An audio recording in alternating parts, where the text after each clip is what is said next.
All right.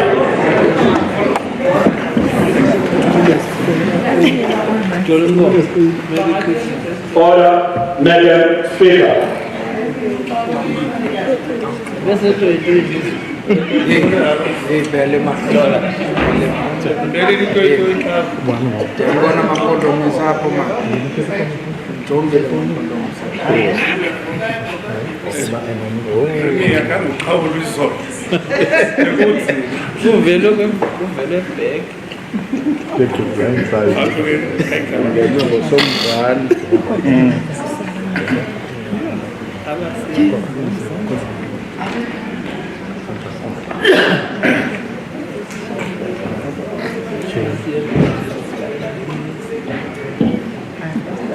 There will now be an opportunity for silent prayer meditation.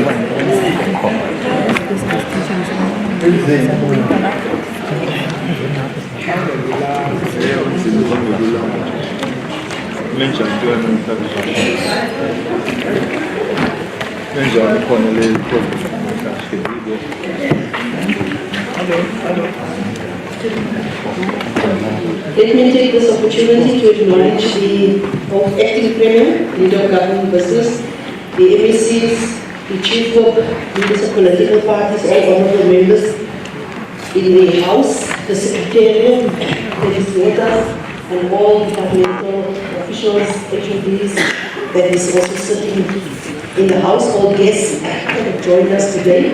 Very few guests today that is in the House. Thank you so much, and to all of those that are joining us on our Facebook and YouTube page. Moreno, Kathy, and Mhlaba.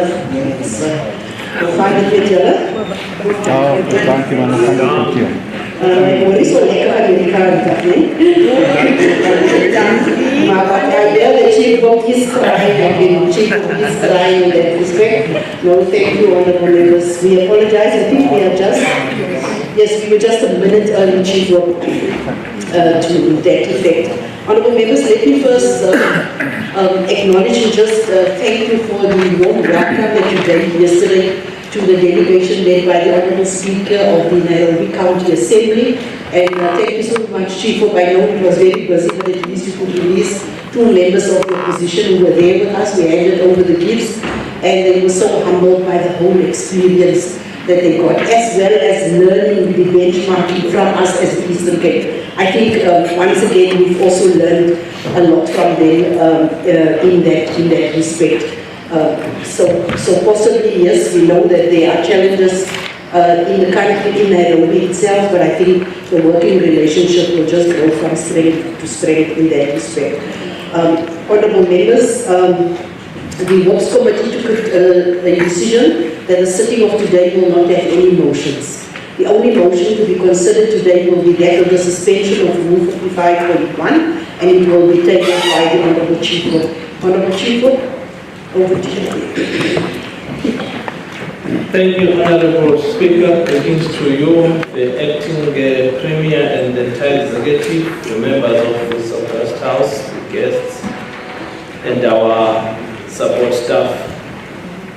Madam Speaker, I move without notice in terms of Rule 130 that this House, in terms of the powers afforded to it by Rule 3, subsections 1, 2, and 3, suspends the provisions of Rule 55.1, which provides that the Ethics Committee is chaired by the Deputy Speaker or a member of the Executive Committee of the Legislature, appointed by the House, in order to allow the Ethics Committee, when necessary, to appoint an acting chairperson amongst its members until Rule 55.1 has been amended.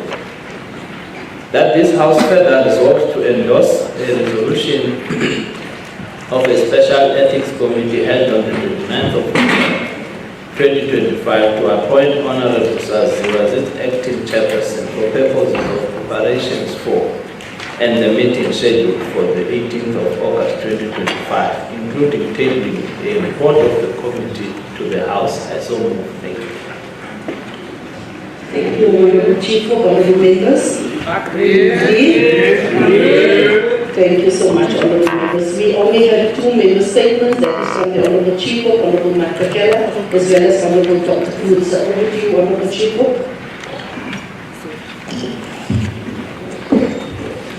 Thank you once again, Honorable Speaker. Honorable Speaker, I rise today to welcome and commend the South African Social Security Agency's proactive efforts to conduct a comprehensive review of social grants to strengthen the integrity of our social grant system. Honorable members, this verification process represents a crucial step in ensuring that our social safety net reaches those who need it most while maintaining the highest standards of accountability and transparency in the public resource allocation. The initiative by SASSA to identify cases where beneficiaries may have failed to truthfully declare their income, including those appearing on payrolls of public or private entities, demonstrate the agency's commitment to combating fraud and protecting the integrity of our social protection system.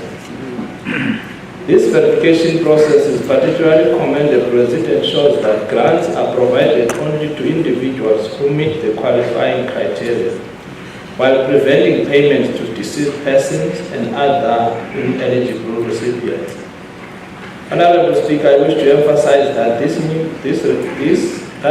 review process is not meant to disadvantage anyone, but rather to ensure that social grants reach those most in need, as intended by our constitutional mandate to provide social assistance to vulnerable South Africans. I encourage all legitimate beneficiaries whose grants are under review to cooperate fully with the process by visiting their nearest SASSA local offices with the required documentation in order to verify their continued eligibility. Honorable members, this initiative reinforces our collective responsibility to safeguard public resources and ensures that every rand allocated to the provision of social services serves its intended purpose of alleviating poverty and supporting the most vulnerable within our society. Let us support this initiative of building a more efficient, transparent, and fraud-proof social security system that truly serves the needs of deserving South Africans. Thank you. Thank you, Honorable Chief. Thank you, Honourable Speaker. Honourable Speaker, our provincial public entities is costing the taxpayers in the Eastern Cape in excess of R1 billion a year. Shockingly, some executives in entities such as the Gambling Board and the Kuha Development Corporation earn more than the President of the Republic. This is not only unjustifiable, it's exorbitant in a province that is grappling with service delivery issues, bloated administrations, and mounting fiscal constraints. Given the economic situation in the Eastern Cape, it is actually unjustifiable for government to be spending this amount of public money on our public entities, and especially the salaries of executives in these public entities. In fact, Honourable Speaker, National Treasury has warned that excessive compensation of public entities and the need for urgent cost containment and institutional reform must take place. Yet the Eastern Cape appears either unwilling or unable to act. This is not just a failure of administration, it is a failure of accountability. Every month of delay in terms of the rationalisation process is a month where funds are diverted away from schools and clinics, hospitals and roads. For far too long, the people of the Eastern Cape have been promised rationalisation of our provincial public entities. Multiple reports have been tabled, task teams have been put together, consultations have been held, yet there is still no real progress in terms of rationalisation. So this continued apathy is no longer just disappointing, it is unacceptable, Honourable Speaker. So the question is, we want to know what is the progress in terms of this rationalisation, what are the expected timelines for the completion of the rationalisation process, and lastly, in terms of the situation in the Eastern Cape, being the poorest province, given the situation in terms of our economy that just came out of a recession and unemployment in this province, is it justifiable for executives of public entities to earn these amounts of money? Honourable Speaker, the time for vague commitments has passed. We need fewer and more streamlined entities, better performance, and government that places the needs of the people above bloated bureaucracies. The legislature and the people of this province deserve those answers. Thank you so much, Honourable Dr. Kunze, Honourable Acting Premier, Honourable Mhlaba. You have 10 minutes. Thank you. Either respond or you share between your respective committees. Thank you very much, Honourable Speaker, questions to you and questions to all the members of this House. I think the first one by the Chief Whip was more of was commending the work done by SASA. I don't know if one needs a response unless Mr. Kwanda wants to make a few points on that. Oh, you can't hear me? Oh, sorry.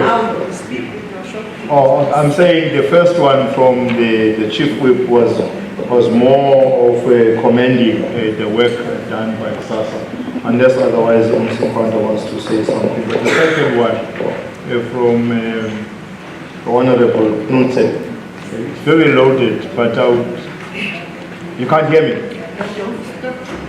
Oh, okay. The one by Honourable Knudsen is very loaded. But I think we'll just have, the MEC will respond to the more pertinent issues that she raised, rather than the justifiability of those salaries and all of the other things. So MEC for the deed will talk to the questions she asked. Thank you very much.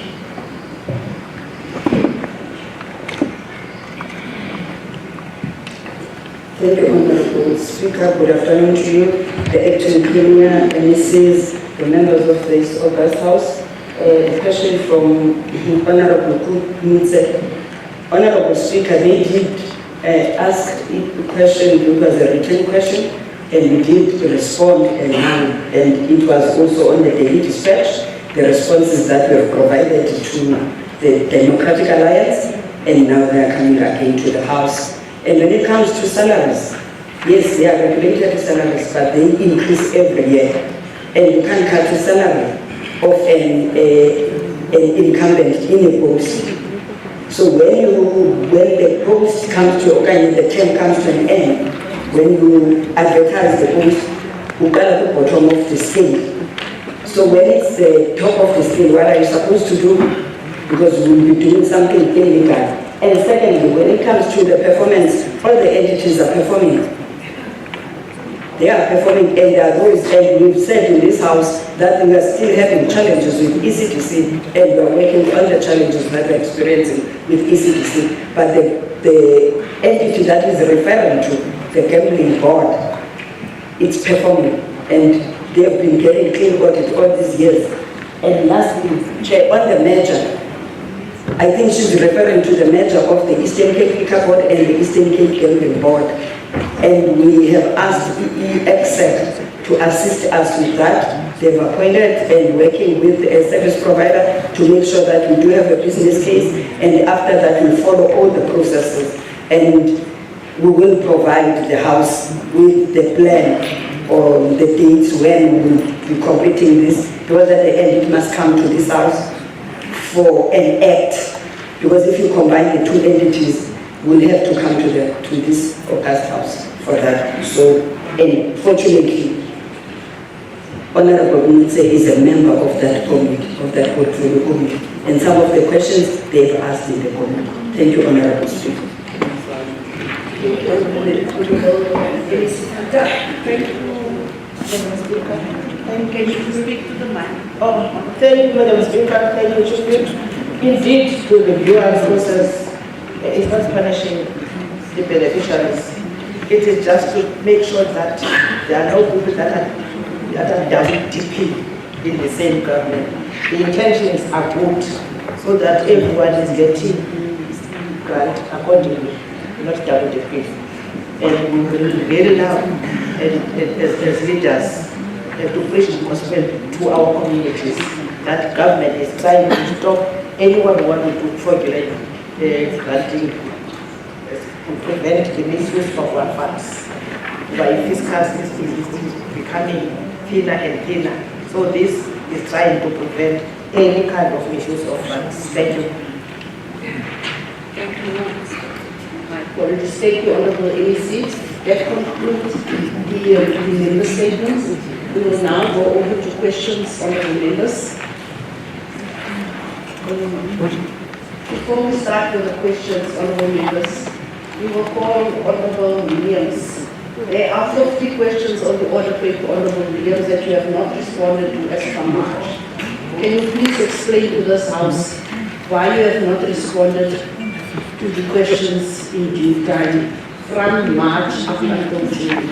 Your only responses to questions has been now in July. My office the officers have written to you to follow up. Even up to date, there are no responses on the children. I am calling you in terms of Rule 183.5 that you have to explain to this House.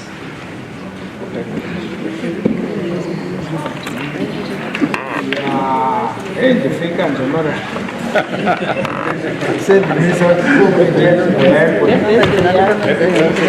you very much, Honorable Speaker. Honorable Speaker, there's most of my questions. I've attended to this issue last week late. The challenge that we are facing, Honorable Speaker, is, if you remember, our responses are predicated on municipal responses. And majority of the cases that have been delayed, some of whom I still have, Honorable Speaker, are unresponded to by municipalities against our past. And I've written last week to your office, Honorable Speaker, to explain the crisis I was facing. Mostly these are pertinent questions that I would like to respond to, but they're just been held up by municipalities, not directly to the department itself. But I am taking that responsibility, Honorable Speaker. I'm still persisting to get that, so I will favor your office with all the necessary responses.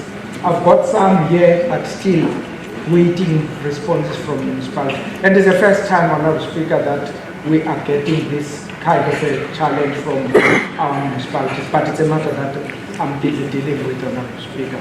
And my apologies to bring the House into this challenge. It's normally those questions that must come out of there. So we're dealing with it. Thank you. Thank you, Honorable Committee. You have explained to the House, but please do note that some of your questions go back as far as March, 20th of March, if I recall, 20th of March.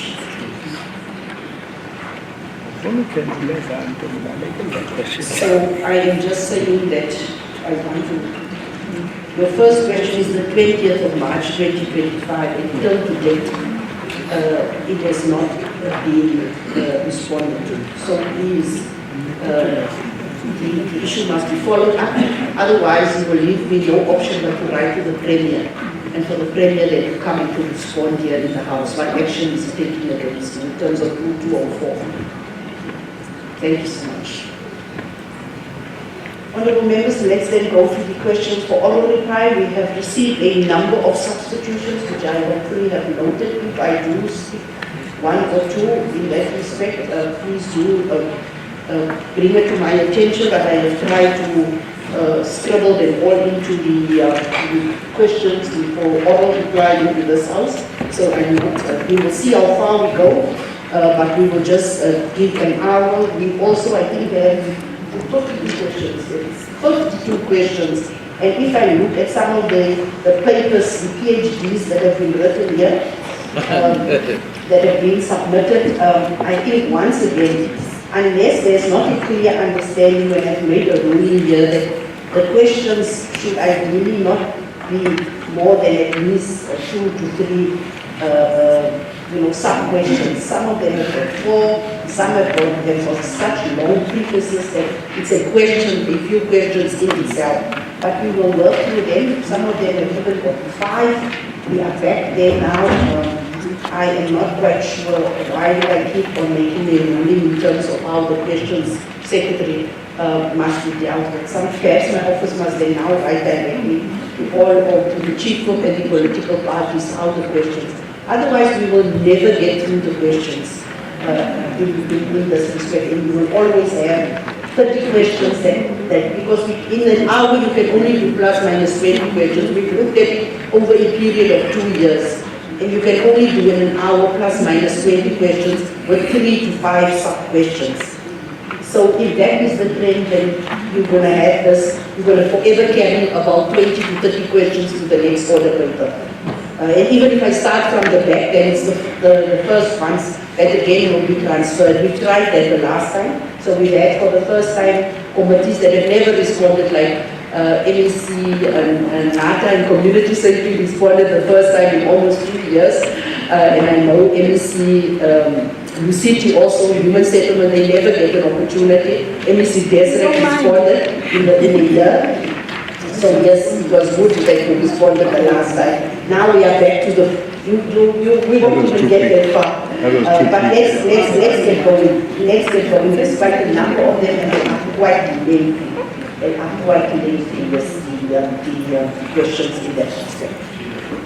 The first question is from Honorable Dr. Krutze to the Honorable Premier. Honorable Premier. Thank you very much, Honorable Speaker. On one, the province has conducted an analysis of the potential impact of these tariffs on these priority sectors. Through this analysis and consideration of our export basket to the United States, we have identified that 2 sectors which will be highly impacted is the agriculture and automotive sectors.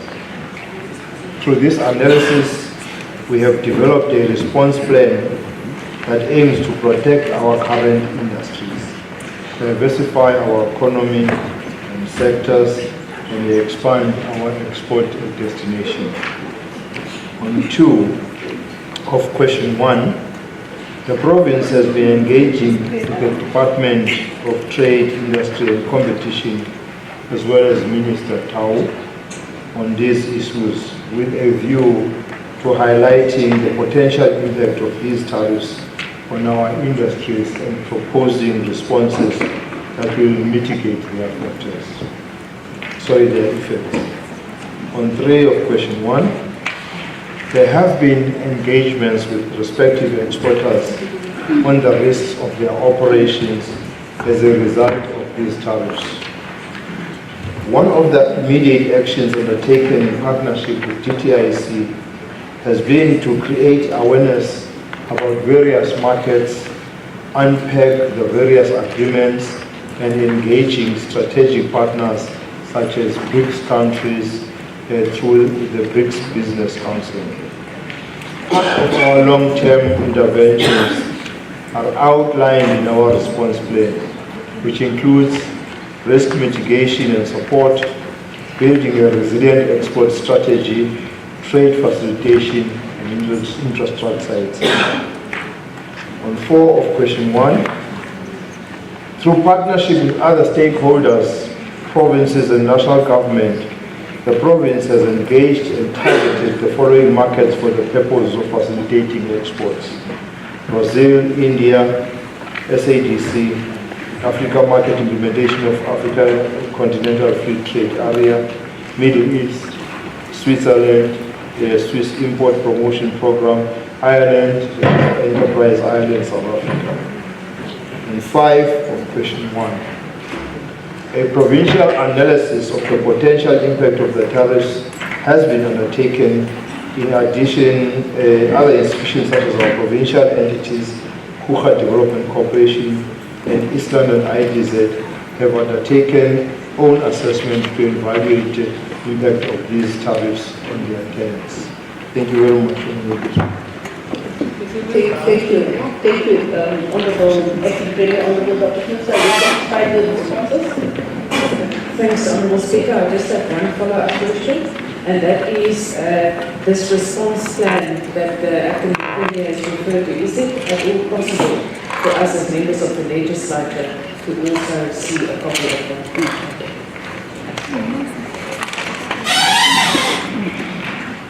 Thank you very much, Honorable Speaker. Yes, it is possible.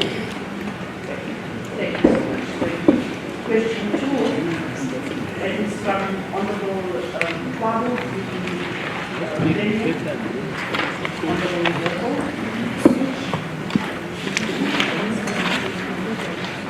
Thank you once again, Honorable Speaker.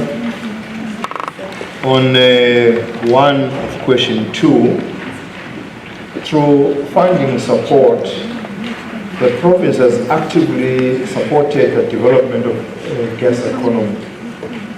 A key focus has been the implementation of the gas readiness program at the Kucha Special Economic Zone and the Port of Mhlaba. The Kucha Gas Readiness Program was launched to accelerate the development of gas-to-power infrastructure and enhance the province's readiness, particularly in alignment with the Department of Energy and Electricity's gas procurement program.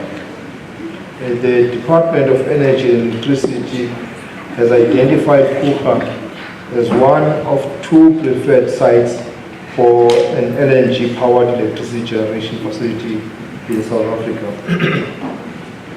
By proactively managing the gas readiness program, the province is reducing uncertainty and lead times for potential developers, thereby strengthening the province's position as a key player in the national gas economy. The program includes advancing technical studies and infrastructure planning, conducting environmental impact assessment and associated engineering studies, enhancing grid stability through new generation capacity, planning infrastructure and logistics to support the downstream gas market. Furthermore, the province is providing institutional support to the National Transmission Company of South Africa in the interest of expediting the high voltage electricity transmission lines that are essential to gas-to-power development in the province. This comprehensive approach aligns with the province's mandate to drive inclusive economic growth through energy infrastructure development and localized industrialization.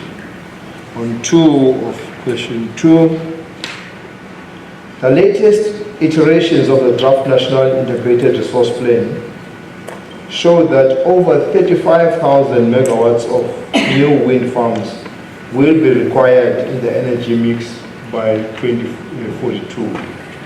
This is almost 10 times the wind capacity that has been installed in South Africa to date.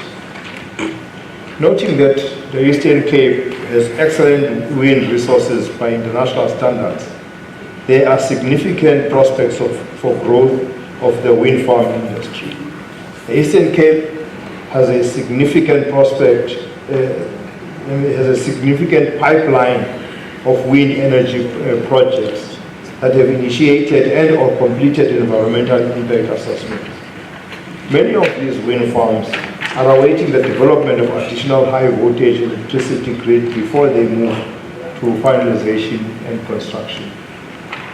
As noted above, the province is providing institutional support to the National Transmission Company to expedite the delivery of transmission grid. The extension of transmission grid to the eastern part of the province forms part of this work. Additional grid can unlock many new wind farms. Many proposed wind farms in the Eastern Cape part of the province have not proceeded due to the presence of vultures in those areas. In response, the province is in the process of developing a holistic program of activities to support the sustainable co-location of wind farms and Cape vultures in and outside the Eastern Cape renewable energy development zone. On 3 of question 2, biofuels represent a catalytic opportunity to advance the Eastern Cape's renewable energy goals, rural economic development, and alignment with the national blending targets. The program focuses on activating the full biofuels value chain from primary production to processing to drive job creation, agro-industrialization, and energy security. It is in the early phase of business development, namely concept and pre-feasibility phases for project bankability. Now the key developments, governance and coordination. Governance structures have been finalized with OTB and ECRDI completing the drafting of the terms of reference for the Biofuel Steering Committee. The Eastern Cape Department of Agriculture identified as PSC Chair and ECRDA as a Secretariat and Implementing Agency. Core 3 collaborations with Petro SA continue to advance regulatory alignment and feedstock sustainability assessment. 2, which is B, primary production. On feedstock, SOCAM prioritized for its drought resilience, non-threat to food security, and sustainability for Eastern Cape soils. Soybean is identified as a potential feedstock for oil-based crop for oil, as an oil-based crop. However, there is no exclusivity in feedstock. ECRDA follows the Department of Minerals and Petroleum Resources of feedstock utilization. And secondly, pilot project. Mhlaba Red identified for pilot project scaling biofuels production owned by one cooperative. C, offtake investment and partnership. Offtake agreement, memorandum of agreement signed with Petro SA for biofuel supply. 2, prospective investor pipeline. 3, prospects engaged, oil-based fuel production, multi-feed solutions, biodiesel facility operator. D, farm mobilization and capacity building. Grower training, development of training programs to equip farmers for production to meet the standard requirements for biofuels production. 2, reprocessing facility, with linkages to rural enterprise development hub for pre-processing. E, medium to long-term vision, expansion, feedstock diversification and explore bioprocessing. 2, on infrastructure, upgrade the existing red hubs to accommodate biofuels or use existing industrial parks economic infrastructure to meet the biofuels industry needs. 3, engage with SOEs or SEZs on provincial readiness for the establishment of provincial biofuel processing plants. F, feasibility work. Market, financial or agricultural viability studies towards project viability. 2, regulatory compliance, that is, talking about NESA, TMRE, and TFF. G, initiatives to create readiness project development. EIA's technical studies, business case review, and transaction advisory.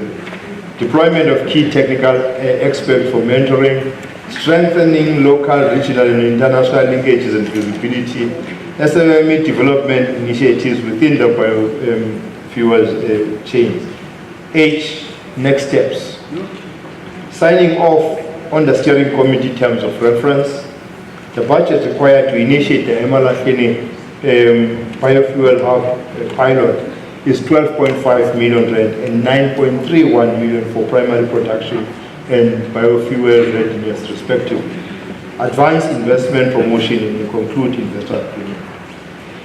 On the hydroelectric potential of the province. The Eastern Cape province has a high run-off river and pumped storage hydropower potential. There is potential for small-scale pumped storage hydropower with significant long-duration energy storage potential. Many potential small-scale pumped storage hydropower sites could be co-located with wind farms. Hybrid wind farm energy, wind energy and piped hydro storage can be beneficial for grid stability and balancing renewable energy with national demand. And lastly, currently, National Integrated Resource Planning does not provide for hydropower or hybrid pumped storage from the Eastern Cape. However, the province aims to continue engagements with national energy planners regarding the importance and potential of small-scale pumped hydro. Thank you very much, Honorable Speaker. Unfortunately, these questions do not allow you to say the following because each one needs you to respond to it. Thank you very much. Honorable MC. I'm sure Honorable MC knew what I was going to say. It took him about 6.5 minutes to respond to the question of Honorable Mhlaba. Third question from Honorable Tony to the Honorable Premier, Acting Premier Honorable Mhlaba. Now, one of question 3. No, the entrepreneurship fund, the entrepreneurship fund repository tracker is not yet up and running. The department prioritized the digitalization project of the Isipalo Youth Fund, which is currently 80% complete. The repository tracker is the next project that will be started in the 2026-27 financial year. However, it must be noted that funding of youth-owned enterprises in the province is monitored through the Inclusive Economic Growth Development Working Group, which is a government cluster platform where all departments with funding mechanisms report on a monthly and on a quarterly basis. 2, yes, the Provincial Skills Development Forum has been resuscitated with effect from the fourth quarter of 2024-25 financial year. The National Skills Authority, organized labor, organized business, sectors, entities, departments, Department of Higher Education and Training, higher education institutions, Human Resource Development Council, and the local government sphere are part of the participants in this strategic platform. The PSDF is convened quarterly to entertain reports on the skills development initiatives in the province. 3 of question 3. Yes, there are established partnerships with key training institutions to implement various skills development interventions, including apprenticeships, internships, work integrated learning, skills programs, learnerships, and bursaries. These agencies include MESITA, National Skills Fund, Construction, Education, and Training Authority, that's the SITA. Thank you very much, Honorable Speaker. Thank you, Honorable MC. Honorable Tony, are you happy with the responses? Thank you.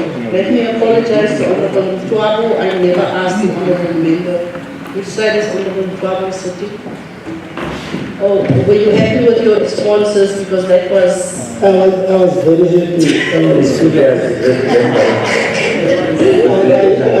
I thought the size of responses took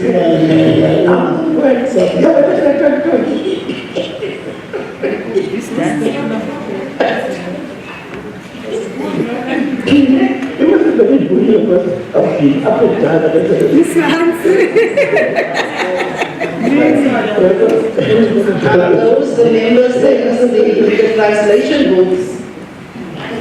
We are not interested in your opinion only. Please, keep it to yourself. Be careful. Now we can know what you are talking there to each other. Thank you, Honorable Mhlaba. Thank you, my apologies. I think the responses of the acting premier just threw me the long, but let's not complain. It is the members' right to receive those detailed responses. That is why we have the question. The fourth question is from Honorable Mhlaba. to the MEC responsible for agriculture, MEC Consider. Thank you very much, Honourable Speaker. Good afternoon to the members in the House. Number one of this question is... Can you just speak up, Honourable MEC, so we can hear you? Thank you, Speaker. In the year 2023-24 financial year, the department undertook borehole drilling at the Mhlaba canal project located in Kitfish, 131.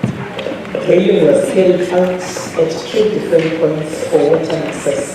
However, all attempts were unsuccessful, with no water found at any of the locations. Two of this question is, only one borehole has been drilled since 2023, and this is the Mhlaba canal project located in Kitfish, 131.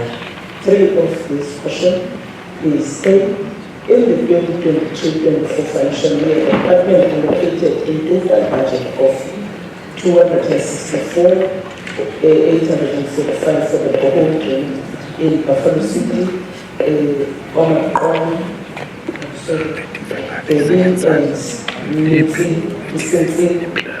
no borehole drilling was planned for 2024-25 areas. No borehole drilling is planned for 2025-26 in these areas. All the allocated funds in 2022 was utilized. The last one on the question is the commitment to supply more boreholes is determined by the budget availability, which is always a major limitation. However, in its implementation program, the department encourages borehole water use mainly for providing drinking water for the livestock rather than irrigation of crop due to quality and reliable flow and quality issues that tend to impact the soil qualities as well as the crop quality. Thank you, Honourable Speaker. Thank you so much, Honourable MEC. Honourable Mhlaba, are you, was it Mhlaba or Mhlaba? Are you happy with the responses? Thank you, Honourable Speaker. Doesn't matter, can Mhlaba say no. Thank you for that. Honourable Speaker, just a clarity question. I find number 1 and 2 a little bit contradicting, because in 1 it cites that no water was found at Kings Beach, but 2 it cites that the borehole has been drilled there. So my question is on attempt number 4 that they reached or found water, and then that budget, was that budget including all the attempts and then that one borehole in that section which was in 264,000 that was used? Thank you. Thank you, Honourable Mhlaba. Honourable The amount there is the amount for the borehole that has been built on the Kitfish in that particular area. Thank you. Thank you. Honourable MEC, we go to question 5 from Honourable Cornwall to MEC responsible for agriculture. Thank you, Honourable Speaker. The department committed to create 250 jobs through implementation of 7 spring water protection projects. Each project will create an average of 50 jobs during the implementation. The 7 spring water project will cost about 3.2 million, 3 million, for skills transfers. Thank you. Honourable Cornwall, where is Honourable? Oh, sorry, I'm trying to the lay of the land. Are you happy with the, may you see the first, Honourable MEC, please? Which you are intimidating the Honourable MEC, the Honourable Member now. Are you happy with the responses? Yes, we can. Okay. Then the 6th question, thank you so much, Honourable Member. Then the 6th question is from Honourable Viking, also to the MEC responsible for agriculture. Thank you so much, Honourable Speaker. An earlier indication was that the college is going to transfer to the National Department for 1st of April 2025. However, we are informed that the two departments are yet to complete the transfer process and approval. We are in constant communication with the two departments of basic education and of higher education and agriculture at the national level. Thank you, Mr. Speaker.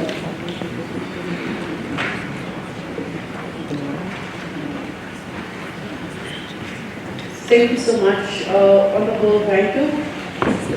Are you happy with the response? I'm happy to confirm. Thank you. That means we go to question 7 from Honorable Provincial to the MEC responsible for agriculture. The department conducted an assessment, extent and cost of the disaster. A total of 5 small irrigation projects and 1,805 of land that were planted vegetables, maize, beans and sunflower were damaged. The total cost of the disaster on agriculture has been estimated to be 5.2 million. The department has prioritized 5 million immediately to be used to support the affected farmers. Furthermore, a business plan was developed and submitted to the National Department of Agriculture and the Provincial Disaster Management Center to source funding. Thank you, Mr. Speaker. Thank you so much, Honorable MEC. Honorable Provincial, are you satisfied? I'm satisfied, Honorable Speaker. Thank you very much, Mr. Thank you so much. We then go to question 8 from Honorable Konsa to the MEC for Agriculture. It's your day today. Make the most of it, MEC. Thank you so much, Mr. Speaker. Wild Coast Abalone, Zwelezi Oyster Farm in Mhlaba Harbour, Mhlaba Nursery Humpback Aquaculture Project, Doni Agricultural Demonstration Facility, Pambi Organic, Aquaponics, and Lela Coating and Smiling Village. 2, which is B of the question, the projects are in Sarapatman district. 3, namely Mhlaba Nursery, Pambi Organic Aquaponic, in Dr. Piers Nadia, and Lilia Holdings in Uganda, Nelson Mandela Metro, Zwelezi Oyster. In a Metro district, 3 projects, namely Wild Coast Abalone in Great Kyle, Humpback Aquaculture Project in Arusha, and Doni Aquaculture Demonstration Facility in Amatati, and Buffalo City Smiling Valley. An amount of 9.2 million has been set aside for the Doni Aquaculture Demonstration in the current financial year. All other projects are provided technical support. The employment opportunities are Wild Coast Abalone, 270 permanent jobs. As well as the Oyster Farm, 45 permanent jobs and 20 temporary during the December season. In Mhlaba Nursery, 9 permanent jobs, and Humpback Aquaculture Project, 6 permanent jobs. Doni Aquaculture Demonstration Facility, 4 permanent jobs, and Family Organic Aquaphonic, 15 permanent jobs. Lela Holdings, 3, and Smiling Valley, 4 permanent jobs. Thank you very much, Honorable Speaker. Thank you so much, Honorable MEC. Honorable Konsa, are you satisfied with the responses? Thank you so much, Honorable Speaker. I am satisfied. Thank you so much. We now go to question 9 from Honorable Kasim to the MEC for Community Safety. And Honorable Kauli is standing in for Honorable Kasim. Thank you. Greetings, Honorable Speaker, Honorable Acting Premier, members of the Executive Council, and all members, HODs, and Raise the voice. distinguished guests. So raise the voice. Oh, okay. Part 1 of question 9 goes as follows. The provincial ratio of population to police is 1:473. The national ratio is 1:412. There is no approved acceptable standard for population police according to the United Nations. All the police vacancies are reported to the National Head Office of SAPS, and it's addressed at the national level in terms of the filling of reported vacancies. And then part 2 of question 9. In the last intake of new recruits of the financial year 2024-2025, 1,664 were allocated to district projects. And part 3 of question 11, 143 members were allocated from the national office to the province under Operation Mhlaba. The monthly deployments of TRT within the current hotspots of the province is a response. Those are responses from the speaker. Thank you, Honorable MC. Honorable Cowley, are you satisfied with the responses? I do have a follow-up. Follow-up? Thanks very much. Honourable MEC, in light of the shortfall, obviously we are aware of the shortfall, have you taken any decisive action in terms of increasing the number of booths in our metros, in terms of metro police, as we know our metros are under siege? And if not, why not? Thank you so much.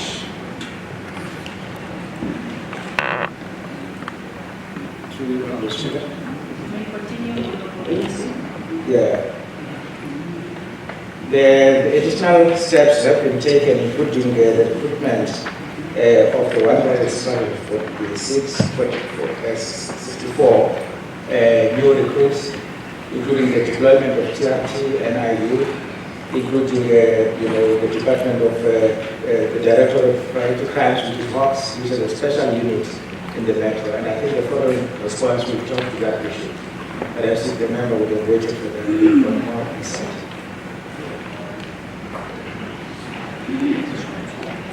Thank you so much. The question 10 is also from Honorable Kasim to the Minister responsible for community safety. Honorable Mhlaba. Thank you, Honorable Speaker. That is part 1 of question 10. The Hawks have a 24-hour running dedicated and skilled investigators standby team working in Nelson Mandela districts. That works in a multidisciplinary approach, hand in hand with technical units, local detectives, and other relevant law enforcement agencies in the district in responding to the spate of these developing cases, and additional task team to be deployed to beef up investigating capacity.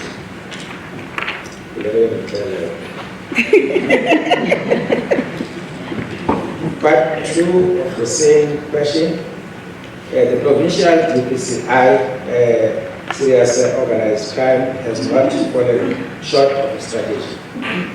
The responses applied constitute part of the overall strategy to fight against crime. That's it for question 10. Thank you so much, Honorable Cowley. Any follow-up questions? Are you satisfied? I have a follow-up question, thank you. If the current strategy is sufficient, can the NEC kindly expand the alarming rise in the frequency and severity of the kidnappings? This is with reference to some of the latest kidnapping articles, such as 12-year-old Michelle Andral, who was allegedly kidnapped and found murdered, 54-year-old Eunice Lowe, allegedly kidnapped and found murdered. So if the strategy is sufficient, why are these murders and kidnappings still taking place?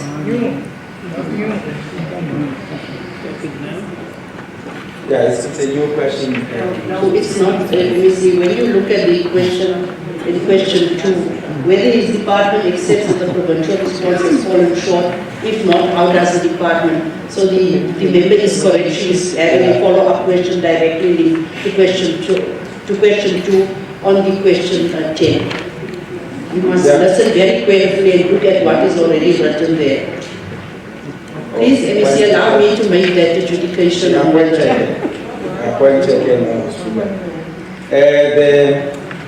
The responses provided in terms of the deployment we have made, and we do assert in the part 2 of the response that the strategy has not fallen flat. And fighting crime is not an event, it's a process. And therefore, it's not going to be possible for the member to expect us to treat fighting crime as an event. These measures we have taken, which I've outlined above, are beginning to bear fruit, that being a process. In some other areas of crime, whether it's about murder, in other areas you might see a reduction from time to time. So that's how the process is. In the fullness of time, the results will be shown, and the communities will confirm. Thank you so much, Honorable MEC. Question 11 from Honorable Pretorius to the MEC responsible for community safety. Thank you, Honourable Speaker. Part 1 of question 11. The Southern Police Service is mandated to strengthen partnership with stakeholders to support crime prevention initiatives and effective policy. And when conducting community engagements, SAPS always ensures the attendance and participation of JCPS cluster and other government departments. And part 2 of question 11, SAPS has partnered with community policing forums, spiritual crime prevention and youth crime prevention in the implementation of community policing strategy. The three structures are represented at the station, district and provincial level. And the SAPS has also continuously recruits the community in blue patrollers who also assist in the fight against crime. And part 3 of the same question, SAPS has entered into partnerships agreement with COPTA, national and provincial houses of traditional leaders to promote cooperation in the prevention and combating of crime, to enhance community policing, prevention of crime in rural areas, intensify youth crime prevention projects in rural areas, enhance participation of traditional leaders and practitioners in crime prevention. And the SAPS has entered into partnership agreements with various faith-based organizations under spiritual crime prevention to promote cooperation in prevention and combating of crime.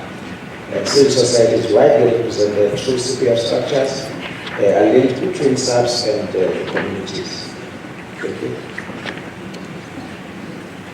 Thank you, Honourable Missy. Honourable Pretorians, are you satisfied with the responses? Thank you, Chair. Correct.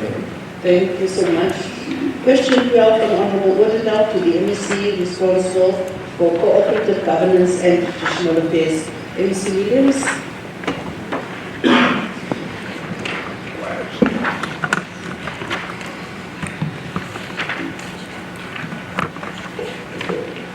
Thank you very much, Honorable Speaker.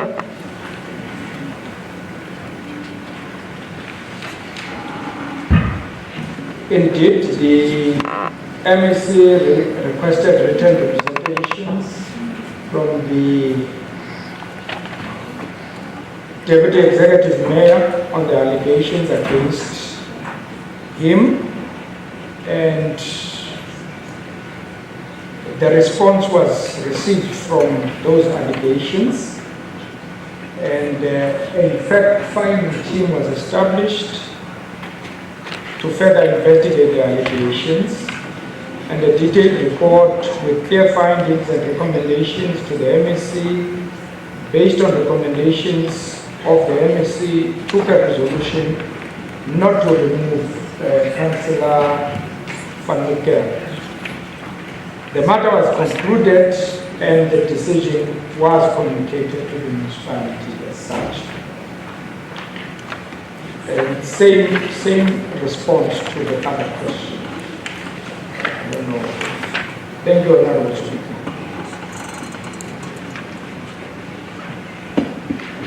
Honourable MEC, are you quite sure you have responded to question 2 of the same question and as well as question 3 of the same question? There are 3 parts to the question. Yes, I've responded. I'm sure. Honourable Ordinal, are you satisfied with the response? Honourable Speaker, no, I'm not, because question 2 has not been answered. In reality, what I'm asking there is the department satisfied that it took them 7 months to deal with this long outstanding matter? Because it's a serious matter. If that's an acceptable response time, I think that's quite self-explanatory as it's written there.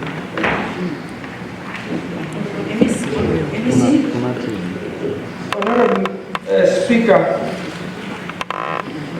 the municipality had to do its own investigation.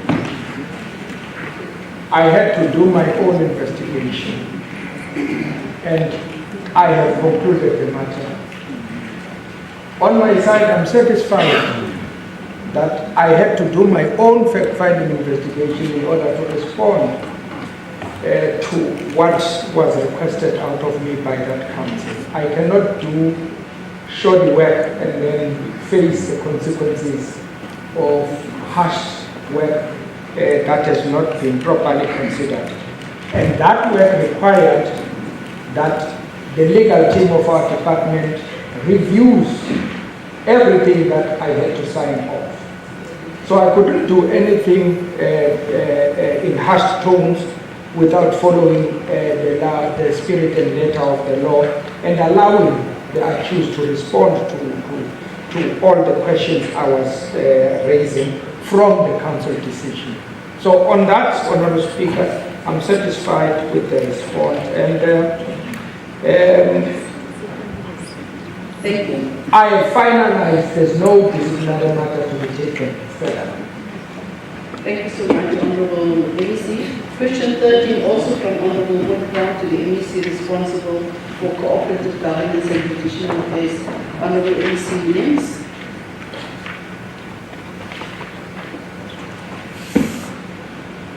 Yes, Honorable Speaker, this is a bit longish.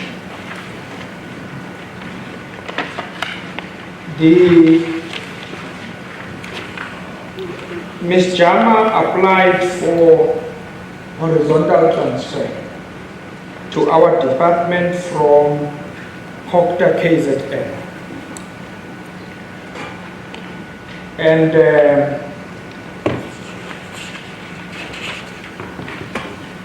Ms. Jama did disclose about an underway disciplinary process in KZN. Safe to say that there were no findings, there was not even a hearing that set around that particular issue. Now, in her declaration, there was sensitive information that was contained. And that sensitive information was about sexual harassment, which was a trigger for the request to transfer. And Honorable Speaker, the challenge is that we cannot openly explain the declaration or the disclosure that Ms. Jama raised. But this same lady, when she joined our department, myself and the Deputy Director General of the Premier's office were in Tata KST municipality. Unfortunately, this same lady experienced sexual harassment in front of us in the same Tata building. And I don't know, the abusers may have, an ability to see a person who's vulnerable. She was sexually harassed in front of us and we had to intervene and stop it. And that meeting could not continue because she was just crying right through the meeting. It's a practical, situation that we witnessed. However, there was a media frenzy where there was an onslaught on this sexually harassed woman. And we explained to the media that this is what has happened to Ms. Jama. And we did not receive... refrain from using the names of officials. It's not allowed in labs. Okay. Please. No, it's fine, Honorable Speaker. I'm quite sure that you are responding to question 13. Yes. Now the issue... Are you quite sure? Question 13, let me read it to you. In respect of the reported ongoing suspension of the Nelson Mandela-based city manager, who has been on suspension for approximately 20 months, what steps, if any, has his department taken towards ensuring that this prolonged suspension is brought to finality? I'm not Honorable Speaker. And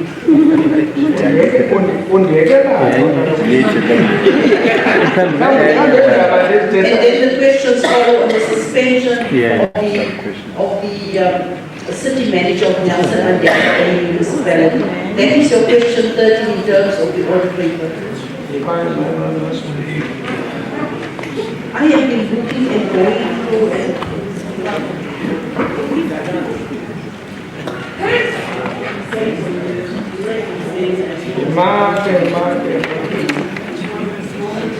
Honourable Speaker, I've got Nelson Mandela with our response.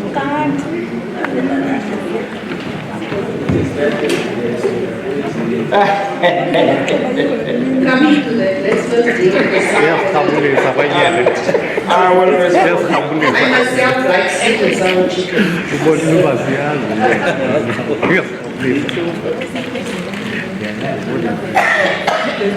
do you have it, or what I can do on the No, Honourable City, you are out of order.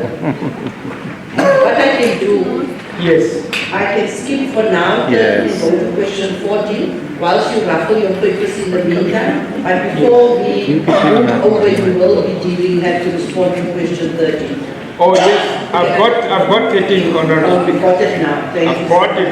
Yes, we are very lenient to you today, thank you. Yeah, Honourable Speaker, we are aware of the suspension of the city manager, but unfortunately, she has not been formally charged by the municipality. And when we deployed an acting city manager, one of the tasks was to deal with that particular official. But on busy dealing with it, she was deviated by council, in fact, to negotiate settlement. And unfortunately, he left before he could settle.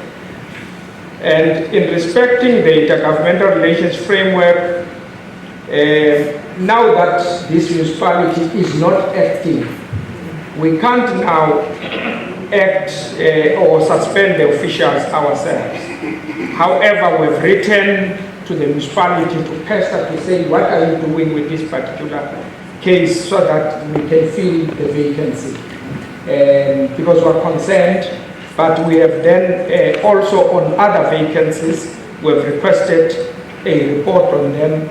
Whilst we are deploying, Honourable Speaker, other officials to that municipality, on the 8th we will be there to deploy more officials, technical and others, to help them. But we want them to fill those vacancies.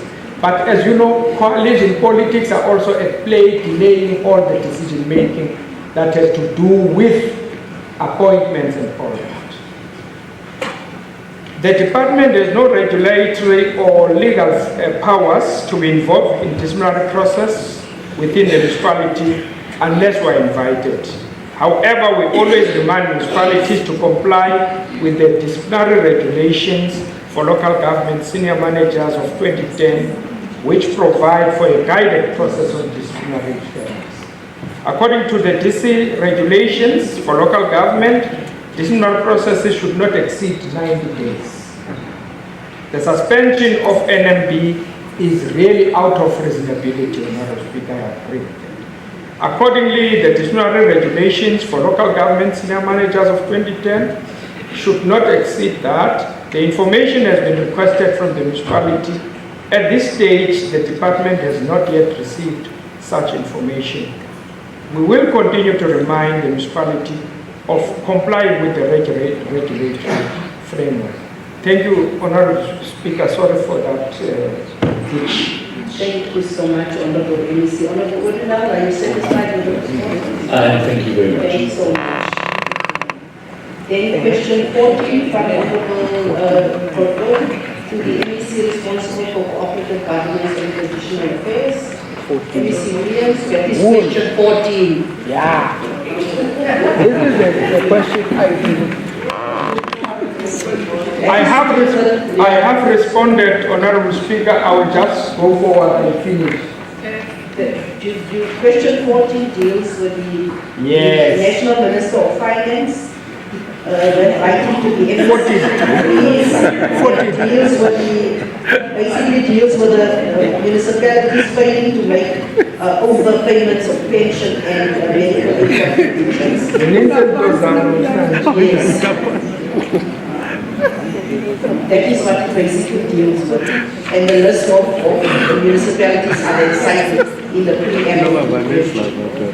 Dr. Bayes Nodia, Makana is cited there and so on. Oh, this one.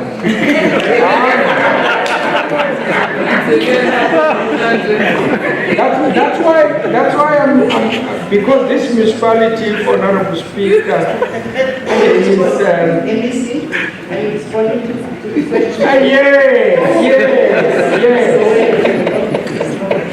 Yeah, Honorable Speaker, this municipality, Honorable Speaker, can I request to be given more time, because this municipality, I've been pestering them since yesterday and other days. They are not responding to me. That's why I could not pick my head on this one.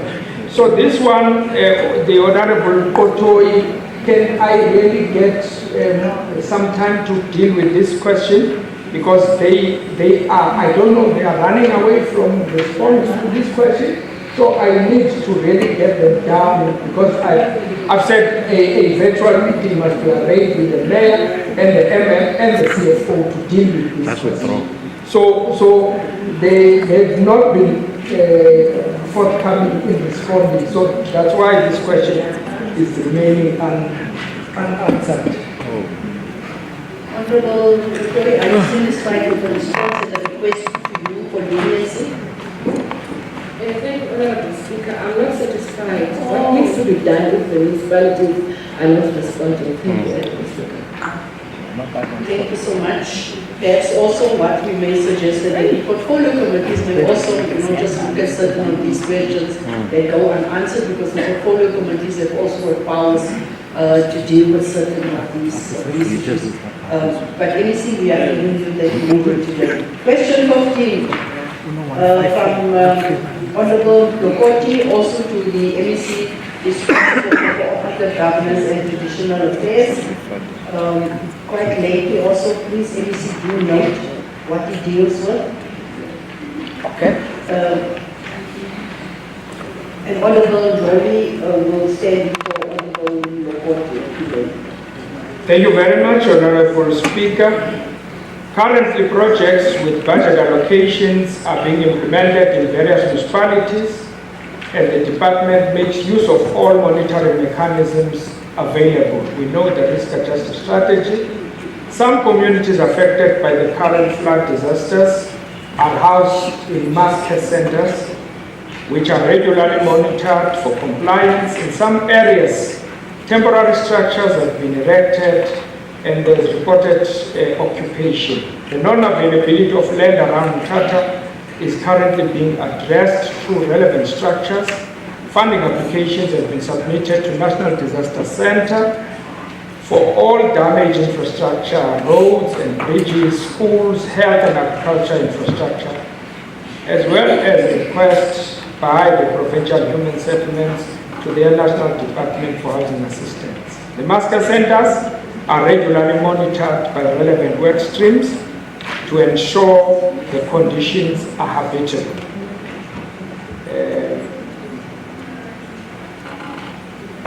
Nelson Mandela is the one on risk of losing disaster funding, slow procurement. We have engaged the municipality and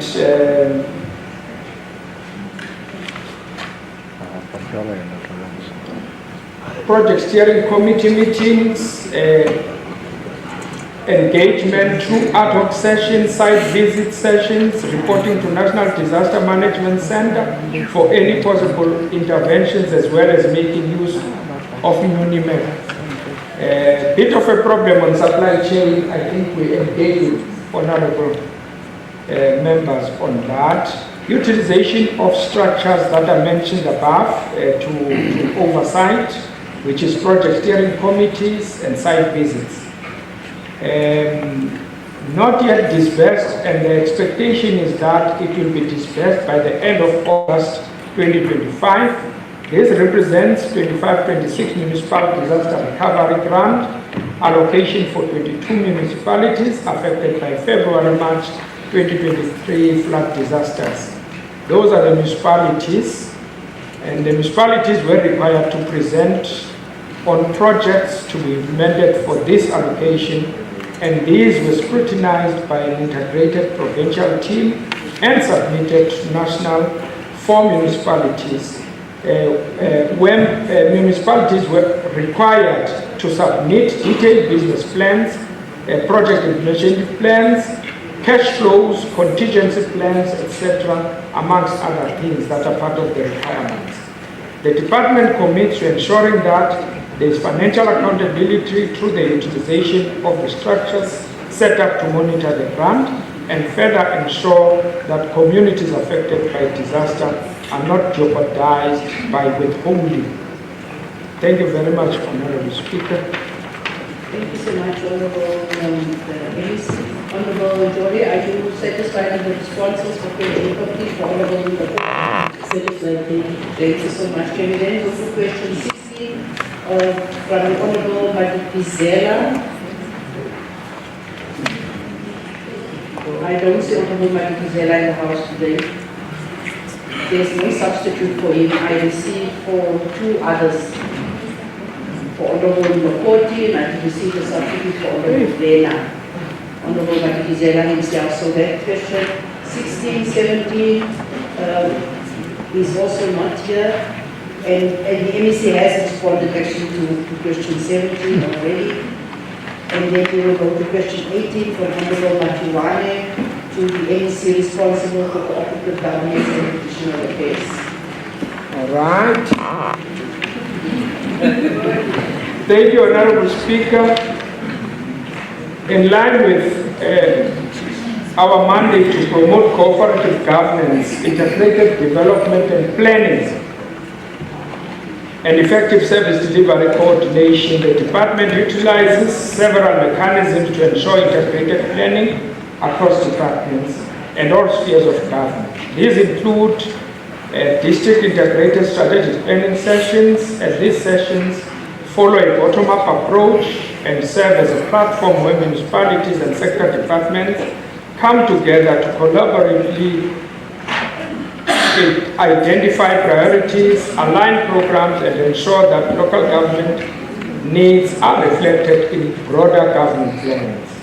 These sessions provide a coordinated platform for aligning priorities, addressing service delivery challenges, and integrating planning efforts across local, district, provincial, and national spheres.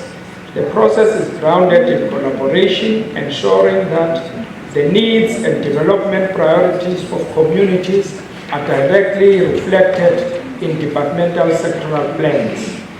Internal program consultative sessions. These sessions allow for cross-program coordination within the department, fostering alignment between internal directorates and programs, and ensuring coherence in the development and implementation of departmental programs. Departmental strategic planning sessions. These sessions provide a structured platform for engaging both municipalities and sector departments in the formulation of the strategic priorities. This ensures that the department's strategic direction is well informed, responsive, and aligned with the broader development agenda. However, it is important to note that municipalities have their own legislated obligations to engage in strategic planning processes that lead to the development of the integrated development plan and the service delivery and budget implementation plan. These municipal plans must be aligned with national and provincial priorities and form a critical part of the overall planning ecosystem. The department supports municipalities in this regard through coordination and strategic guidance. The lack of integrated planning significantly hampers the effective implementation of government priorities at both provincial and local levels, resulting in misaligned programs, duplication of efforts, and service delivery gaps. As the center of coordination in the province, the Office of the Premier holds a critical responsibility to lead and strengthen interdepartmental and intergovernmental training processes without a strong coordination role from the Office of the Premier, ensuring alignment between municipal IDPs, departmental strength plans, and national priorities. The province risks fragmented development, inefficient resource use, and delays in delivering essential services to communities. Thank you very much. Thank you so much. Honorable Mhlaba, are you satisfied with the responses stated for Honorable Matiwani? No, Honorable Speaker. Thank you very much. But no means that you are not satisfied. Thank you. Can we then quickly go to question 19 from Honorable Dr. Knudsen to the MEC responsible for economic development, environmental affairs, and tourism.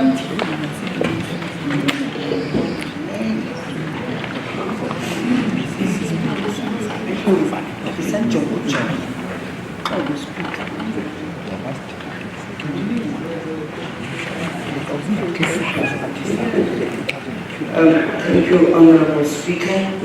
To the question by Honorable Knudsen, the information reported here is obtained from the Department of Minerals and Petroleum Resources, which is mandated to administer the Mineral and Petroleum Resources Development Act for all issues relating to sand, as it is classified as a mineral under the Act. So what we're giving here is the information that we're getting from the National Department.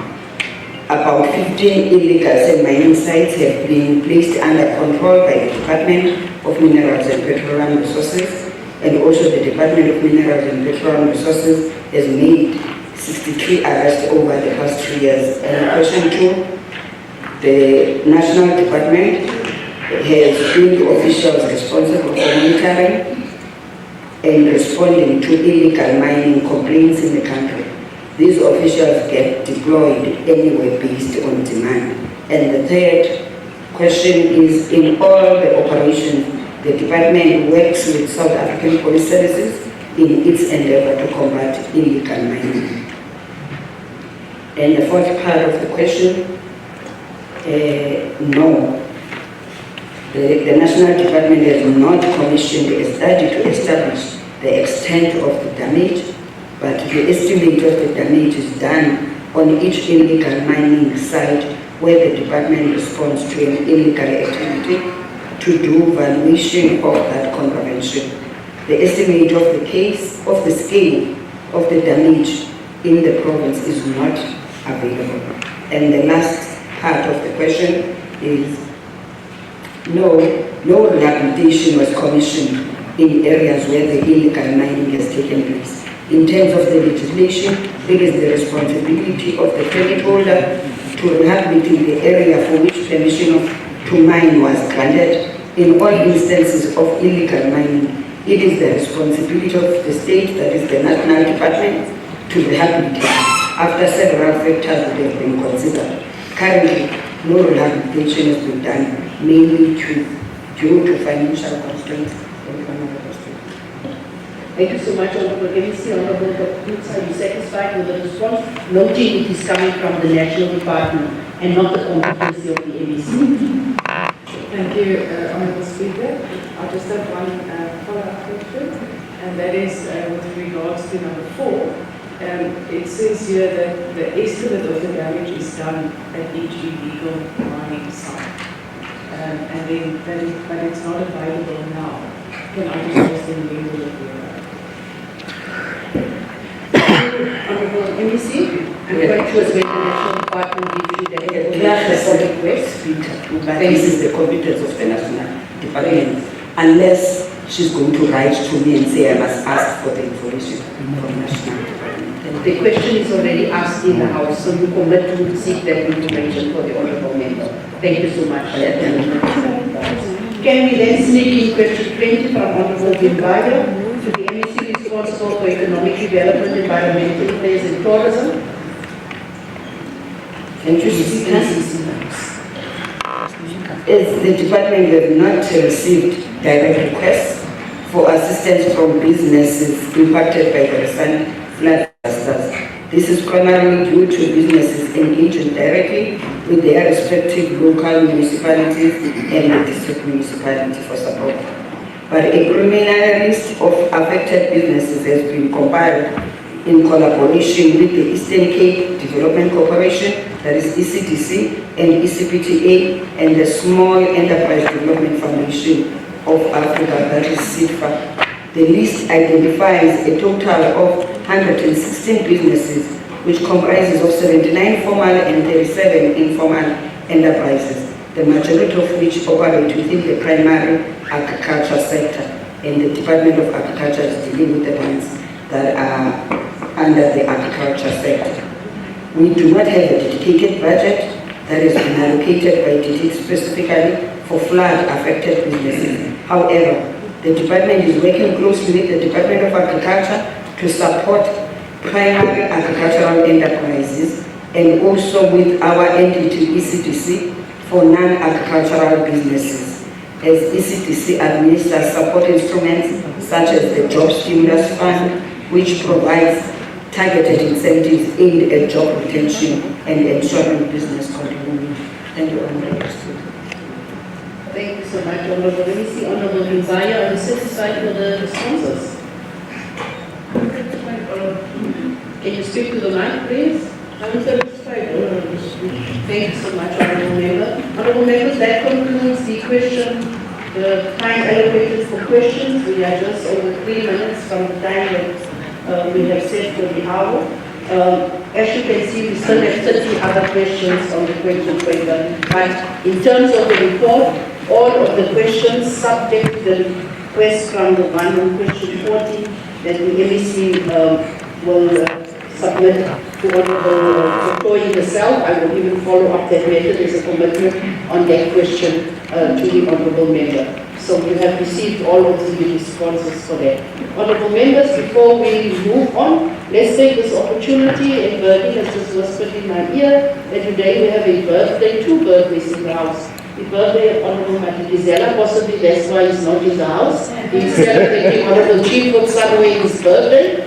In that respect, and last night I must add, I saw him in the jeans and Jackie, and I then insisted on taking a picture with him. I want to frame the subway yesterday. I can actually see that when we have outside of the house, they have no problem with wearing ordinary clothes. So in that respect, yes, I forgot now the other evening to take a picture with Honorable Lokoti. She looks so beautiful. We never even recognized the Deputy Chief of also, we did not know it was there. But yes, but then we also have Honorable Williams is celebrating his birthday today. I'm quite sure he was wishing that he was not here. So now, Honorable MEC Musiti, you may seem to be Honorable Williams, and I think he deserves it after this movie that he's just had. Please, Honorable. Happy birthday to you. Happy birthday, Honorable Members. Please start again. Happy birthday to you. Happy birthday to you. Happy birthday, happy birthday. Happy birthday to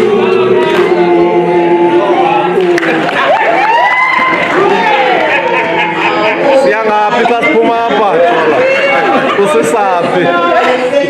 Yeah. Second stop. Yes, I hope he's not going to run away because you have the first paper up, the report to be debated. Yes, but thank you so much, Honorable Members. I'm not sure if we are invited for cake and tea. Chief will organize that for Honorable Williams. I'm not sure. But I'm sure if anyone just runs through tea, they will get their cup of tea at that time. Honorable Members, I will now ask the Secretary to read for us the first order of the day. All of these matters are still subject to the Works Committee's resolution of yesterday that we have tabled in the House. We have just three reports that we must table, and I'm quite sure, noting last night, that all of these reports can be done within actually shorter than the time allocated there. Over to you, Honorable Secretary. consideration of vote number 7, cooperative governance and traditional affairs. Thank you. May we invite Honorable Concert, Chairperson of the Portfolio Committee, to take on the report.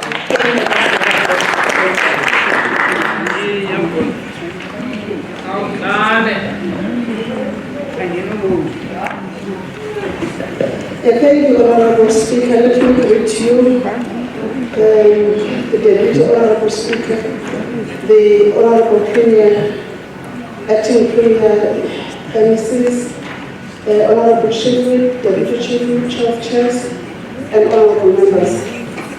I think it befits, Honorable Speaker, that I come here after the singing of the happy birthday. I think it would be proper for us as the committee, just after that singing, to say happy birthday to our MC as that committee. So thank you so much. I'd like to also greet Honorable Speaker, the members of the public that may be watching. I will not get into the entire report, but I'll go straight to the recommendations. We hope that the recommendations are capturing essence of the findings as well, in the way that we've crafted them. I'll go to recommendations for Program 1. Recommendation 1, the department must ensure that all services rendered to the department are paid in time to avoid accruals, in order to ensure that the financial position of the department is accurate. I'll then go to C, that the department must ensure that there is budget allocation for its targets and indicators to enable the committee to measure its impact and alignment at the end of the financial year. Then going to Program 2, that deals with developmental local government regulation A, the department must develop a comprehensive integration plan for the amalgamated municipalities, detailing mechanisms to assess revenue streams and infrastructure needs that will create a sustainable facilitation fund, and submit such a plan to the Provincial Treasury for implementation. B, that the department must engage the municipalities on how the municipalities may charge for water in these areas, as non-billing for water usage is huge loss for the municipal revenue. C, that the department must assist the municipalities on how to effectively improve in revenue collection by ensuring that municipalities strictly implement their credit control and debit collection policies. D, that the department must provide the committee with a plan that is dealing with the municipalities that continue to adopt unfunded budgets. C, that the department must submit to the committee a plan again on how it is going to ensure that all employees of the department have adequate academic qualifications and competencies.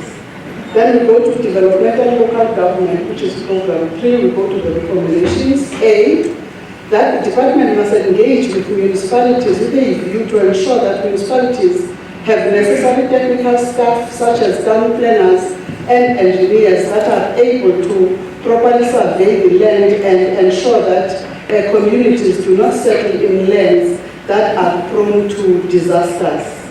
B, that the department must engage with all relevant stakeholders such as the Office of the Premier, municipalities, traditional leaders, and to facilitate a meeting also between the Department of Agriculture and Land Reform and Rural Development in order to ensure that issues relating to land invasions and claims are addressed. C, the department must assist the district municipalities to develop disaster management systems in order to mitigate the damage of the effects of the potential disasters. D, that the department must continue with its engagements with the National Department of Traditional Affairs in order to ensure that the concerns raised by traditional leaders regarding SPLUMA implementation are addressed. E, that the department must assist the municipalities to ensure that the LED strategies have necessary institutional capacity and resources in order to enable them to achieve their developmental planning. F, that the department must work with the Office of the Premier in order to ensure that all government departments develop their disaster sector plans in the province. The referred to departments are 3 that have not yet developed them according to the finding. That is the Provincial Treasury, the Department of Sport, Agriculture, and also those are the 2. And then we go to the next program, that is program 4, and that deals with the traditional institutional management. Recommendation A, the department must submit to the committee a detailed plan on how it will bolster its efforts to curb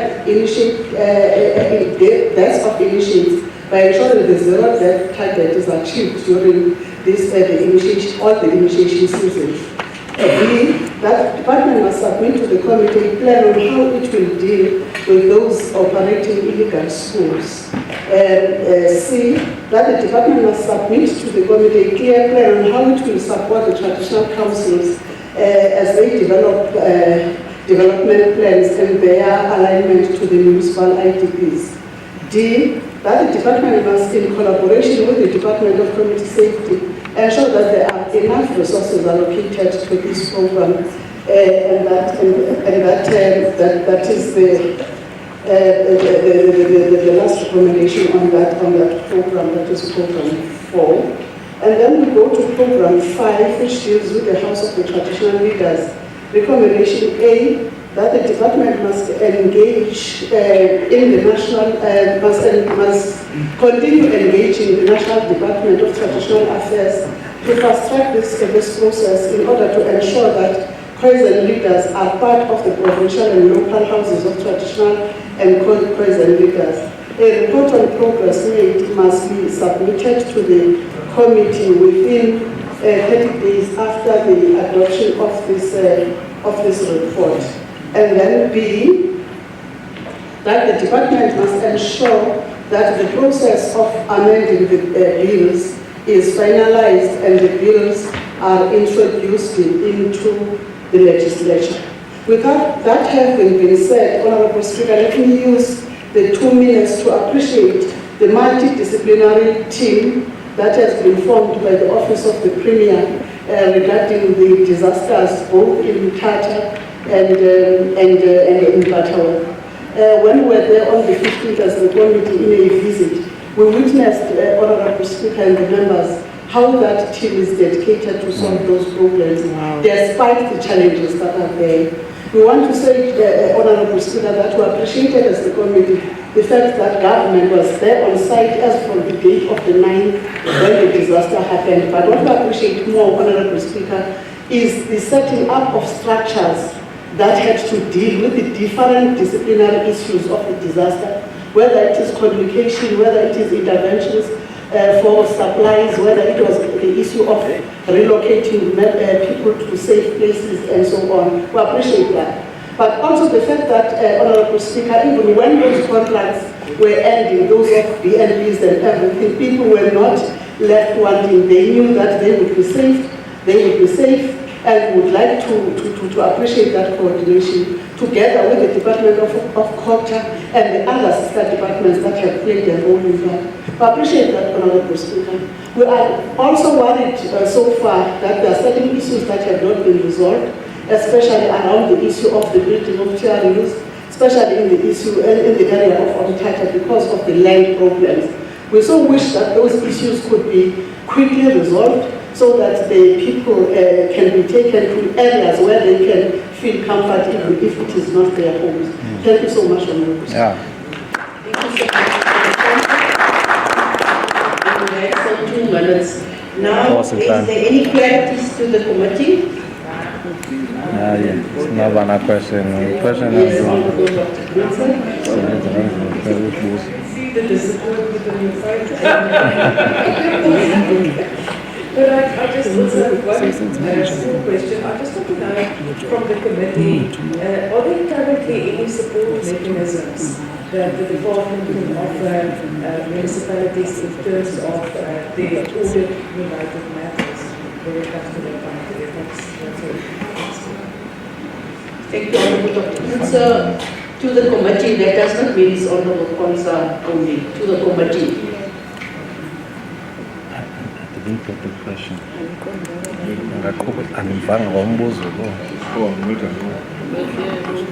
I didn't hear the question. Let me not just ask again the question. Thanks, Speaker. I just wanted to know if currently there are any mechanisms in COPTA as the department to assist municipalities with their audits every year. Thanks, Speaker. Yes, one of the concerns got their hand up. Thank you, Honorable Speaker. I think I will respond relating this matter to the approach that we have taken of a meeting with municipalities and dealing with the Section 131 reports and also the Auditor General's reports. And the Auditor General's reports mostly, and even the Section 131 and Section 71 that we have started to look at as the committee, deal specifically with issues of the audit outcomes. And what we have realized is that the audit management reports that the municipalities form after the audit reports sometimes are not followed to the core. Hence we agreed when we met with the department and the municipalities that there were certain municipalities that they were going to babysit, that would be Matana, Sundays River and other municipalities in relation to those issues. So the department, we have said therefore that through the looking at the quarterly reports by the committee, we'll be able then to monitor the process of that. But there has been interventions when we asked the department that they have even sent people to some municipalities to assist them in order to deal with those issues. Thank you. Thank you, Honorable Consa. Please to the MEC. Honorable Evans, Honorable Raymond in that order. Thank you, Honorable Speaker. I would like to know what mechanisms have COPTA put in place to ensure that the department closely monitors initiation practices in an attempt to prevent any potential loss of lives by initiates. Thank you. Thank you, Honorable Speaker. In terms of Section 154 support interventions, clearly that hasn't worked, Chair. What I'm asking is whether the money spent on municipalities for that intervention can be recovered. Honorable MEC, you either have the option to respond now or you can respond to it during your debate. It's your choice, Honorable MEC.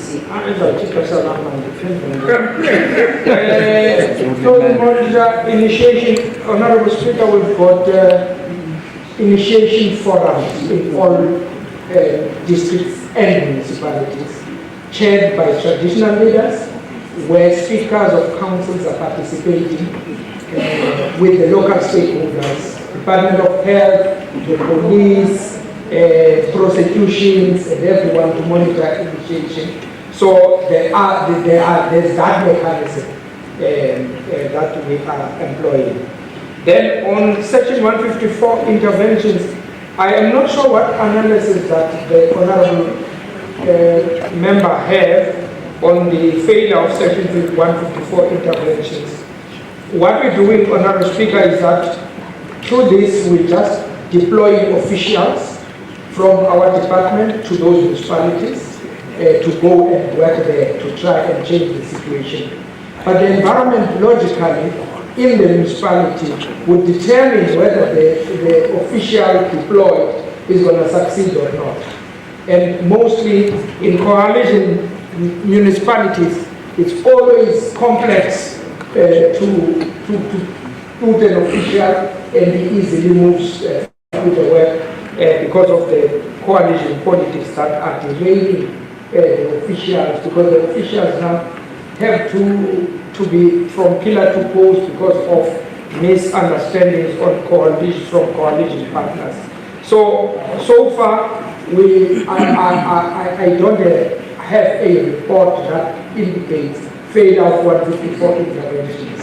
Thank you very much. Thank you so much, Honorable MEC. We will now go over to the DA, Honorable Woodendal. Your 30 minutes starts now.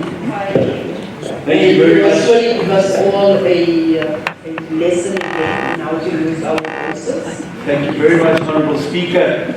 I think it would be remiss of me not to start by sending our sincere condolences to each and every family that has lost a loved one in the flood disaster in the province last month. It truly was a devastating disaster and one which must be prevented at all costs in future. You see, Speaker, whilst we all know that our checkered past has resulted in our country becoming one of the most unequal societies in the world, we can't just blame our socio-economic circumstances for the recent tragedy. It is the duty of the government to ensure that our people don't settle and construct houses on floodplains. Most of our people don't know how dangerous it is to settle on riverbanks or within the 100 years flood line.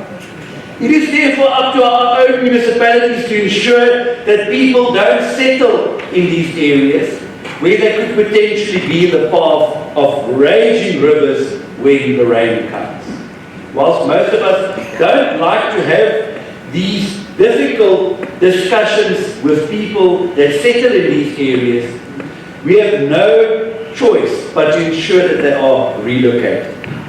To this end, Speaker, I want to urge the Honourable MEC Williams to issue a memo to all executive mayors and municipal managers alike about the need to ensure that where people have in fact settled in the 100-year floodline, those people get relocated to a more suitable area in the most humane manner possible.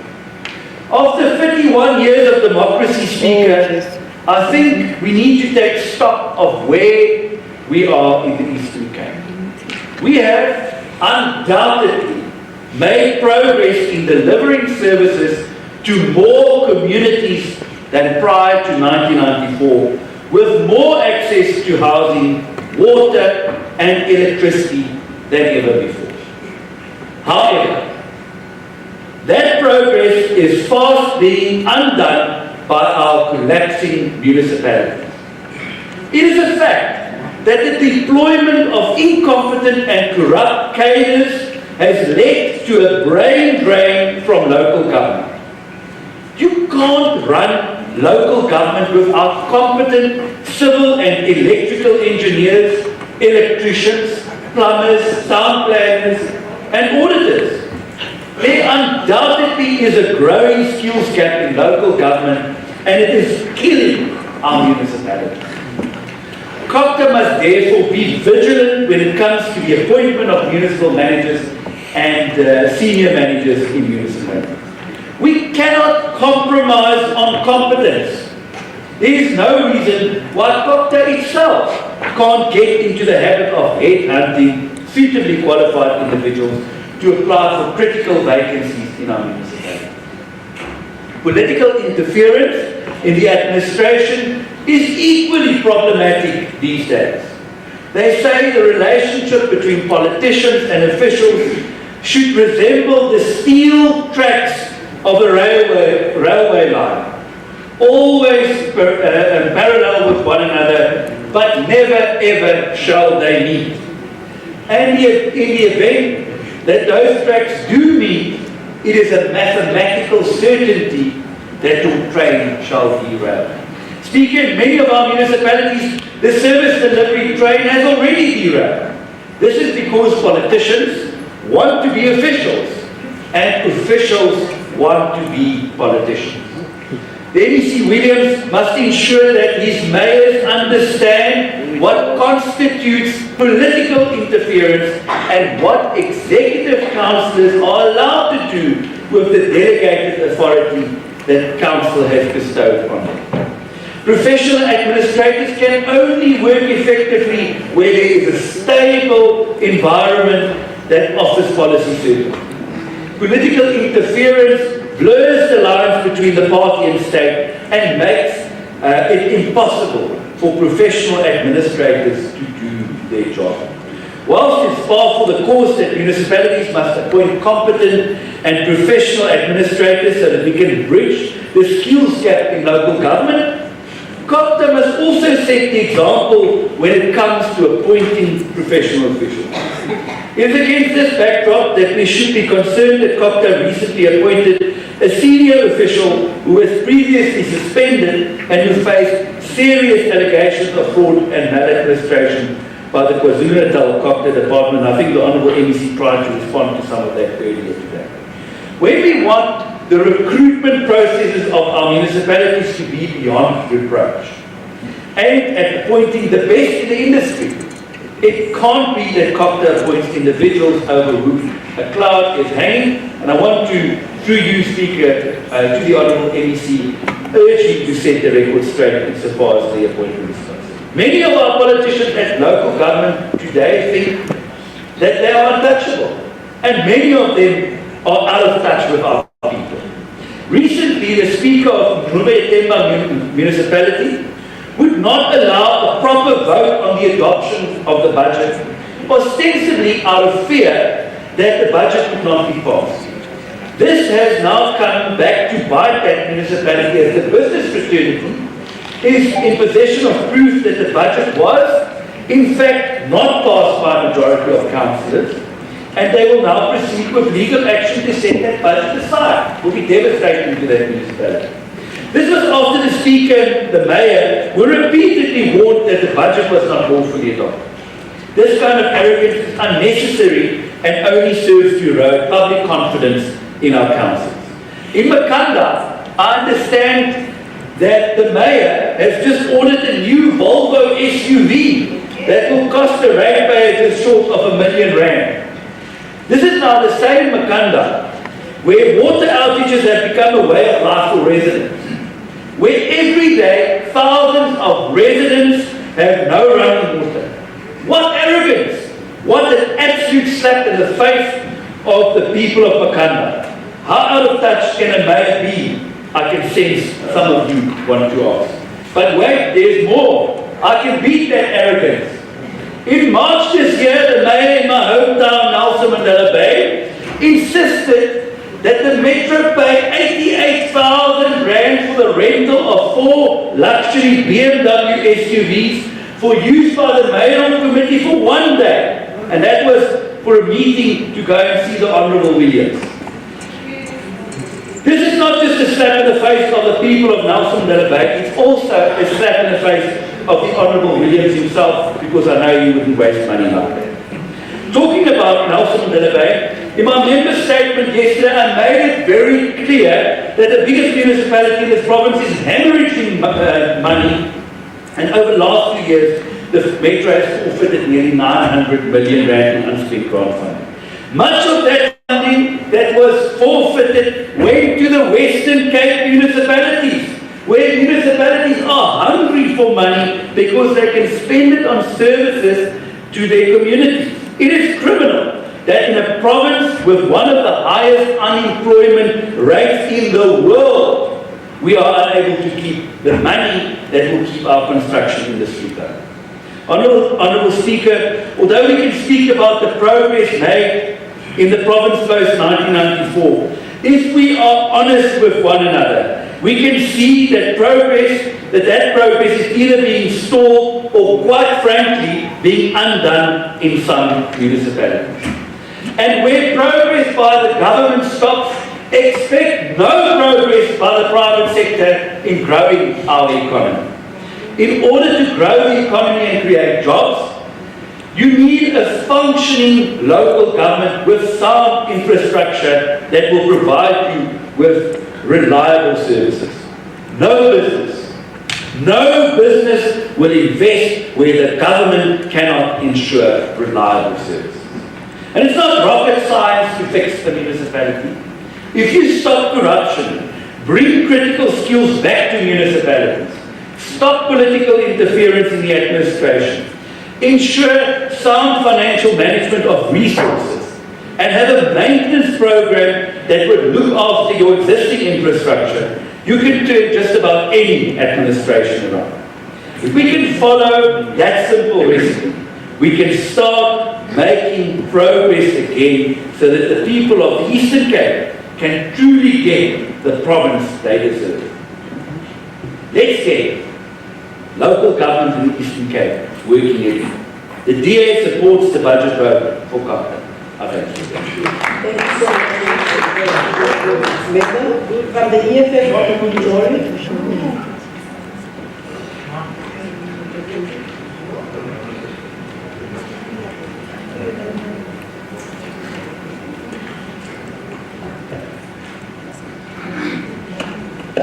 The President stands now. Thank you, Speaker. Greetings to the Red Battalions, led by myself.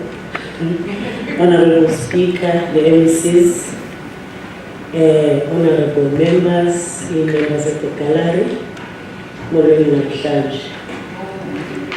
I rise on behalf of the economic freedom fighters to reject the 2025-2026 budget vote for the Department of Cooperative Governance and Traditional Affairs in the Eastern Cape. We cannot and must not continue funding the department that is consistently at the epicenter of collapse, corruption, and chaos. This budget seeks to pour over 1 billion into a department that has mastered the art of making promises but failing to deliver. A department of cooperative governance in a province where only 14 out of 39 municipalities are considered stable. The rest are either dysfunctional, high risk, or on the verge of collapse. Makana, Raymond, Mhlaba, and Mhlaba are among those already under administration for facing court-ordered resolution. Despite this crisis, called TAM underspent over 9 million in its governance support program last year. Meanwhile, the other programs were overspent without results. Performance targets are often vague and unmeasurable. Still, the department returns asking for more, yet offering no proof it can turn the tide. But what the numbers in this reports don't show is the depth of their suffering. In many rural areas, our people are now compelled to approach the courts to compel municipalities to have roads and bridges built, potholes filled, and taps running. It is now common for poor black villagers to raise funds for legal fees to demand the rights they are already entitled to under the Constitution. In the case of Magana, the High Court declared that the municipality had failed its constitutional obligation and must be dissolved. To date, no accountability has followed. Today, as we debate the budget, the poor people of Mhlaba have been stationed at the union buildings for over a week. They went there because all their cries to this department were ignored. Instead of engagement, they were interdicted from entering their own municipality buildings. The issue meant to be resolved in Bisho. The issues meant to be resolved in Bisho escalated to Pretoria is an embarrassment. We'll await the outcomes of the next meeting, but it should have never come. But that's a lie. This year alone, we saw cops demolishing homes and violently evicting street vendors and city and tech staff, often using questionable court orders. Meanwhile, just last week in Mthatha, after devastating floods, over 80 displaced people, including children, were dumped in a dilapidated warehouse in the middle of the night. They were assisted through the kindness of a private citizen, while government officials slept soundly and comfortably in their homes. Hundreds are in B&Bs and halls as we speak, with no clear timelines of when they will be relocated. This is the same department that hastily hosted a day of mourning with inflated catering budgets, while our people searched for missing families, then vanished, leaving victims at the mercy of NGOs, businesses, and private individuals. COGTA has also proven that it cannot account for public money. The Auditor General has flagged millions paid to service providers who never delivered and billions lost to corruption over the years, with the 2022-2023 financial year recording a whopping 6.7 billion. To date, no one has been held accountable.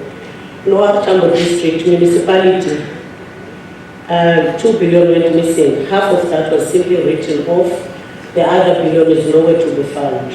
till to date. This department has also returned more than 20 million to Treasury in a single year.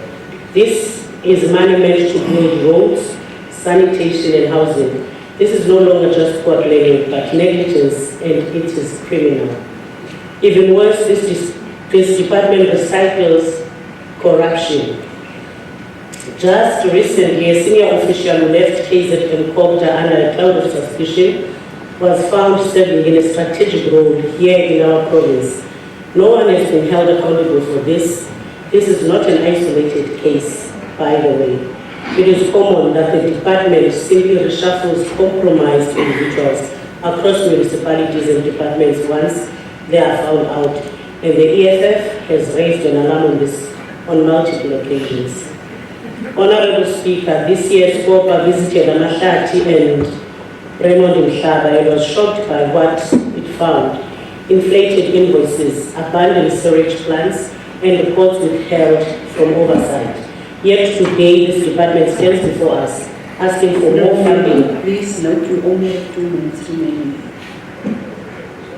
Yet today, this department stands before us, asking for more funding, with no action plan, no reform, and no sense of urgency.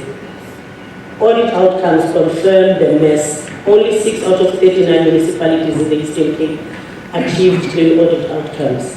That's roughly 15%, while 85 received qualified, adverse, or disclaimed outcomes. Over 1.4 billion was spent on consultants in the 2022-2023 local government cycle, with Eastern Cape identified by Auditor General as one of the provinces over-relying on consultants without achieving audit quality improvements. This budget vote does not address this. Honorable Speaker, this department claims it intervenes through Section 139 measures. But look at Buffalo City and Nelson Mandela Bay. Intervention after intervention, dysfunction still persists. Instead, the department demolishes homes, uses courts to intimidate poor, recycle corrupt officials, fails to recover billions, and ignores audit findings. The EFF, in addition to rejecting this report, issues the following demands: that a forensic audit of all dysfunctional and high-risk municipalities be done, quarterly progress reports tabled in this House with measurable accountability and a possible penalty for funding stoppage. There must be mandatory alignment between traditional councils. Moreover, there must be an audit of all staff members in municipalities and departments to root out ghost employees and those with fake qualifications. We have thousands of unemployed youth and qualified staff that will ensure full function in this province. However, they are ignored in favor of fake employees and capable employment. Thank you, honorable member. I appreciate that. Thank you. Julian, your 5 minutes starts now. Greetings to you, Honorable Speaker, Honorable Acting Premier, Honorable members, officials, and people at the Kala. UDM has noted that the department failed to ensure that there is budget allocation for its targets, which is an indication that the department is operating without having proper planning. Again, its performance will not be measurable and aligned with SMART principles. This to me indicates that the department has adhered to performance management systems. Municipalities also failed to develop bylaws and to ensure them through law enforcement. That is informed by their failure to control the unplanned high development of peri-urban communities around cities and towns, who illegally build houses, connect electricity and consume municipal water. Municipality also failed to collect revenue, and that resulted in reducing government capacity to provide essential services, increase the debt of municipalities, and make unstable economic environment. We also established that there are municipalities that are underperforming, and that happened despite the support provided. It is in that context that service delivery is being compromised by putting incompetent and wrong people into right positions with no capacity and skills to deliver services or quality results. It has also come to our attention that disasters are rife in the province, as it is not for the first time to experience them. But we noted that there is no contingency plan, preparedness to respond, and preventative measures. The reality is that we are devastated by the recent floods because of its negative impact to our people, in particular the mostly affected populations of Mhlaba and Provincial. It is on that same note that we applaud those who provided support to the victims by giving a helping hand. We further condemned those who took advantage of that disaster and see it as an advantage or an opportunity for looting and to benefit for their selfish interests. The action plan to allocate these people is appreciated. Is appreciated initiative to give respect, dignity, and recognition of those vulnerable people. It is on that note that as UDM we accept the budget. Thank you. Yes, ma'am.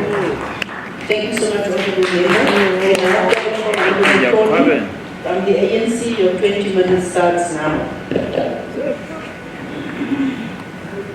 Thank you very much, Madam Speaker, the Chief Whip of the Majority Party, Honorable Acting Premier, members of the Executive, distinguished guests and fellow South Africans, and also to those who follow us through various media platforms.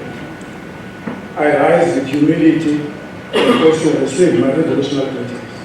Honorable Speaker, as the Kumar Mandela man will recall that Tata Madiba always believed in bringing government closer to the people. Today, our municipalities under ANC government are the living embodiment of that dream.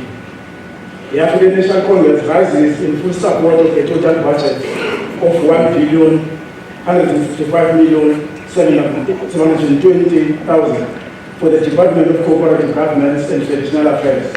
As the governing party, we reaffirm our overall commitment to a capable, ethical, and developmental state that puts people first. This budget is not just a financial instrument or a speaker. It is a powerful political statement of our intention to deepen democracy, transform a local state, and advance the social contract between government and the people. This budget, Honorable Speaker, reaffirms the African National Congress-led government commitment to building a strong, well-governed municipalities, empower and modernize traditional leadership institutions, also promote responsive, inclusive government. Honorable Speaker, we welcome the highlights, both progress we have made and the challenges we must overcome. As the African National Congress, we view oversight not as an attack, but as a vital part of our democratic machinery, a tool that strengthens accountability, corrects costs, and ultimately serves our people. Right? We know the department's efforts to adopt a paperless administration which aligns with the African National Congress digital transformation strategy. This shift is not only enhances efficiency, but also saves taxpayers' money, an important demonstration that our responsive government, the African National Congress-led government, is not afraid to confront challenges head-on. We govern with responsibility, transparency, and also accountability. The challenges facing our local government municipalities are real. Unfunded budget, revenue collection issues, lack of capacity, but the African National Congress is taking action. We support the recommendation that the National Treasurer must urgently re-evaluate the equitable share formula for newly amalgamated municipalities. The department must assist municipalities implementing credit control and debt collection strategies. Honorable Speaker, the African National Congress does not run away from responsibility. Where municipalities falter, we intervene. Where there is a need to reform, we lead it. The African National Congress-led government, we note the challenges of poor planning and management in the province prone to disasters.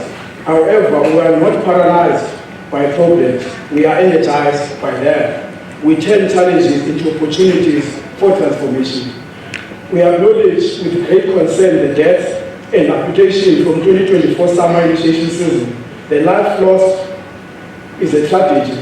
As the African National Congress, we reaffirm and value the cultural tradition, but we insist on zero death and full protection of the rights and life and dignity. We further heard the call of the Speaker demonstrated by Honorable Premier Oscar Magoya for being a present father to his son, a husband to his wife, an embodiment of culture, his custom. The Constitution of the Republic of South Africa, Section 31, recognizes the right of cultural, religious, and linguistic communities to enjoy their cultural practices and their religion. Honorable Speaker, we also recently, on the occasion of the son of the NEC, Honorable Williams, where he demonstrated the support provided and supposed to be provided by fathers to their son and the role that needs to be played to a boy child.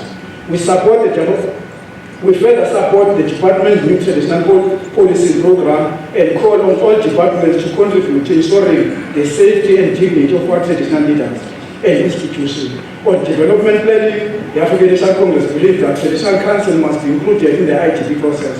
We support proper resourcing of these structures to fulfill their developmental goals. Traditional leaders is not just about culture, it is a vital pillar of community development. The African National Congress will always protect and empower it. The delay in the recognition of quiescent leaders is deeply concerning. We support the committee call for urgent action. Moreover, Honorable Speaker, we support the amendment of both the Traditional Leadership and Government Act and the Culture Main Initiation Act to ensure alignment with national laws. The African National Congress is committed to inclusive government that recognizes all traditional communities, including the Khoisan, and protect their rights and heritage. Honorable Speaker, under the ANC leadership, we are correcting the weaknesses, accelerating development, professionalizing local government, and protecting the cultural fabric of our communities. As an Somlo, we are wide awake, aware of our responsibilities and dedication to fulfill them. We therefore recommend budget vote number 7 to the House. The African National Congress support the report in the spirit of service delivery and unity. Thank you very much. And thank you for the time that you have saved us. Honorable Williams, over to you. Your 10 minutes starts now. You don't have to use the full 10 minutes. Yes. Thank you very much, Honorable Speaker. Greetings to you, Honorable Speaker, the acting Premier, members of the Executive Council, members of the House, our management team, our people on the lobby, our people on social media platforms and other public platforms. Honorable Speaker, the recent devastating disasters that visited our province on the 9th and 10th of June 2025 have launched our province into a serious agony, and about 103 people, including their children, perished in those floods. The floods highlighted the serious issue of illegal occupation of land and disregard of town planning and building regulations that should help the communities not to construct residential properties in areas that are below the flood line. The response of our government was quite swift, and we could assist all the families that were affected by the floods within a short space of time. In this regard, I must just indicate that Mhlaba, a member ye-EFF etethangaye apha, besipha kuye several times, and we provided everything that those people who were disaster-stricken required. It was not a disregard of our responsibility as government, but Mhlaba who was providing solidarity to those people. Out of her own set, they must not go to community halls. She can provide. They know easy victories and lies at shortcuts. We remain with an unforgettable experience of having to witness so many dead bodies, indicating that we may be facing more and more of the same floods due to climate change. The budgetary constraints that we continue to have in disaster management and the lack of technological early warning systems and boats and helicopters to assist our people during distress situations will soon be an issue of negligence instead of fiscal constraints. We must consider whether we continue with this state of underfunding or we prepare to face the consequences of communities who will face disasters and we will be unable to intervene as such. The people are currently rebuilding their lives after these disasters, and we have assisted them in their burials of all the deceased and provided food, clothing, psychosocial support, uniforms and stationery to the learners, and those that have not returned exams have ultimately returned their examinations.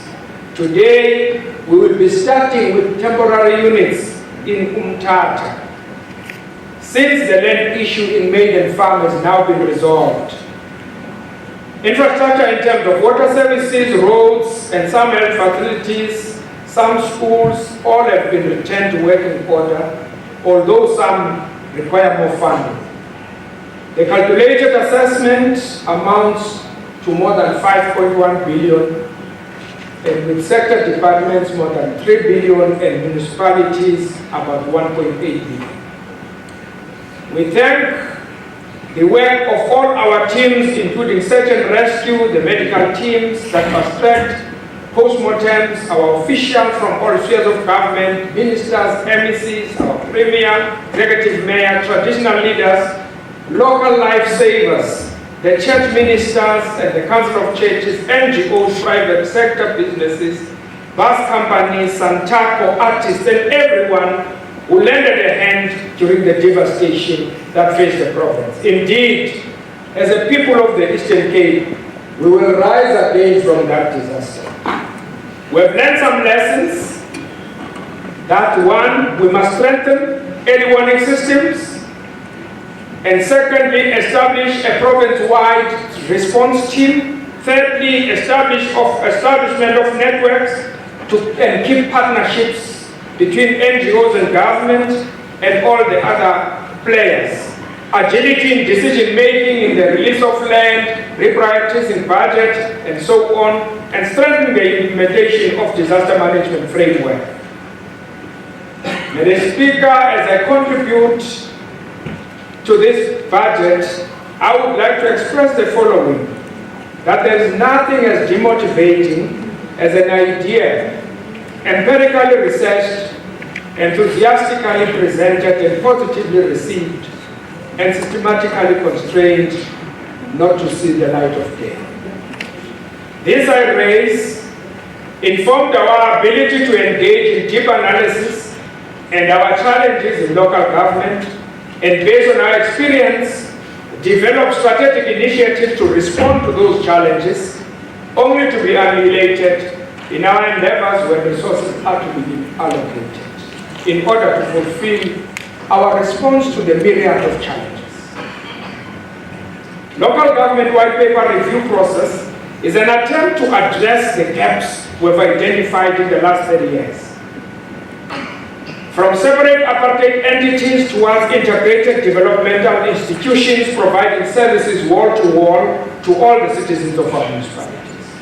Our assumptions that integrated tax bases of those previous municipalities would result in automatic financial self-sustainability has proven to be elusive. The infrastructure is not properly maintained, and this can be associated with both lack of funding and lack of knowledge that unmaintained infrastructure would collapse and services would be affected in communities. The logic that municipalities will depend on all revenue sources has failed as many municipalities are grant dependent. It is imperative that as we review the process, we look at the enforcement capability of municipalities, because they can't have the capacity to regulate bylaws but no requisite or concomitant function to enforce those compliances. Whilst we have done much to attend to challenges of historical backlogs and apartheid antagonistic spatial framework, which was thoroughly orchestrated to entrench poverty, inequality and unemployment, we must accept that addressing the system requires a contrarian system in order to negate it. Our endeavors have not yet yielded the expected outcomes in terms of improving financial management capability, governance and service delivery agility of municipalities, and the Auditor General report is a witness to this, which is why we only have 16 audits. We are committed to improve this flip situation so that we can increase clean audit results in all our municipalities. Our province still confronts the scourge of initiate deaths, as we have lost currently 11 initiates during the current winter initiation season, and this includes 1 amputation and 5 partial amputations. Honorable MEC, please do note, you only have 2 minutes remaining. Thank you, Honorable Speaker. I no longer understand what parents are doing to their children by allowing them to be circumcised by illegal, untrained surgeons as we visit Amaboma in Buffalo City. The scenes we've seen are devastating. And the problem is that we can't effect arrests because the families are hiding who have circumcised children.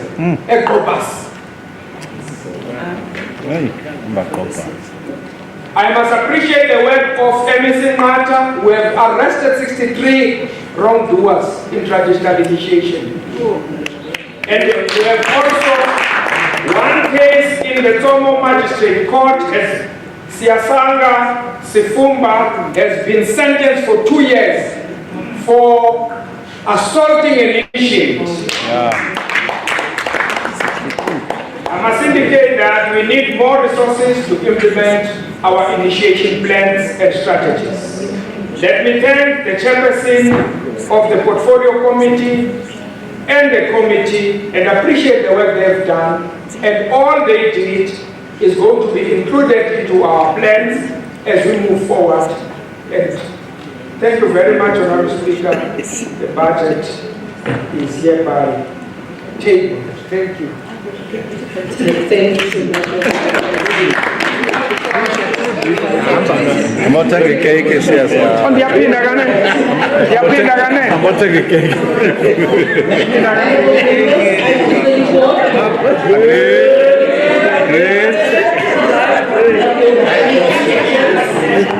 No objection. Thank you so much.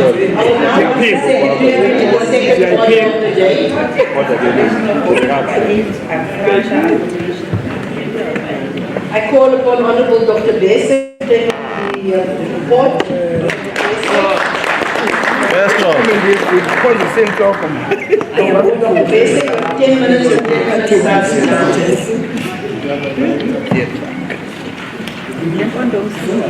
Greetings to you, Honorable Speaker. Greetings to Acting Premier. Greetings to all the protocols that are present here today. Honorable Speaker, first and foremost, I'm presenting budget book number 8, Department of Agriculture, not Dr. Gaza. Agriculture is the Cinderella of the African development. Though it is the bedrock of the most economies. However, the department has been allocated an amount of 2.5 billion compared to the 2.4 billion allocated in the previous financial year. This budget represents an increase compared to that of the previous year. Department of Agriculture comprises of 8 programs. However, Honourable Speaker, I will touch base, few findings and recommendations, and jump to the general findings and general recommendations due to the time constraints. Program 1, that is administration. Finding number 1, the department's transition to a revised organogram has been significantly delayed. This impacts strategic alignment between human capital and the core tribal objectives. The absence of detailed transition plan and the ring-fenced implementation budget undermines operational efficiency and service delivery.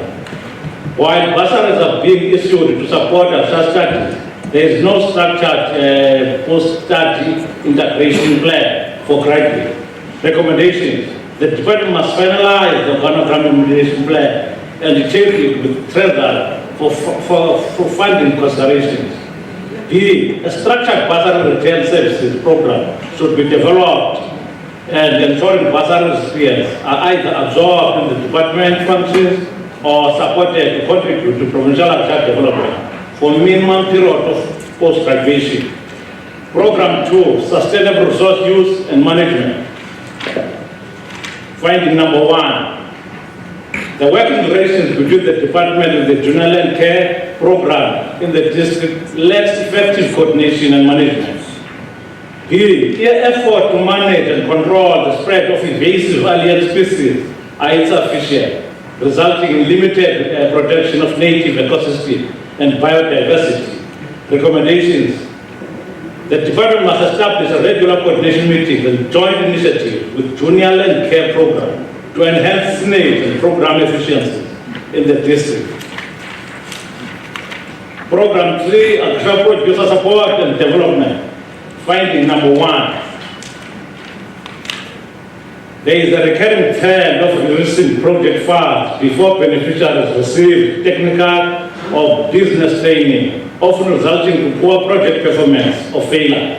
B, the committee observed underinvestment in scalable food security initiative. Given the province's vulnerability, food security intervention should double as job creation mechanism. Recommendations: the department must ensure that all project beneficiaries undergo a compulsory pre-funding, training, and post-funding mentorship as a condition for grant allocation.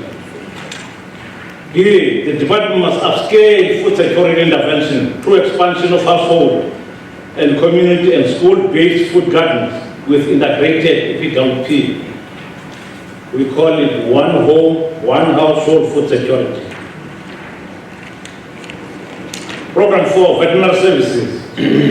Finding number 1, keeping material is not regularly provided and closely monitored. There are challenges of ticks, especially in the coastal areas. Recommendations: a turnaround plan to address this challenge must be submitted to the committee within 30 days. Program 5, research and technology transfer services. Finding number 1, the program lacks adequate mechanism to assist hemp farmers with a tetrahydrocannabinol HTC analysis, hindering compliance and economic benefit. The support provided to fisheries has not demonstrated clear contribution to economic benefit. Recommendations: the department must establish a dedicated testing facility and provide technical assistance for THC analysis to ensure compliance with regulations and support economic growth in the health sector.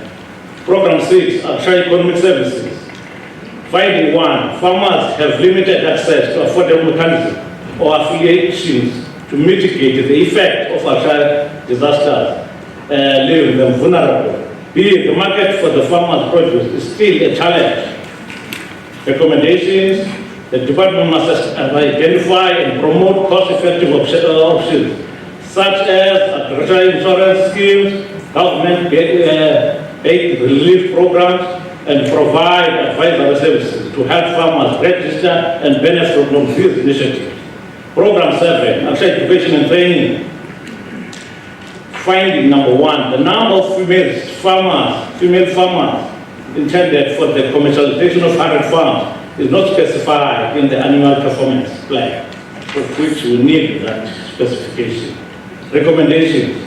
The department should provide details about female participation in the planned program for the commercialization of 100 farms, including how the prerequisite program support female farmers. Program 8, that's Rural Development, ECRDH, and Cape Development Agency, Rural Development Agency. Finding number 1, although the plan exists to repurpose the farmed red herbs into a productive agricultural processing site, there is no dedicated budget, risking loss of valuable infrastructure. The department continues to channel funds into the project that consistently fail to deliver outputs or sustainability, raising questions about project appraisal systems. Recommendations. The department must develop a funding model for red herbs revitalization, including partnership with private agro-processing, seed and seed fund. General finding. Across the program, the committee identified weak interdepartmental coordination, poor stakeholder engagement, and inadequate collaboration mechanism. The committee observed a recurrent pattern of premature project implementation without adequate preparation, training, and capacity building. General recommendation. The department must improve and address all these structural weaknesses to enhance service delivery effectiveness. The department must strengthen collaboration with municipalities, Office of the Premier, Department of Transport, to ensure that access roads to farms are prioritized. Honorable Speaker, last but not least, Chairperson of Portfolio Committee would like to thank the Provincial Department, which is led by Honorable Consiwe, for the unwavering support, including entities, committee members, and support staff, for cooperation and assistance during consideration of the budget. Vote for number 8. I hereby table the budget. Thank you. Thank you so much, Honorable Dr. Besa. Thank you. Are there any clarities to the committee? Never. Any clarities to the Honorable MEC? No. Honorable Dr. Fick? Thank you. Thank you.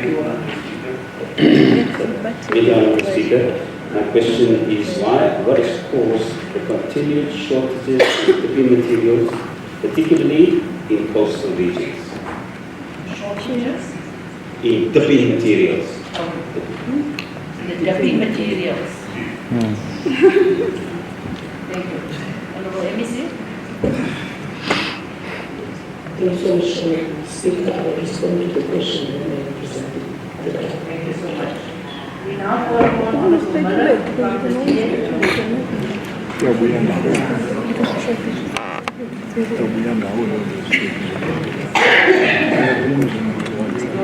the starts now. May I advise honorable members that some 2 or 3 minutes before the time the next speaker just moves and comes and sits.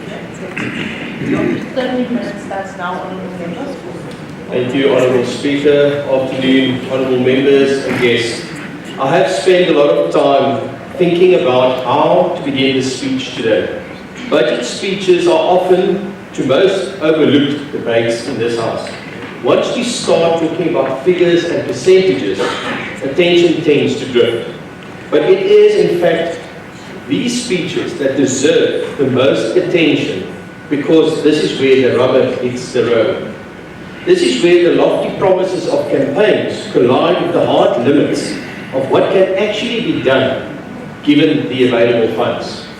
This budget of approximately 2.5 billion for agriculture in the Eastern Cape is a significant investment. But as always, the question is not only how much has been allocated, it's whether the people who rely on this sector will actually benefit from this budget. Honourable Speaker, too often we lose sight of why we are here. We make speeches because it's a box we have to tick before we spend the money. Honourable Speaker, but we forget that we are here to represent the people of this province. The people who put us here did so because they believe that they, by doing so, we would make decisions that would ultimately improve their lives. Agriculture is a foundation part, or foundational part, of our life in this province. It feeds households, supports rural livelihoods, and offers real opportunities for economic inclusion, especially places where little else does. The department's stated priorities including growth, job creation, poverty reduction, addressing high cost of living, and creating a capable, ethical, and developmental state aligned closely with our own. But how does that translate on the ground? How do we make those words a reality for the farmers who are facing growing uncertainty in turbulent times? How do we assure the province that this department is working towards building a better future for its people? I want to start by recognizing the 269 million rand allocation toward food security. It shows an understanding of the urgency many communities face. There is no doubt that hunger and undernutrition remain persistent problems in our province. For that allocation and the continued focus on our agri-parks, we want to give credit where it is due. Sadly, Honourable Speaker, we can't stop the speech there. It's not just about intent or about practice, but what we do, not what we say, that is what matters. And I want to repeat, what we do and not what we say, that is what matters. You see, when we start interrogating figures, the pattern emerges over years of the departmental spending. It is a pattern of which substantial resources are directed towards small group, long-standing, high-profile projects, like the Mhlaba and Majola tea estates, macadamia nut project, and a range of red hub initiatives. I hope and pray that one of these days the department will grow as weary of supporting these entities as I am and my predecessors have become of raising them year after year after year. These strategic projects have become a drain on the department's fiscus. No bailout is ever enough for these projects. Give them 100 million this year, next year they will be looking for twice that amount. In fact, Mhlaba Tea has recently requested 400 million rand bailout again. And they are already hindering towards a total funds that they need is closer to 500 million, Honourable Speaker. Now, this initiative cannot even, in this case, this initiative cannot grow tea at a profit for this province. Honourable Members, Honourable House, let me say this following. For 500 million rand, what they are asking for, we could nearly triple the food security funding. As a once-off spend, we could turn over 115 million school meals. This is giving hope to the people of the province. That is improving the lives of our people. Honourable Speaker, there are certain approaches of the department that raises concerns. Firstly, the continued investment in projects with poor performance record limits our ability to support our emerging farmers. Many of these farmers operate in isolation, far from the days of committee briefings or press statements. They are not asking for large bailouts. They are asking for working equipment, veterinary services that arrive on time, and roads that do not damage their crops and their products before it reaches the market. Secondly, the lack of consistent monitoring and consequence management creates a risk that underperformance becomes a norm in this department. Not when the majority of small producers in this province are still waiting for the first real intervention from the department. To be clear, Honourable Speaker, I'm not arguing that we must abandon our legacy projects simply because they are difficult. No, but we must ask the hard questions. And the question is, does it still offer value? Compare that to, is it still viable? That is the question that needs to be asked. If a project has absorbed hundreds of millions of public funds over decade and decade, and it cannot demonstrate a measurable impact, we need to consider whether it should continue to receive priority funding. 'n Mens plant nie mielies in grond wat bedoel is vir sitrusse.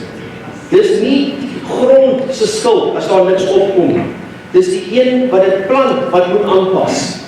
Honourable Speaker, one does not plant mielies in soil which is made for citrus. It's not the soil's fault if it's not growing. It's the one planting that needs to be adjusted and adjusting himself.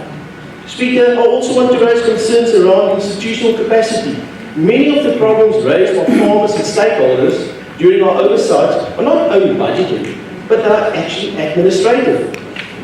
Vacant posts, outdated organograms, and a lack of reliable extension services make it difficult for our department to fulfill its mandate. The ratio of extension officers to farmers in some areas exceeds 1 to 1,000. That is not sustainable. Even when money is available, delivery breakdowns when departments cannot respond timely, or when roles are, or certain roles are not even clearly defined. The longer these capacity issues are left unresolved, the more strain is placed on the field staff and the greater the backlog for our farmers supporting us. Honourable Speaker, what we need going forward is a shift in how we assess success. It's not enough to report expenditure or attendance at a workshop. The real measure must be whether a farmer's operation becomes sustainable, whether the rural household has access to affordable food, whether the public funds result in permanent jobs, not only seasonal jobs. I would also encourage the department to commission an independent review on the Red Hub infrastructure across the province. In some places, these centres have become operational bottlenecks. In others, they are completely underutilised. A once-off investment followed by years of silence, Honourable Speaker, is not support. It is neglect under the cover of ribbon cutting. Speaker, I appreciate the tone and commitment of our MEC has shown in the engagement in our portfolio. I hope that we can move forward in the spirit of improving outcomes, not defending plans for their own sake. Good governance does not mean pretending things are working. It means correcting the course we see that they are not. Across South Africa, there are departments working under the same constraints that are achieving better results. We must learn from these departments, not only to copy them, but to adapt what works to our own context. Let me conclude, Honourable Speaker, with the following. The purpose of this speech is not to find fault. It is to help focus the department's attention on what matters most. Delivery at ground level. Now I want to repeat, delivery at ground level for our people in this Eastern Cape. That is what the people of the Eastern Cape expect from us. And that is what this budget must begin to deliver. Thus, I end off by saying, for the love of agriculture, the Democratic Alliance supports this budget. Thank you.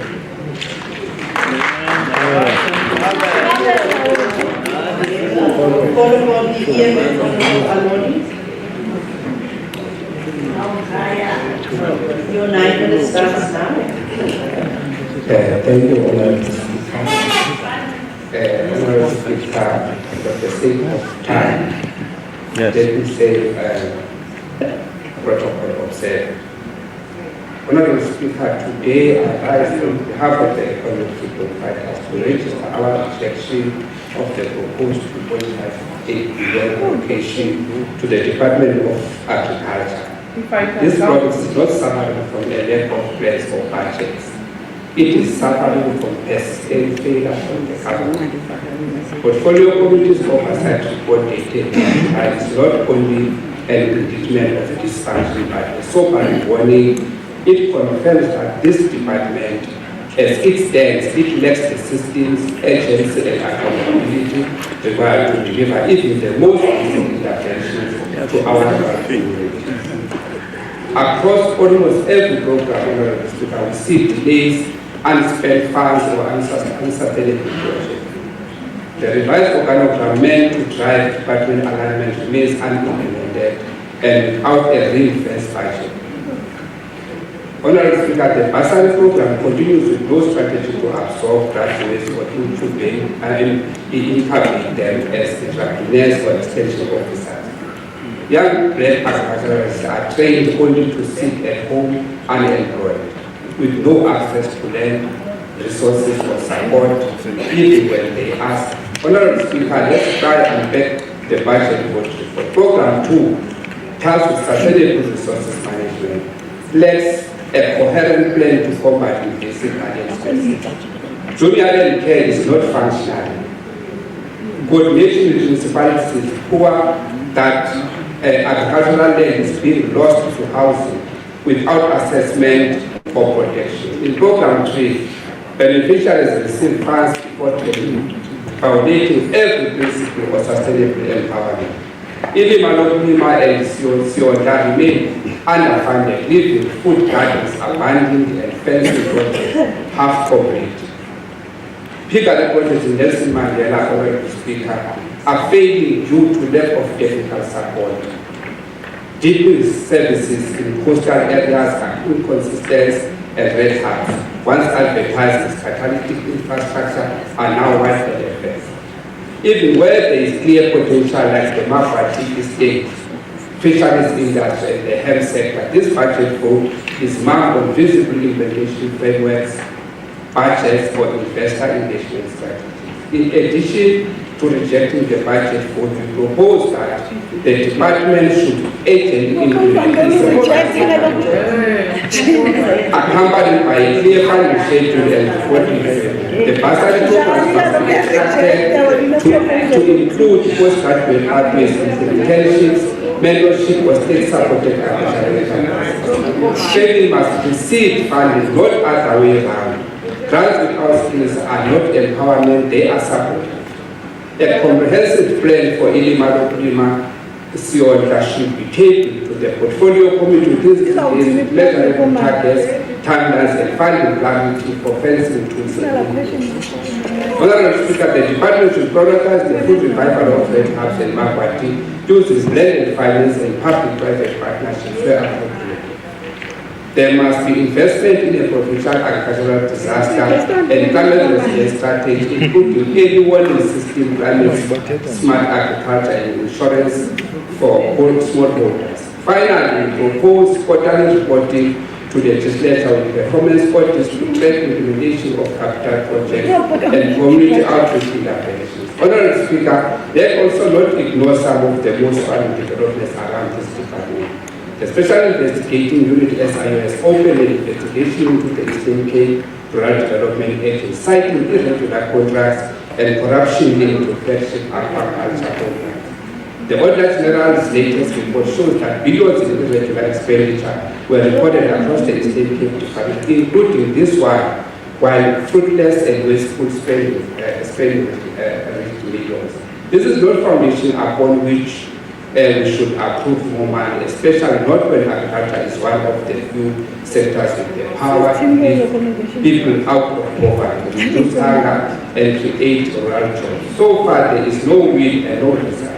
Eastern Cape is the highest livestock density, Honorable Speaker, the most available land, but the least agricultural output. Why has government not taken advantage of this? Why does this budget vote not speak on this? And more than anything, make proposals that will increase our agricultural output. In closing, we cannot continue, Honorable Speaker, funding dysfunction. Rural people are not statistics on close annual reports. They are citizens waiting for food security, for market access, for dignity. We offer this proposal as a way forward until this department demonstrates seriousness, efficiency, and accountability. We cannot support this budget vote. It must be noted, Honorable Speaker, that we reject this budget not out of hostility or out of funding to punish our people, but out of principle, out of duty to those who depend on us to act as inclusive Spain. I thank you.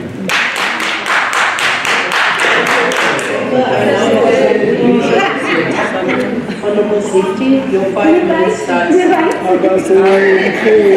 Thank you, Honorable Speaker. As the UTMs in the Eastern Cape, we support the Eastern Cape Department of Agriculture's 2025-2026 budget vote. As someone raised in a village where every seed and every rain-fed plot counts, we welcome the intention of this budget. We hear the numbers 2.5 billion allocated to agriculture this year.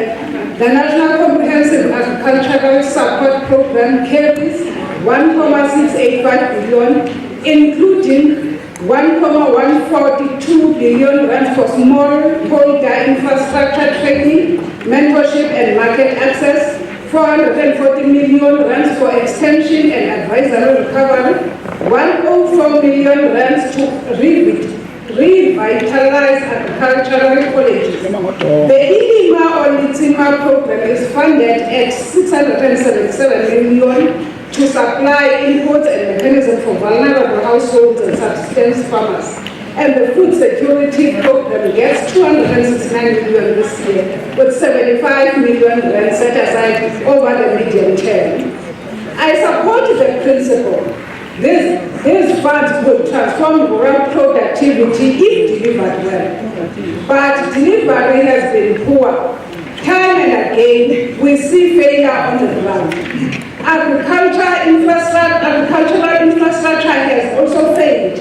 In Duton, an agri-park built at huge taxpayer cost remains unused. Its structure is meaningless to locals. Similar to projects dot the province and leave communities bitter and empty-handed. A poultry hatchery funded with 3 million rand in Mhlaba has never opened. A 7.6 million rand abattoir in Grahamstown was vandalized and lies idle. The poultry industry master plan signed nationally in 2019 remains unimplemented in this province. Officials have refused to engage with farming associations, leaving smallholder poultry farmers without cattle access, markets, biosecurity packs, or support, despite clear national policy. In addition, while livestock theft is a massive threat and SAPS recently recovered millions worth of livestock, according to provincial government data and news reporting, livestock theft in the Eastern Cape cost farmers over 260 million rand in a single financial year, with thousands of sheep, goats and cattle stolen or poached, yet the department has no formal safety program, no cameras, tagging system or structured collaboration to prevent the theft in the first place. Meanwhile, rural policing is under-resourced. Reports show 20 villages share just one police vehicle and SAPS lack enough detectives. In 2023, the Eastern Cape faced a 10% detective shortage compared to staffing norms. The cost of employment continues to balloon. Over 66% of the entire provincial budget goes to wages. We have had no plan to reduce this, instead of tap reserves and own revenue to plug shortfalls. So, yes, I do support the intention of this vote, but I ask, when will this 1.1 billion rand for smallholder support or 440 million for extension reach the clinics, schools and farming families in Lusiri City or Bizarre? Will officials finally work with local farming associations or continue building unused barns and unstaffed hatcheries? Will therefore biosecurity supplies and vaccines at rural depots on time, or will they accumulate in central stores? Will stock theft prevention become a funded department-led program or remain an afterthought? Will we insist that CAPS and Ilima or Ilitsima money be tied to functional roads, boreholes, and markets, not just empty spending targets? As someone who knows the soil, the crop cycles, the weight of a drought year, I grew up watching farmers lean on promises that wait before the planting season even begins. This budget contains potential, but to honor it, we need real delivery. We must follow the money field by field, and we must insist that the promise today becomes food in homes, jobs in farms, and dignity of rural community tomorrow. I support the vote, but we will monitor every rent until our villages see real results. Thank you. That is, oversight is very important, not to say I don't vote for budget bill.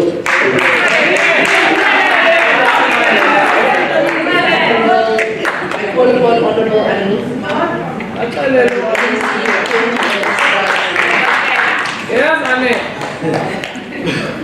Honorable Acting Premier, the EXCO members, honorable members of the August House, attorneys of various departments, many of the people who are watching us through the social media, I am extremely happy to greet you on behalf of African National Congress.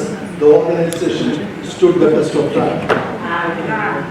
I just want to say, Honorable Loni, on a light note, you are my learned friend. It is an experience that you govern. Once you never do that, because we have keep on for the past how many years, 10, 12 years, we are hearing you say reject, reject, reject. You do not have a vocabulary.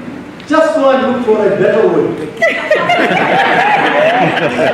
Since agriculture is regarded as the food provider, human existence is directly dependent on it. The fact that the economies of the world and many nations entirely on agriculture serves as a reminder that the importance, it feeds the society, it takes care of the society, it creates employment, and agriculture is essential for preserving the social order, the ecosystem, and the better environment.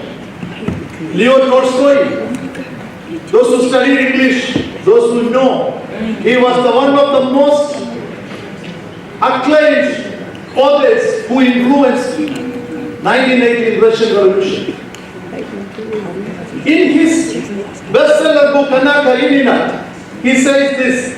He says, descriptions of living farm and the routines of the rural life was well picturized in that.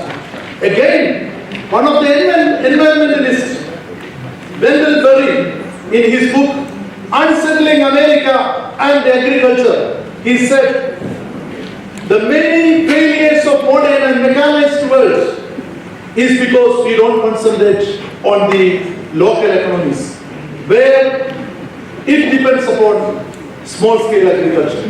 There is no way we are dispelling that commercial farming is not important. But we believe that there needs to be a watch.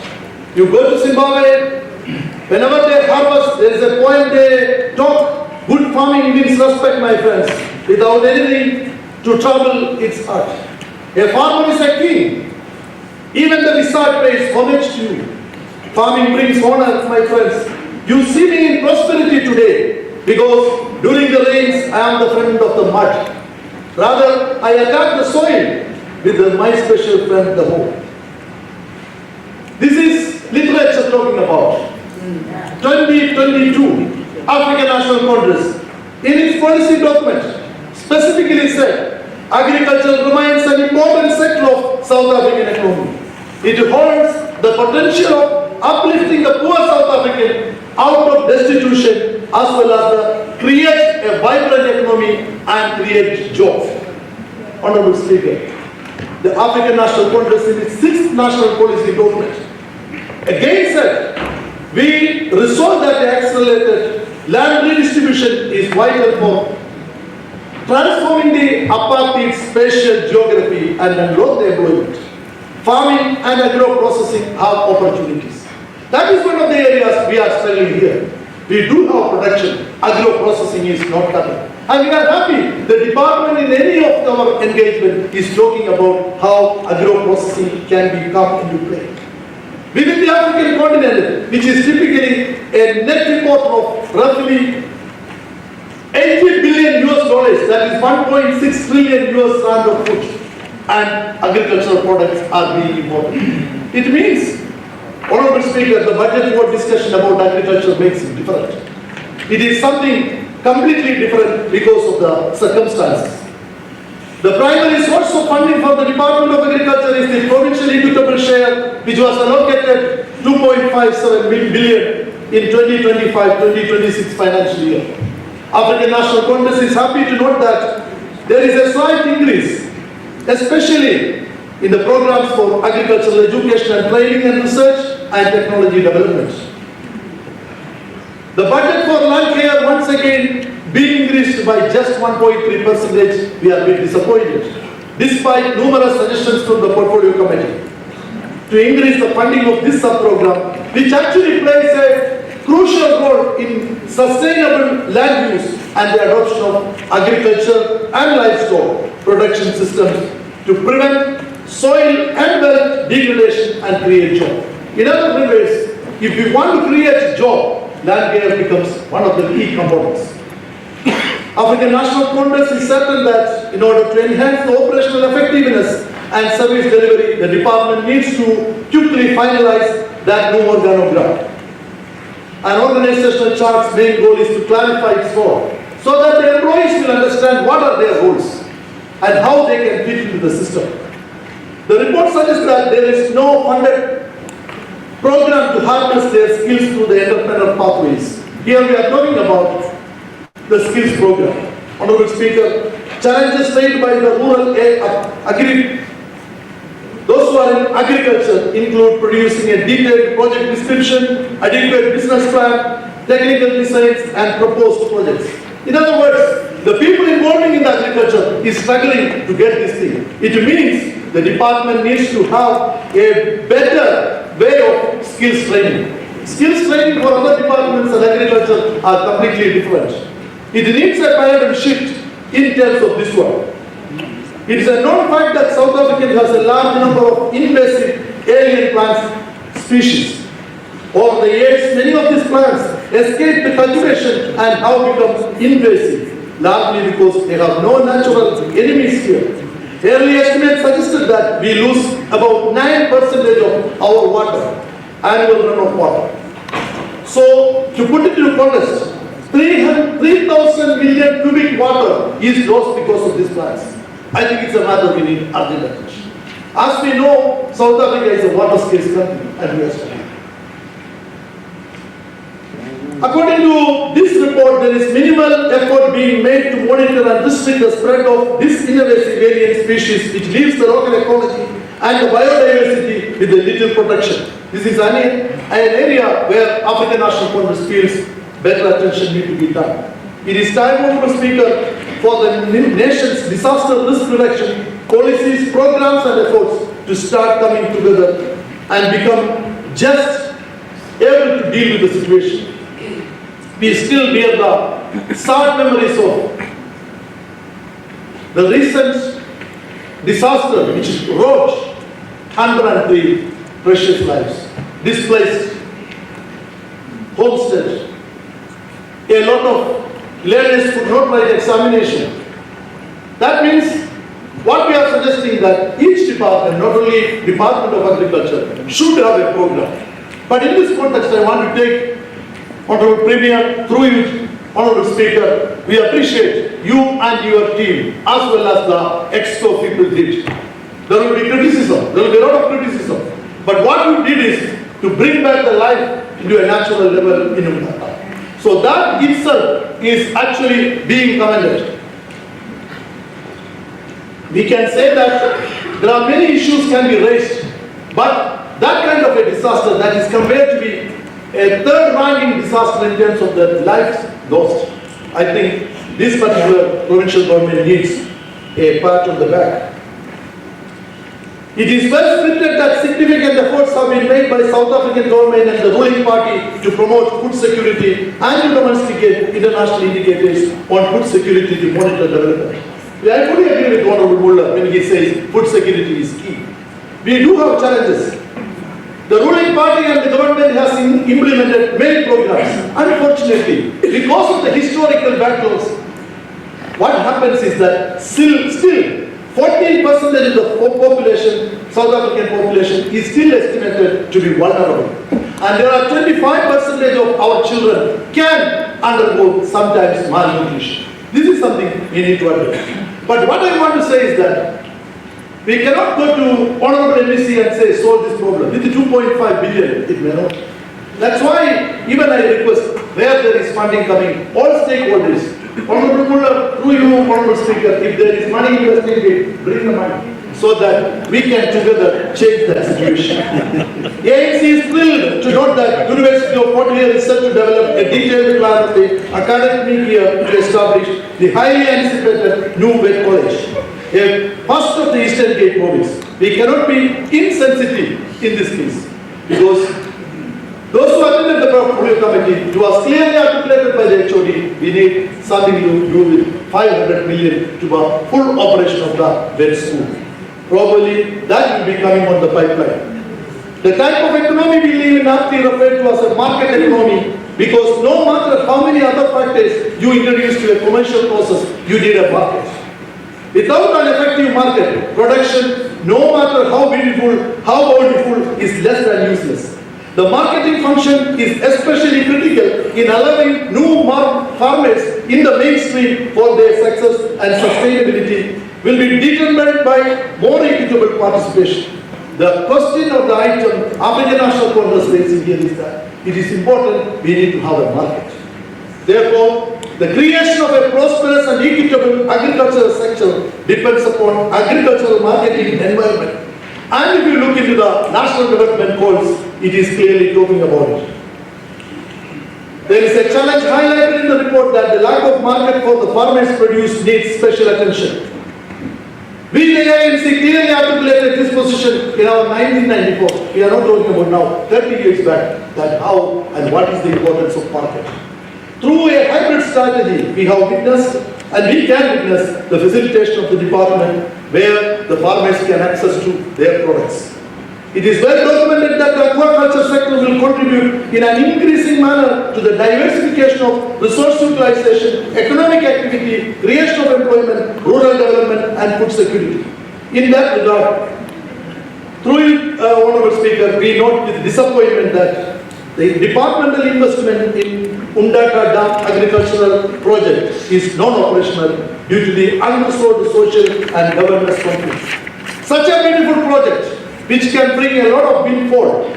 I think local municipalities, I think Kokta and other people need to come into play so that the issues can be solved and we get the benefit of it. Again, when we examining the repurposing of the red hubs, I think we appreciate MEC that the repurposing of red hubs is very good, because when we started the red hubs, the purpose was the mega operation, mega farm operations.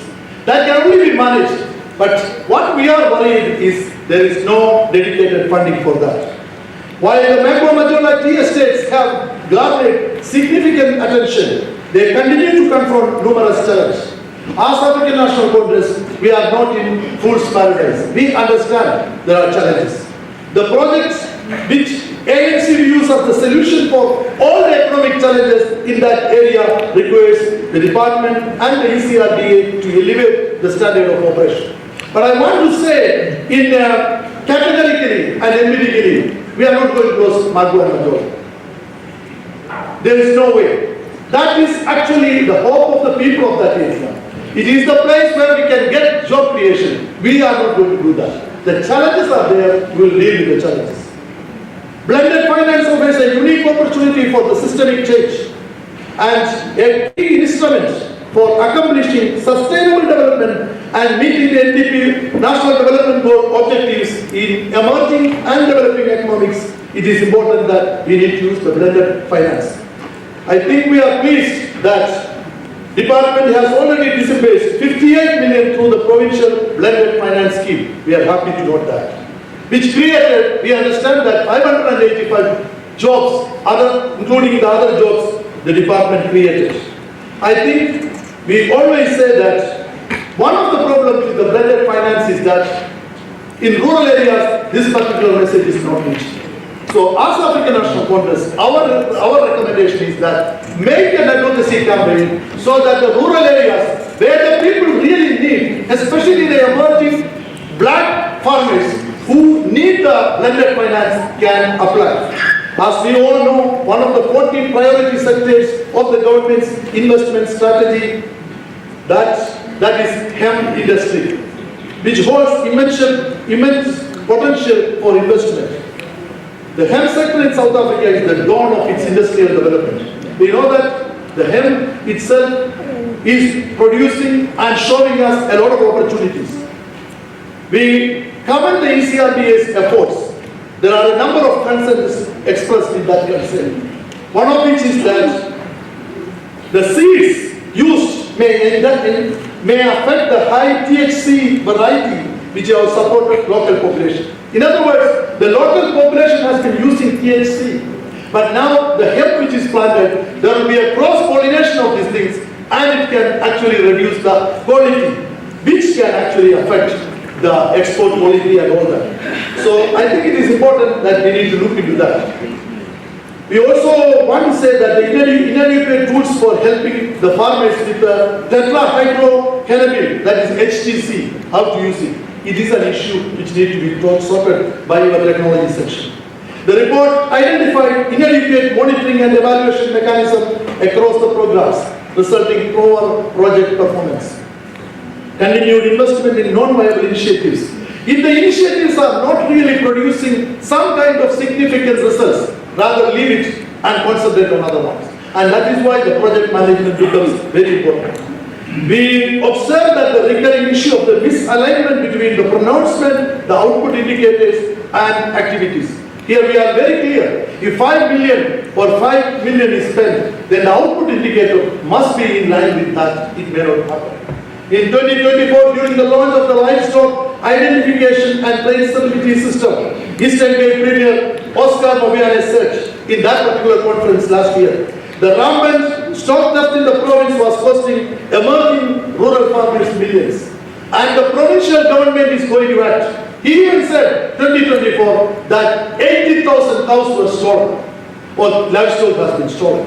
Now, we are happy to note that Department of Agriculture come into play.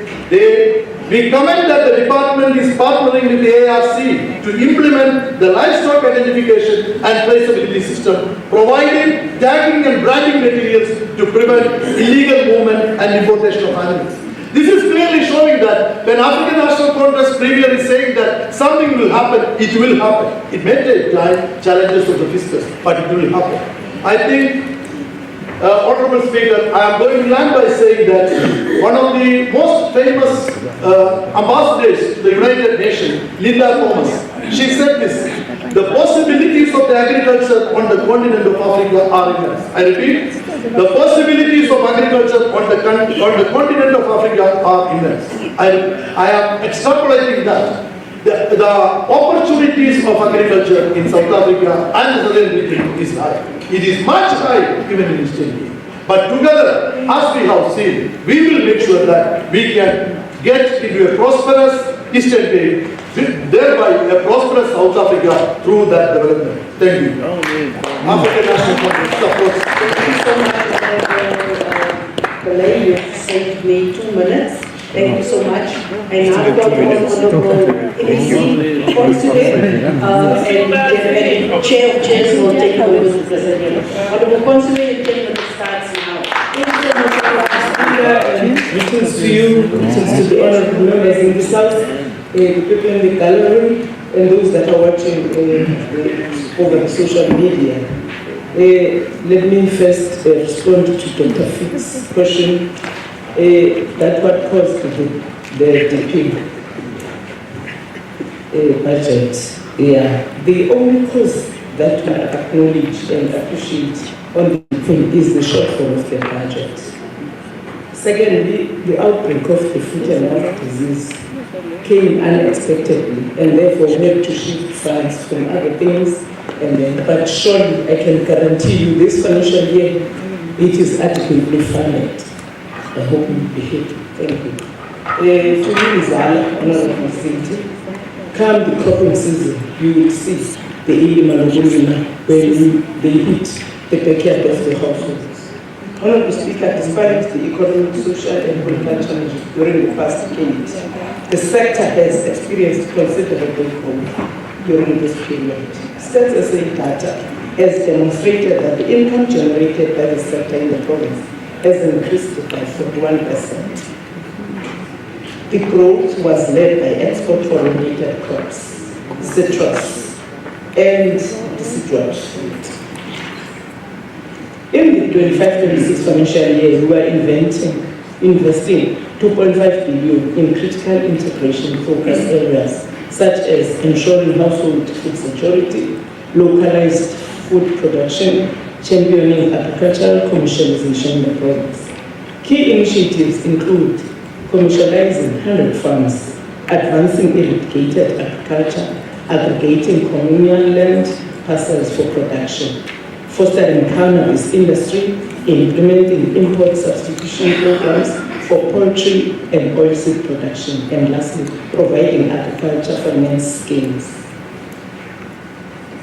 Honorable Speaker, yes, in April 2024, we experienced an outbreak of foot and mouth disease in the areas of Okama and Kokama municipalities, opening up free movement. So working in partnership with the industry, the government ensured that the spread of this disease in the province is kept, resulting in the lifting of the quarantine disease management area in these areas. Opening up free movement of animals, the province is increasing efforts to enforce biosecurity measures and regular testing with intention of reclaiming the FMD food status again. So we're carrying there. Honorable Speaker, food insecurity is a serious challenge that I've realized that dealing with it requires a concerted effort from various stakeholders. Thus, the department adopting new approaches that is focusing on community production above household. This approach is building from the gain of the previous years. There are in 2024-25, we assisted about 30,000 vulnerable households by providing production packs through the Ilima Lokotinenza. Partnership with the Department of Agriculture, Land Reform and Rural Development, whereby 12,000 households received support through the Presidential Endowment Stimulus Program. The department successfully completed 10 spring water projects across 5 districts, which is Alfred Nzo, Amatole, Krisani, Jokabi, and Watam, all 2 in each. In total, 234 taps were installed in 10 villages, providing clean water to 1,891 households and generation of 496 jobs. On commercialization of farmers in the province, the program is commenced with the department establishing blended finance schemes that were implemented in partnership with ECRTA, ECTC, and SIFTA. The department funded the initiatives with 50 million and ECTC 25 million, SIFTA 75 million. To date, the schemes have disbursed 58 million. To continue from here, the department has a target of commercializing 100 farms in the hands of black producers through tailor-made support program, starting with capacity building, business compliance, and access to market programs. So the concerns is being addressed here. Vegetable producers received assistance in acquiring the necessary infrastructure to qualify for food agriculture practices, the GAP certification. To small irrigation projects were established in Amajini, in Port St. John's, Amabonzi, Rectangle, as well as 74 fencing of 3 projects and a pet shop. The resuscitation of production in the scheme is prioritized to ensure that communities derive value from existing infrastructure, while the department is mobilizing resources from other departments to upgrade this infrastructure. In 2024-25, the department planted maize on 22,000 hectares, aiming for yield of 112,000 of grain. Additionally, the department supported 9 fencing projects, providing a total of 20,000 kilometer fence and multi-purpose street. On the red meat chain, the beneficiation from the largest population of livestock in the country, it is the priority of the province, with the department having finalized the construction of an abattoir in Elutut, Stratton, which is being handed over on Friday the 1st. Furthermore, Mhlaba Beef Complex project is underway, with the first phase involving site identification and the current phase focusing on infrastructure deployment. The livestock identification and traceability system was launched, targeting 25,000 cattle, registering 78 establishments in the national database.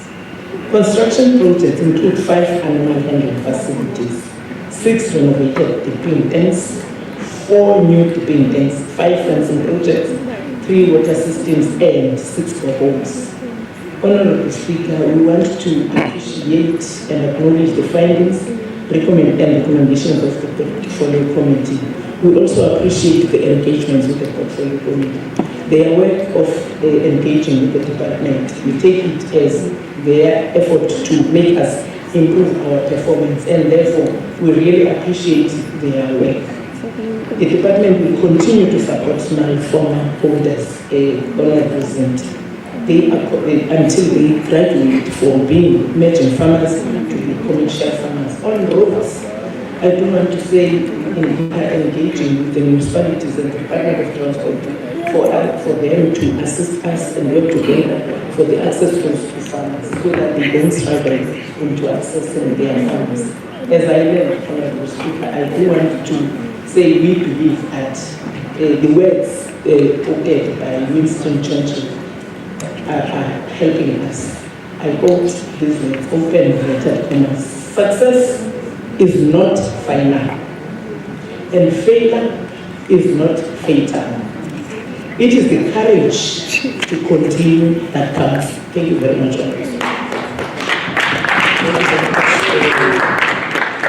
The Honorable Embassy. I put the report. Any objection? No objection.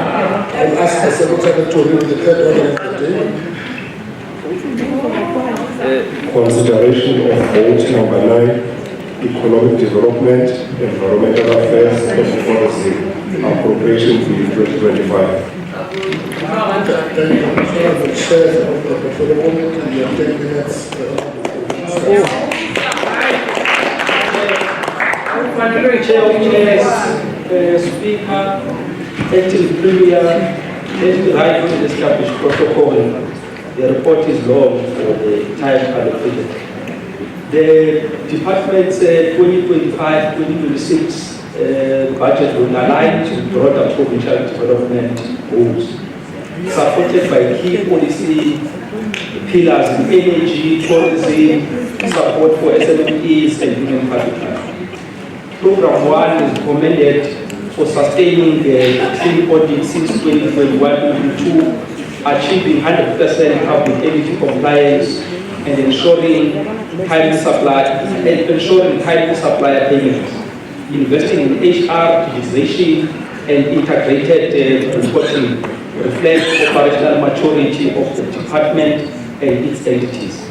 Notable among the recommendation that the committee has put is that the dilapidated property portfolio results in low rental income. Therefore, the department should revise its fund allocation for maintenance costs for the property portfolio and dispose non-strategic and non-core properties.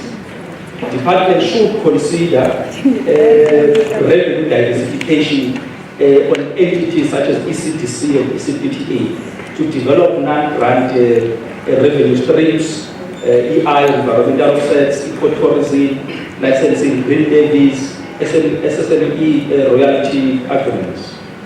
Program 2 receives bulk of the budget, which is at 65%, supports micro, small and medium enterprises in manufacturing, agro-processing and tourism, which are key economic drivers.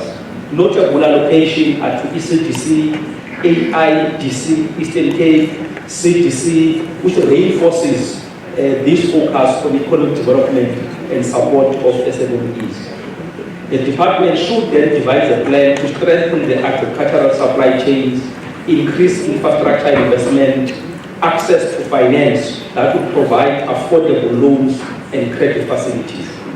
The department should establish dedicated provincial cannabis and hemp development program, which will ring-fence funding, technical support, and licensing facilitation for indigenous growers. Program 3 receives 17.5% of the budget and actively implements the Climate Change Act and promotes extended public works program job creation and enforces environmental regulation in partnership with national and provincial bodies. Recommendations highlight the need for a strengthened compliance, a green economy framework, disaster risk special planning, and climate adaptation plans integrated with local government ITPs in the municipalities. With the rollout of the EVs, electronic vehicles, the department should lobby for the finalization and implementation of the National EV Policy Framework, fast-track the renewable energy infrastructure rollout, expand special economic zones with the EV utilities. Briefly, chairs on entities. The transfer to entities is total over 1.3 billion in 25-26 financial year. With ECDC is turning the corner. However, the province's main development finance institution suffers from poor loan recoveries, number of hijacked buildings, high property maintenance costs, weak asset performance, and underperformance in job creation in their KPIs. The report therefore recommends revenue diversification, improved credit framework, impact-based indicators, and sectoral focus on agro-processing, automotive, and digital economy. The committee further recommends that ECDC adopt PPPs, blended finance, and reconfigure its loan and property portfolio for greater yield. Eastern Cape Gambling Board, this institution achieved 97% of its revenue collection target, bringing in 822 million out of the 850 million it had projected. And this rise is based on an online betting following the zero sports betting policy. However, land-based gambling continues to decline, exacerbated by infrastructure unreliability and competition from digital platforms. The board operations are still largely manual, which persists underperformance in own revenue streams and delay in the system digitization. Therefore, the committee recommends that the entity must include formalizing intergovernmental frameworks with the National Gambling Board, digital transformation, recruitment of technical talent, automated contract systems, and adopting a hybrid legal support model. East London ITZ concluded its Vision 2025 and initiated Vision 2030, targeting expanded industrial footprint, tech-driven innovation, and operational excellence. However, challenges include the under-resourcing expansion plans, delays in PPP approvals, and declining support, declining export production, and skills development metrics. Recommendations call for professionalized project packaging, better coordination with the government department, streamline special purpose vehicle approval, and more response customer engagement frameworks. On UHA, CDC managed 67 operational investors within the SEZ, totaling 12.4 billion in investment and more than 11,000 jobs. This growth is steady, and its financial strategies for 25-26 reflect the sustainability of this growth path. Therefore, this SEZ show potential in electric vehicles, bulk mineral and green logistics, but execution is hindered by infrastructure gaps. Fiscal constraints threaten continuity in strategic zones like the pharmaceutical and vaccines present in the Nelson Mandela Logistics Park. I'll pause for time. You are exactly left to 2 minutes. That's what I'm trying.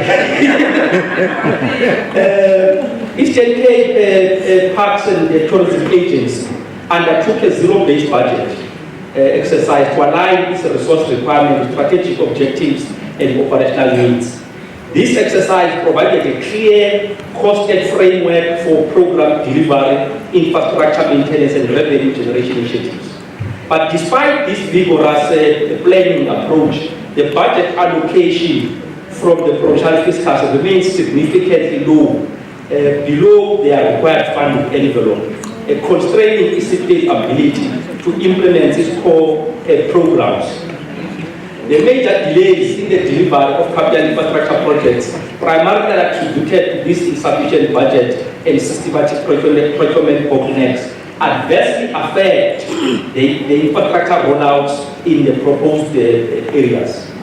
Eastern Cape Liquor Board The major highlight Eastern Cape Liquor Board was an improvement in licensing efficiency following the launch of the digitized licensing system in March 2025, which led to notable increases in compliance, and these efforts and allocation is much commended.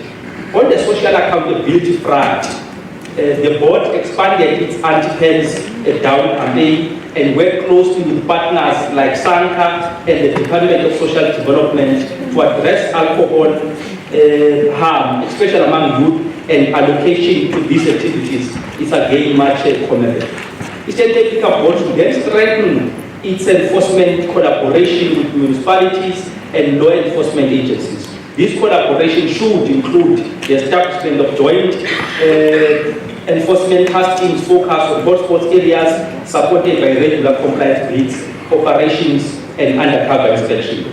In conclusion, Chair of Chairs, a strong emphasis is placed on outcome-based budgeting, strategic partnerships, blended finance, digital modernization, and institutional efficiency. It is imperative that the department consolidate the underperforming program, strengthen its monitoring and evaluation frameworks, and drive innovation and sustainability across sectors, especially in preparation of the shift to the new energy vehicles, climate change adaptation, and regional economic integration. Also, the committee, thank very much the support and the work from our technical team, the support we received from the department, worked well with them. The opposition worked very well in that committee. It's a good committee with the members with all members working together. As such, I present the report. Thank you very much.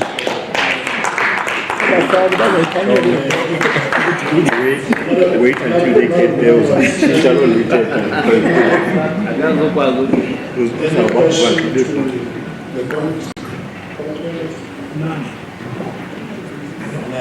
Question to the MC? Thank you, Mr. Chair of Chairs. We love your suit.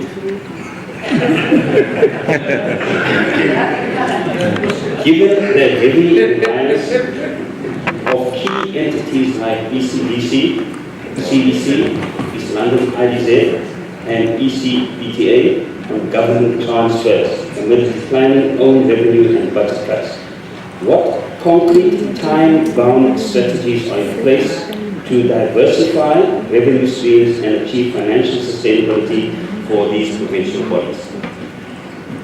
Thank you.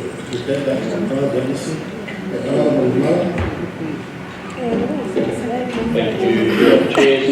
Just a short question. If the vacancy rate in terms of the environmental enforcement at 3%, how many forest guards are currently employed by the department and how many should there be?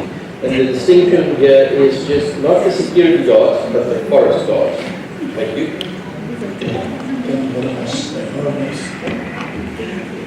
Inkosi sihlalo sihlalo ecela ukubaphendula asendlini.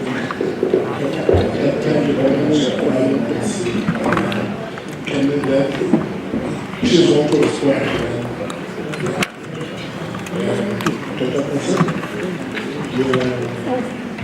13 minutes. Thank you, Honourable Chair. Honourable Chair, the Speaker has graciously allowed me to ask the Secretariat to just give a small gift to the members today. After 11 years in this House, I finally saved enough money to buy everybody a licensed disc sticker. Chairperson, everybody that knows me knows that I love the Eastern Cape. Every town in this province, our entire 800 kilometers of coastline, from the Tsitsikamma through the Karoo to the Wild Coast. I love every inch of this province and all of its 7.2, yes, there it is, and all of its 7.2 million people. Chairperson, the former United Nations Secretary General Kofi Annan once said, the life of dignity is a right and not a privilege. But unfortunately, it remains an elusive right for many people in the Eastern Cape.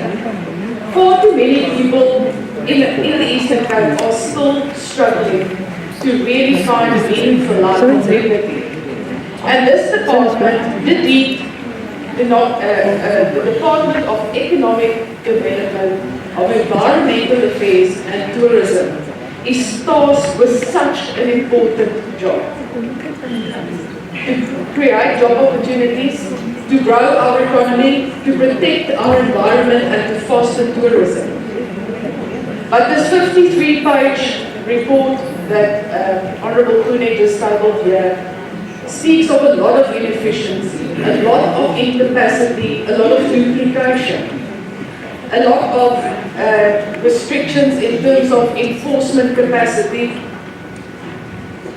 and it shows that our environment remains on the back burner and is always the last item on the agenda. So let us speak plainly, Honourable Chair. It means that the department is failing to convert the budget or the money to really make a meaningful impact as much as it could for the people of the Eastern Cape. Earlier today, I had a member statement that dealt with entities.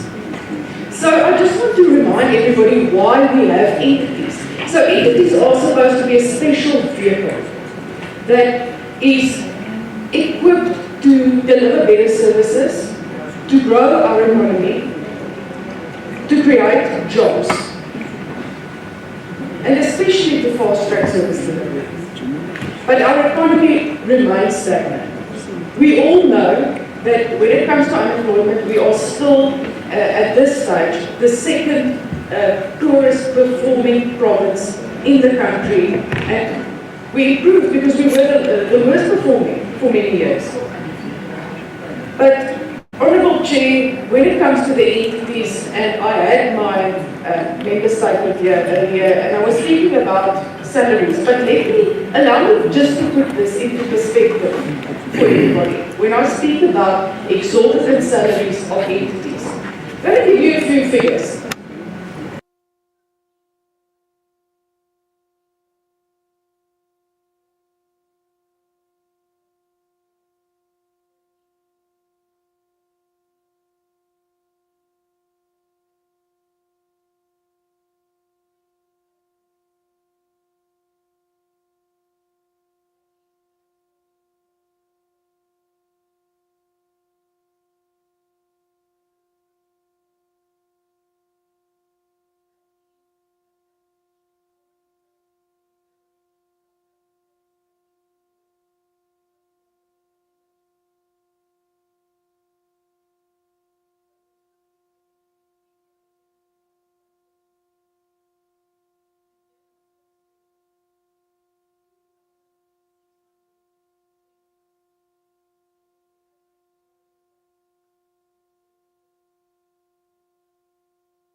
The CEO earns 5.3 million a year. The gambling board CEO earns 4.8 million rand a year and had a 625,000 rand bonus.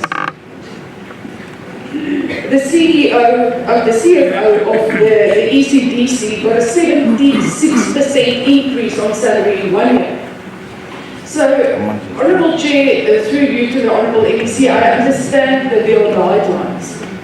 But I am yet to see a guideline that says that it is okay for somebody to get a 76% increase in salary in 1 year. And when I am talking about rationalization and restructuring of our public entities, it is not because I got up one morning and said, you know what, we should rationalize these entities. It is because our President Cyril Ramaphosa on the 9th of February 2023 said, and he gave an instruction that there should be rationalization and restructuring of departments, of public entities and programs to save South Africa 23 billion rand, and that it must be done within a 3-year period. That is why I'm asking about rationalization. Honourable Chair, in Program 3, we looked at biodiversity and compliance enforcement. And as somebody rightly said, we've got a 30% vacancy rate when it comes to enforcement. And the example that I really want to use here is the Wild Coast of the Eastern Cape. And we've seen the Wild Coast in the news, and I'm going to talk a little bit more about that later. But we've seen the Wild Coast in the news. Did you know that the Wild Coast here in the Eastern Cape is regarded not just nationally or by us in the Eastern Cape, internationally, it is regarded as one of the most beautiful, pristine areas in the entire world. Did you know that in South Africa, it is the second most recognizable natural site over the world in South Africa? But yet it is one of the most poorly protected environmental areas, probably in the world as well. But so why is that? And if we think that the lack of enforcement and the poor protection doesn't have an impact on the people there, we are making a massive mistake. Poor protection and poor enforcement has a massive effect on subsistence fishing in that area, on the communities living there. Those oceans and shores are being stripped of abalone, of rock lobster. Those areas are being littered and vandalized. Honourable Chair, when I was doing some oversight of my own there with Honourable Cowley, somebody came to us and said, you know, and this was at the Port St. John's Beach, and he said to us, you know this area that you see empty here now, full of invasives? My father's father and his father protected an indigenous milkwood forest that stood here for hundreds of years. And somebody came, not even from our province or from our community, but somebody from outside the province and somebody from another country came there, and overnight they flattened a 100-year-old milkwood forest. Calls to the department landed on deaf ears, and I couldn't get somebody to help them stop it because they knew the value of that environmental asset, and it couldn't be stopped. And it's destroyed. It's destroyed forever now. Honourable Chair, the other issue is that our beaches are being carried away through illegal sand mining. Illegal buildings are being put on unspoiled landscapes. Illegally. It's not property that belongs to people there. It's people coming from outside our province and even outside our country. And through you, Honourable Chair, to the Honourable MEC, the department is being tested. What these people are doing, because they are testing our enforcement capability and our reaction time. So when they see a nice piece of property, they go and build a small building there to test how quickly the department sends somebody to go and break it down. And when it takes too long, they start building there, and it gets to a point where it's too late to break down that structure. So they are actually out there testing us, and it's not even people from the Eastern Cape. I'm glad, Honourable Chair, that tourism funding is up by 190%. I think that's great because tourism is our third largest contributor to GDP in the country and job creation in our country. But we have to make sure that we keep our tourists safe.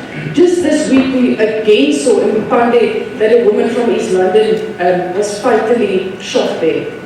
And we know that this is coming after a spate of kidnappings that has been happening in the Wild Coast. Some of the operators there are saying that their bookings went down by 90% since the safety concerns in the Wild Coast.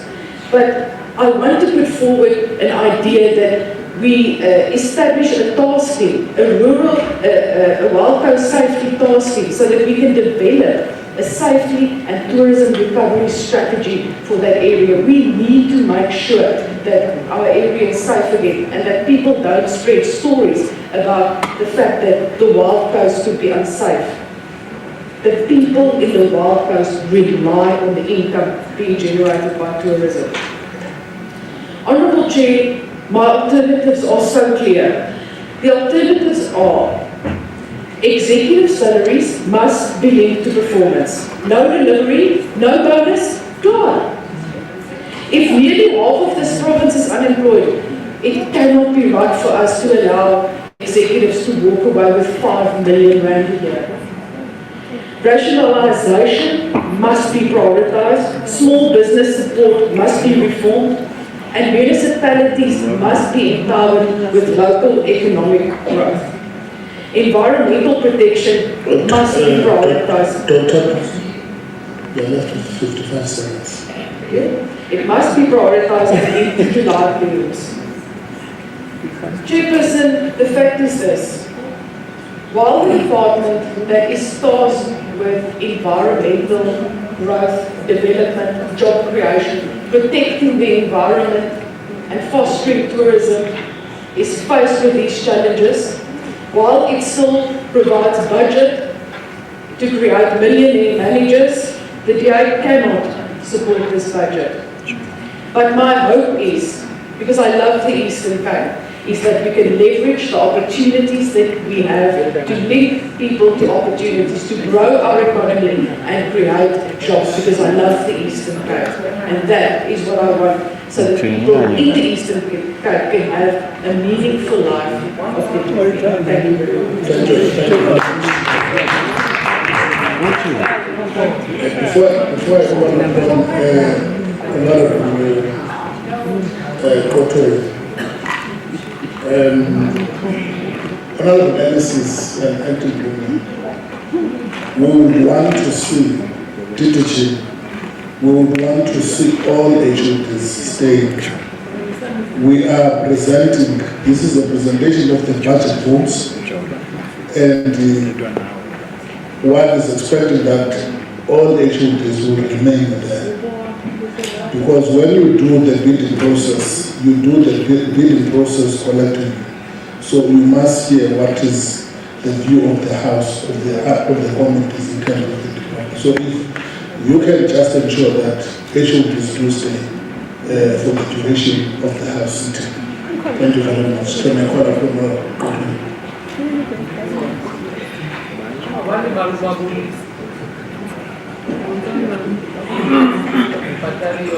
your name is Sasa.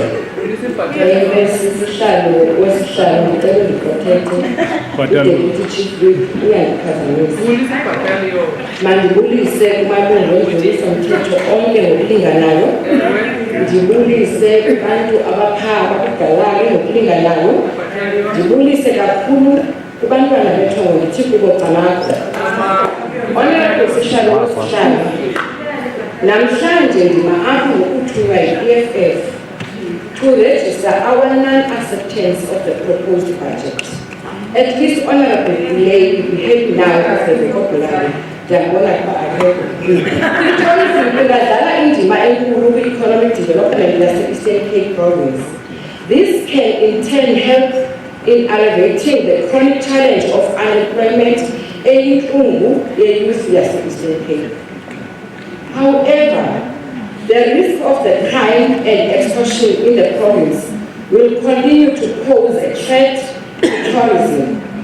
Potential tourists will certainly be deterred by criminal acts like car hijacking and kidnapping. It is for this reason that engagements with the South African Police Service, traditional leaders, local communities and other relevant stakeholders must be given to a greater extent. Structures like community policing forum could also play a role in prevention of detection of crime, and they must also be part of the engagements relating to developing a comprehensive strategy that will send an ambiguous message to the tourists that the Eastern Cape is a safe destination for tourism. Honorable Sishalo, equally important is to acknowledge the economic development and tourism will not thrive where there is proper infrastructure.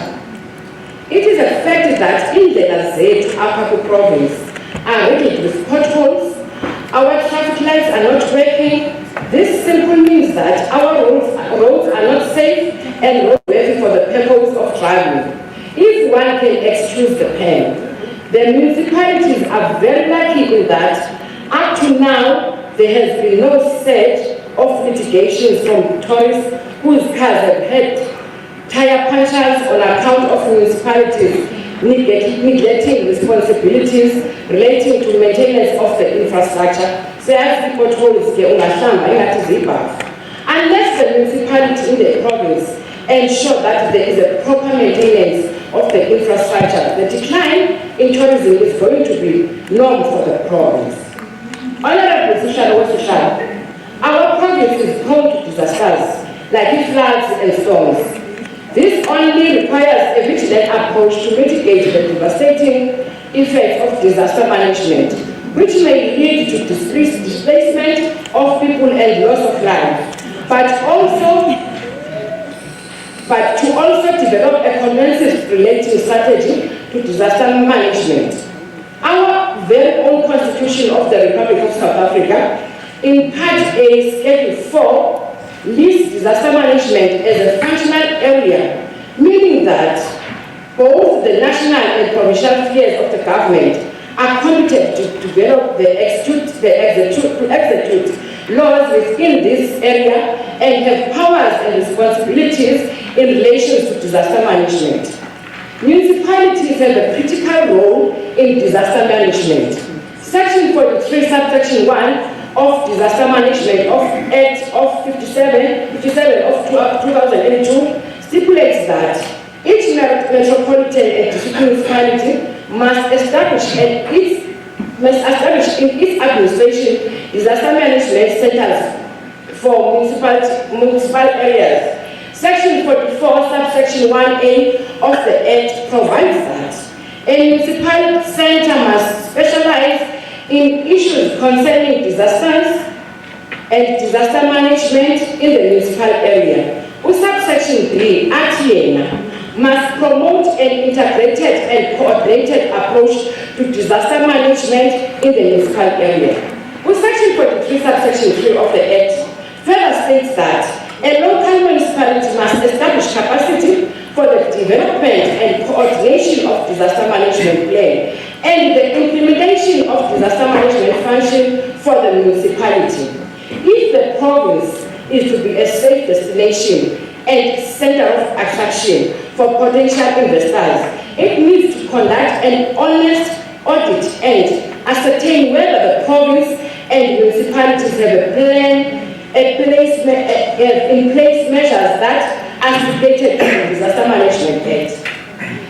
The issue of waste management continues to pose a serious challenge to a clean and healthy environment. Illegal dumping sites continues to pose a serious challenge in the province. For example, in Nelson Mandela Metropolitan Municipality, there were 2,000 illegal dumping sites. This challenge was partly triggered and exacerbated by the inconsistent formal waste collection and lack of a proper disposal facilities.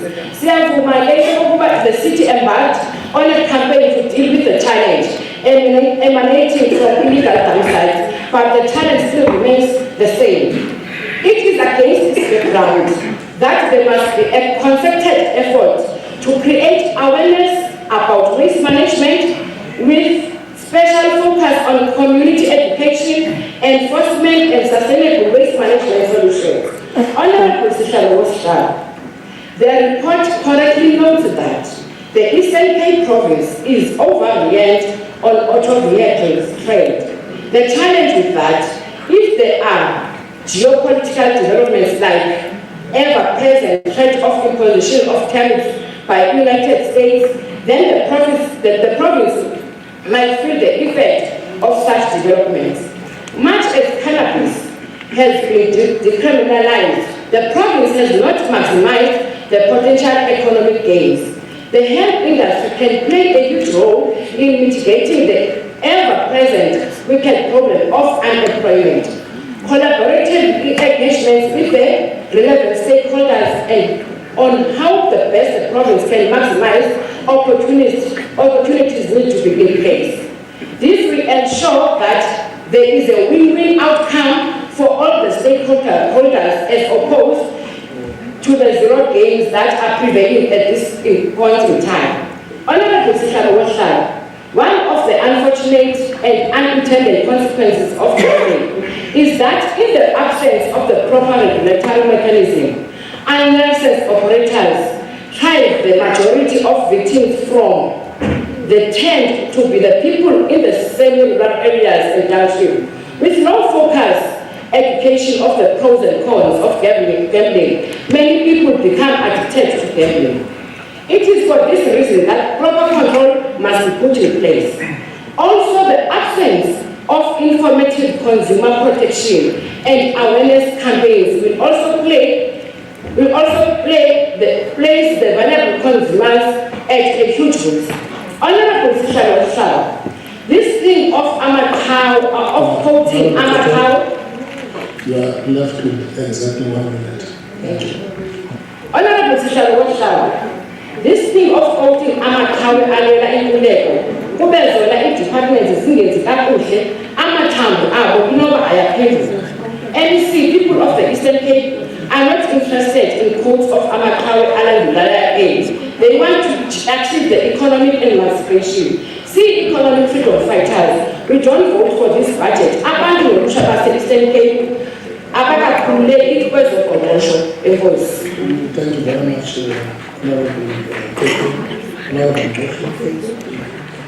The 5 minutes starts now. Thanks, Honorable Chair of Chairs. Greetings to you. The observer protocol, the company. Chair of Chairs, we know the developments of the department in shaping the economy of the province and informed by the new developments of installation of 13 electrical charging stations and other initiatives as a move to make Eastern Cape a better province. But the department cannot operate without it being affected by factors that obstruct other departments to progress. We appreciate the visit to Kabeja and noted the improvements and shortfalls. Our visit involved the automotive, agro industries, and other sectors. We appreciate the existence of the establishment to create employment and to improve the economic growth of our province, but concerned with the following gaps. The partnership with the investors, on the partnership with the investors, the department has not clearly defined the terms of reference with companies operating in the province.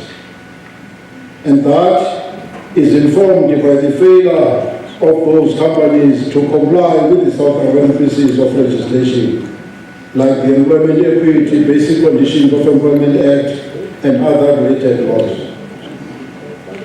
Following gaps that were identified in the election with the management of the ECPTA, which are as follows: the 10% vacancy rate, insufficient skills in business management for investment promotion, insufficient resources to fund development initiatives, the institution unable to generate profits from reserves, and tourists deterred by dirty towns to invest, also becomes and the lacking integrated planning.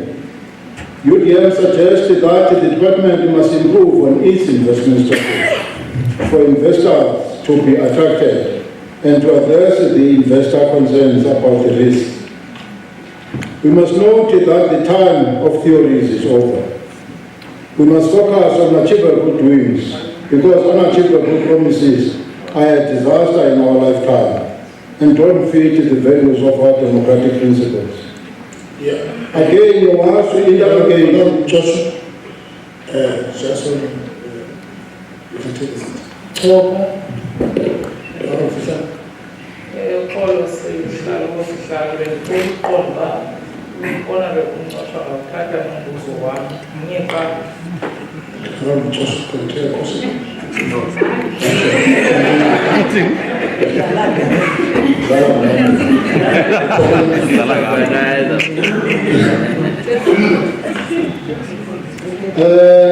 Chair of Chairs, we must focus on achievable doings because unachievable promises are a disaster in our lifetime and don't fit the values of our democratic principles. Again, while we interrogate the department's willing to bring change, we put for your attention that a theory can be proved by experiments, and we must allow our future to tell the truth, so as for us to evaluate everyone according to his work and accomplishments. One of the comprehensive approach harnessing, only the comprehensive approach harnessing the resources of our country can reverse the crisis of our development created by the old cities.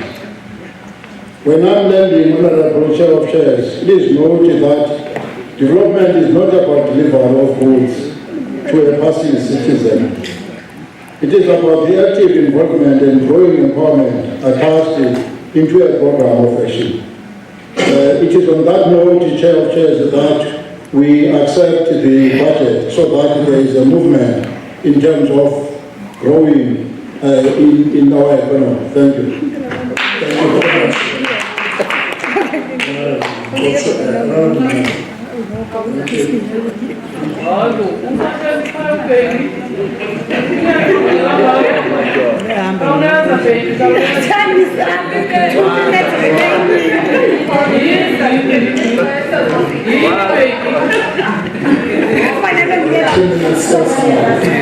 Honorable Speaker, Chair of Chairs, honorable members, the provincial economic growth is below the set target of 2.8 for 2025. The unemployment rate is 9 first quarter, which is not good at all.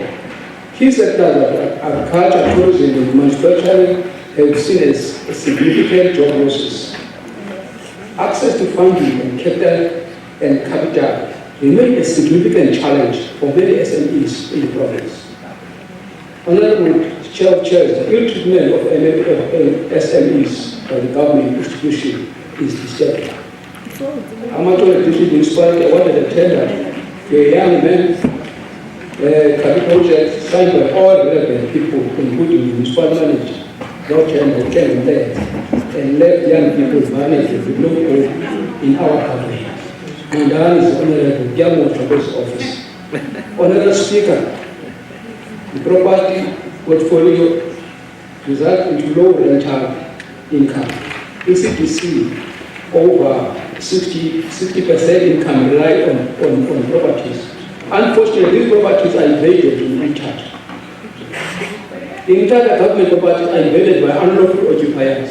Criminals are in control. People of this province never voted for criminals to occupy government property.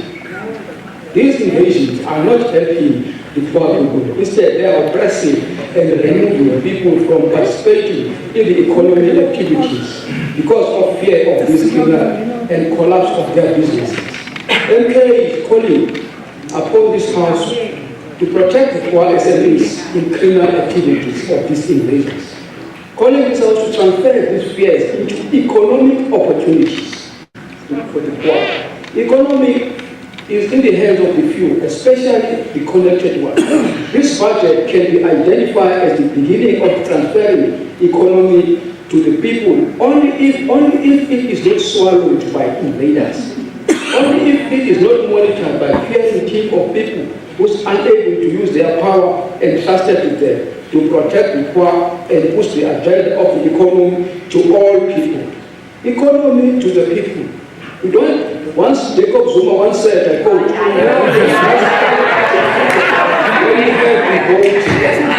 don't just end up with president, Raymond held the vote, the struggle continued. MKP support the budget because the struggle continues for the economy. Thank you very much.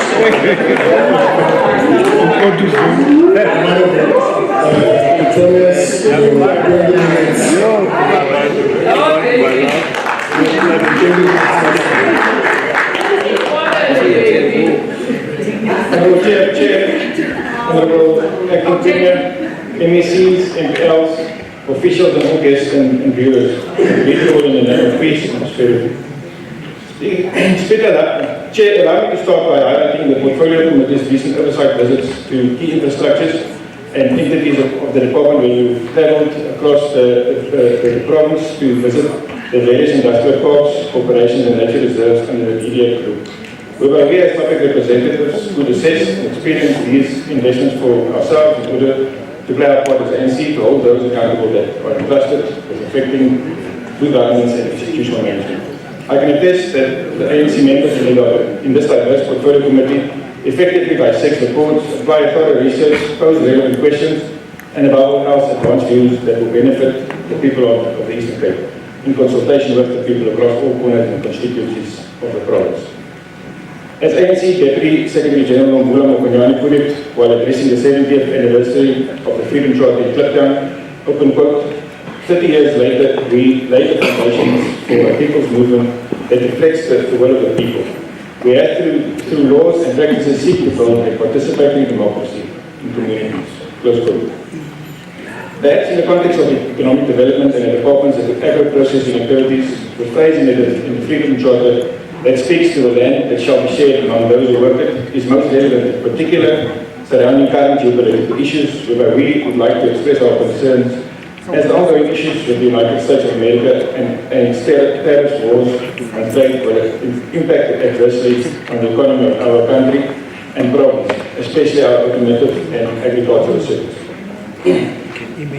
Chair, South Africa's economic growth in 2025 is expected to be modest, with various factors including global economic conditions, infrastructure constraints, and domestic policy uncertainties that influence predictions.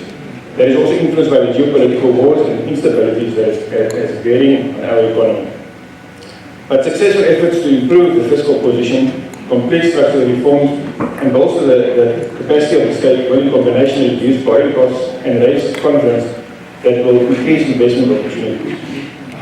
Therefore, the South African government must continue to engage with the US government and reach an amicable solution in reversing the stance taken by President Donald Trump to not only stop the USA aid to South Africa, but also they need to make further investments to maintain healthier trade relations. In the interim, we may also venture upon expanding our exporting destinations. We should also call on those running to the White House unmandated to cease from representing themselves disguised as an entire population. In this instance, Chair, I can't help to be reminded by what Honourable May said when Honourable Sune and Fishani jokingly posed to him in this house, whether he will also be going to America. And I think his response failed to grasp the opportunity to properly represent Afrikaners. So let me assist and use my 20 minutes, Chair. Afrikaners were never inherently supposed to be people that suffered from superiority complex, like their British counterparts, who generally perceive Afrikaners as lower class. En voorzitter, ons kan dit nooit toelaat in ons jong democracy, dat mense nog steeds kom met die mentaliteit van ons is beter, ons het het self verdien, en net ons kan dit doen. As Raymond alluded, that a lie often told enough becomes truth. We surely can't in 2025 really be tolerating this thinking that out of 60 million South Africans, only 50,000 people are capable to farm and process food, as if they developed these skills themselves. In fact, Speaker, in 1932, an American delegation came all the way from New York to compile the Carnegie Commission report on the poor white problem in South Africa that was used as a blueprint for apartheid and support to meager farmers. The report says the following, open quote, a colonial visitor to Grahamstown wrote that miscellaneous herds of whites and blacks lived together in the most promiscuous manner imaginable. And there was little doubt that if the Bantu were given full economic opportunity, the more competent among them would soon outstrip the less competent ones. Close quote. Speaker, bearing in mind this was 30 years after the Anglo-Boer War and 20 years after the Natives Land Act, and still the Union government, with its strong guidelines, could not find realistic solutions to alleviate poverty, even just for a select few.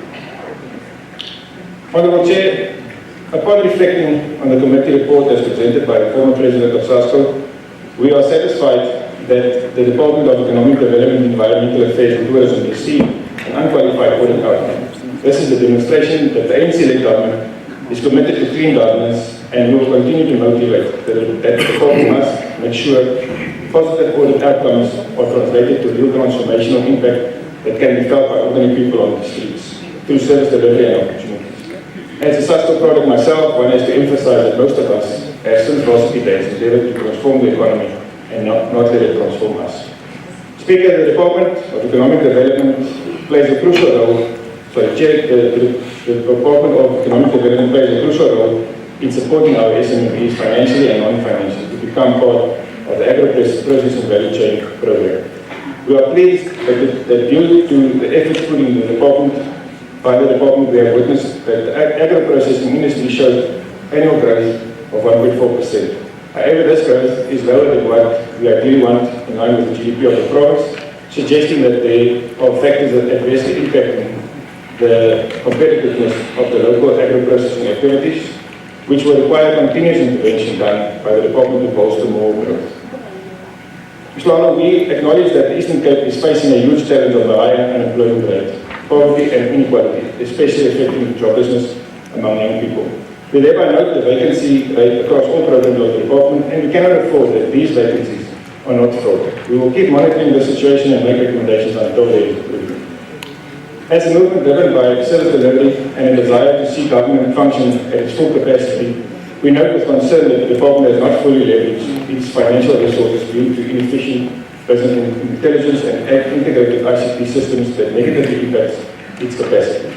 While we understand the complexity of the DDF group, the inefficiencies and duplications of responsibilities and operations within the department should not be tolerated. We therefore urge the department to speedily resolve these issues and also apply consequence management where necessary to set better standards. Honourable Chair, our province is in need of increasing its provincial purse and support, especially to our SMEs. We therefore support the portfolio committee recommendation which states that the department must devise a plan to strengthen the agricultural supply chain, increase infrastructure investment, provide access to finance and affordable loans, adopt modern technologies, advocate for supportive policies towards incentives, and develop local and regional market access. This will contribute to our economic growth, development, and create employment opportunities that we can build on. But these aims could all be reversed or affected if the US tariff keeps scheme, whereby we may face many job losses to this impact, which the ANC has worked so hard in creating. Speaking and reflecting on the ANC's first 3 years of advancing development in line with the Freedom Charter, and just in touching on the point of the Commission again, to put governance across all eras into perspective. The Commission granted and stopped financial and education support and welfare investment from the Union, transforming the poor white class in the 1930s, but the Union government did not succeed. Then came the apartheid government in 1984, another community report on poverty was released that again found similar outcomes in relation to some of the white population still being poor and uneducated. Meaning both previous governments could not find solutions to poverty and social development within its first 30 years of being in governance. Despite institutionalized racism, yet today people expect the democratic government in 30 years to solve all the problems created by these former governments. While they should be saying, as President Mhlaba put it in Parliament 2 weeks ago in response to the Freedom Front, what are we going to do to correct the imbalance that was kick-started by the Carnegie report recommendations? The White House should also acknowledge the role played by this top economy commission and the Western advantage in white farmers at the expense of black people, and understand that the idea of imposing tariffs would further entrench these historical injustices. But as the ANC, we remain steadfast in our nation-building agenda and will continue to advocate for economic investment and persist in recommending necessary support to uplift all communities in the Eastern Cape of the country to ensure the hard-fought gains of our democracy is not reversed. Honourable Speaker, today, 30 July in 1967, the real MK combatants led by the Batuli Detachment crossed the Zambezi River to start the One King's Colonial campaign battles to fight for liberation. Chris Hani's position during this time in history is what we would also like Honourable Kali to be able to quote and perhaps understand what is meant with democratic freedoms versus economic freedoms. Lives were lost on both sides during these clashes, and we acknowledge the sacrifice made to make South Africa a better place for everyone.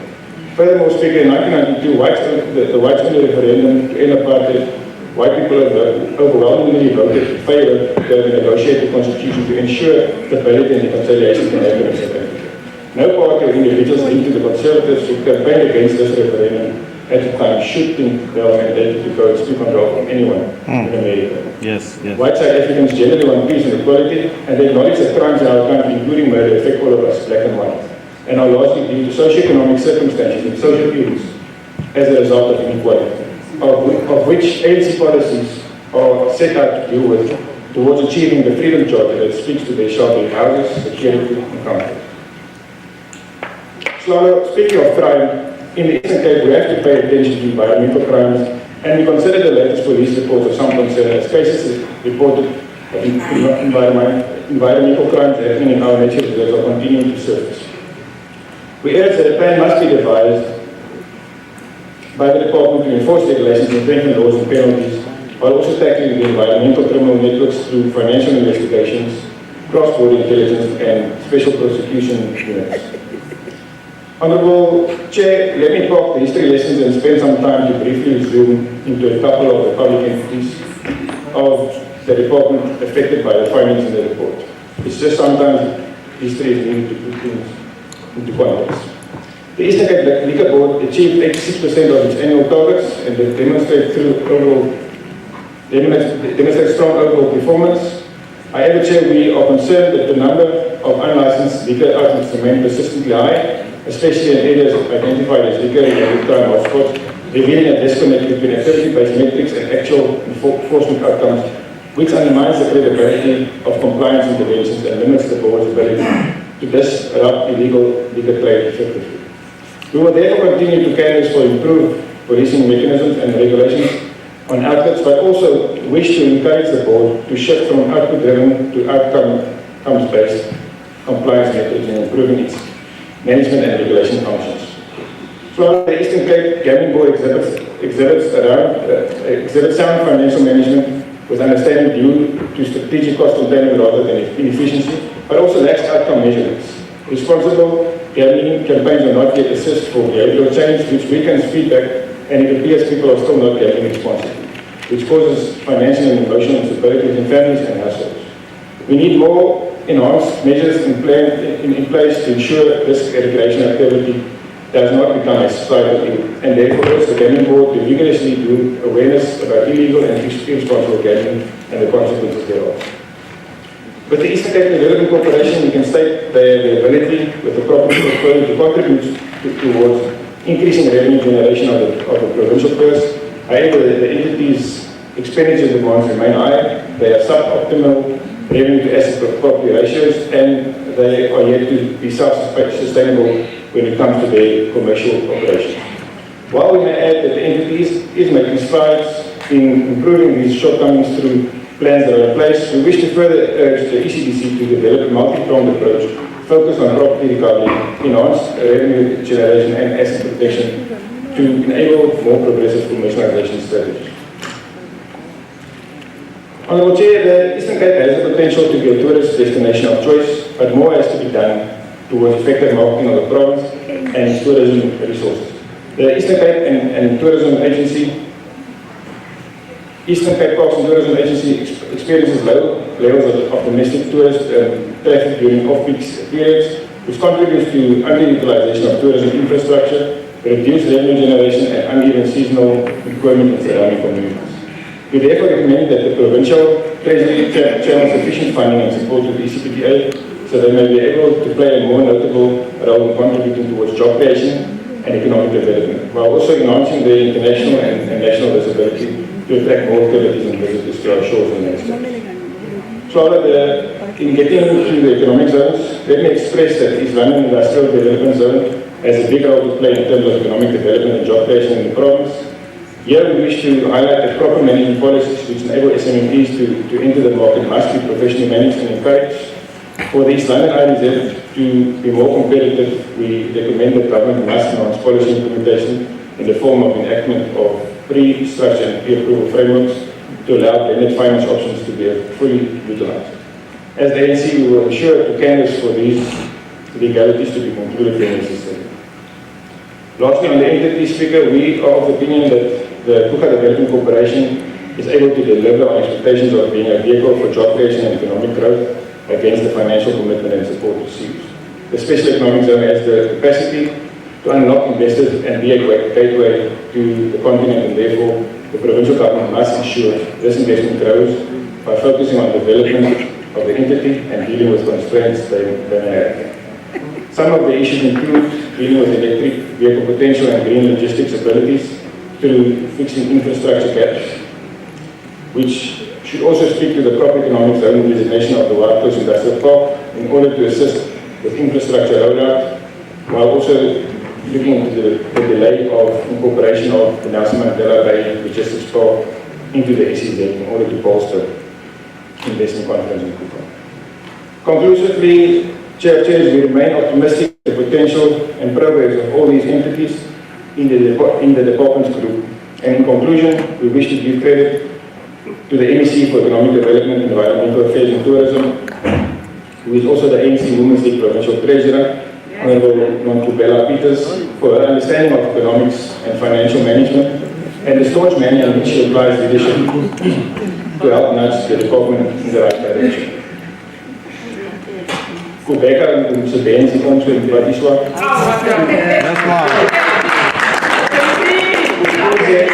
Ukuze sikululeke sonke sibeni. Yini JP.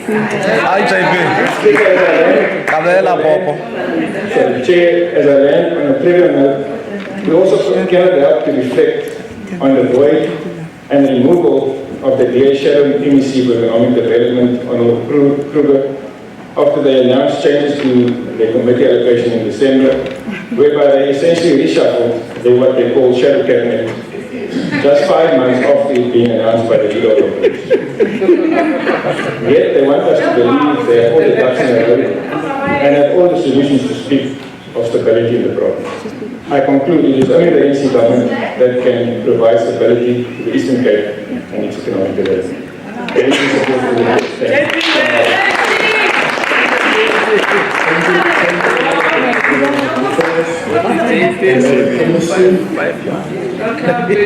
Thank you, JP. Listen, you've only 10 minutes. And your 10 minutes starts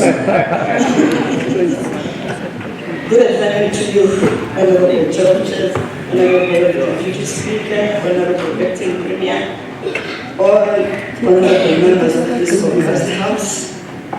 Let me all greet you, the refugees and the support staff out there. Let me first answer the questions that were asked here by Honorable Feed. Honorable Feed, our entities are collecting, and as you know that ECPTA is collecting revenue during game, auction, and at the reserves. And also the SEZs are attracting investors. We have been supported by the Provincial Treasury when we assisted the SEZs to apply for a special people's vehicle through National Treasury to trade and generate revenue. So they will be able to do that because Puha has been granted and we're still waiting for the permission for Islam and ITZ. Coming to the forest guards, that is a function of DFFE. So it's DFFE that appoints forest guards. Honorable Miller, I hope I pronounced your name properly. Honorable Kodo is a collaboration commander, which one brings. The quality of change in our society will greatly depend upon the quality of leadership that is exercised in the various sectors and activities of our community organizations and public life.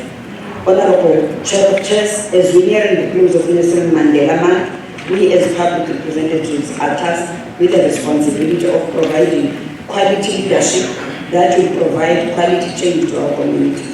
The Portfolio Committee, as indicated in their report once again, has continued to diligently play their oversight role in the operations of the department and its entities to ensure that there is value for money The report table today reflects the sentiments of Edward Denning when he states you can't manage what you can't measure. At least they are able to measure, now they are able to manage that. Government continues to implement its commitment to the people of the province, with the portfolio committee playing its oversight role in holding the department accountable on its undertaking. The report table here assists the group to understand our strengths and weaknesses, include shortfalls in the implementation of our projects. We note areas of duplication in some instances where there is overlap of national departments. The challenge of the shrinking fiscals that government is faced with. Our department is not barred to the budget cuts, emphasizes the need to position the province as the perfect destination to invest in. Once again, we appreciate the time and effort taken by the committee to visit these projects. We undertake to make use of the recommendations in respect of the ICT issues, the issue of filling of vacancy, of vacant posts, the loan book, and the capacity of the DGH to undertake an in-depth capacity of economic research and analysis. And there was a question that was asked yesterday, what are we doing about the 30% tariffs as the Eastern Cape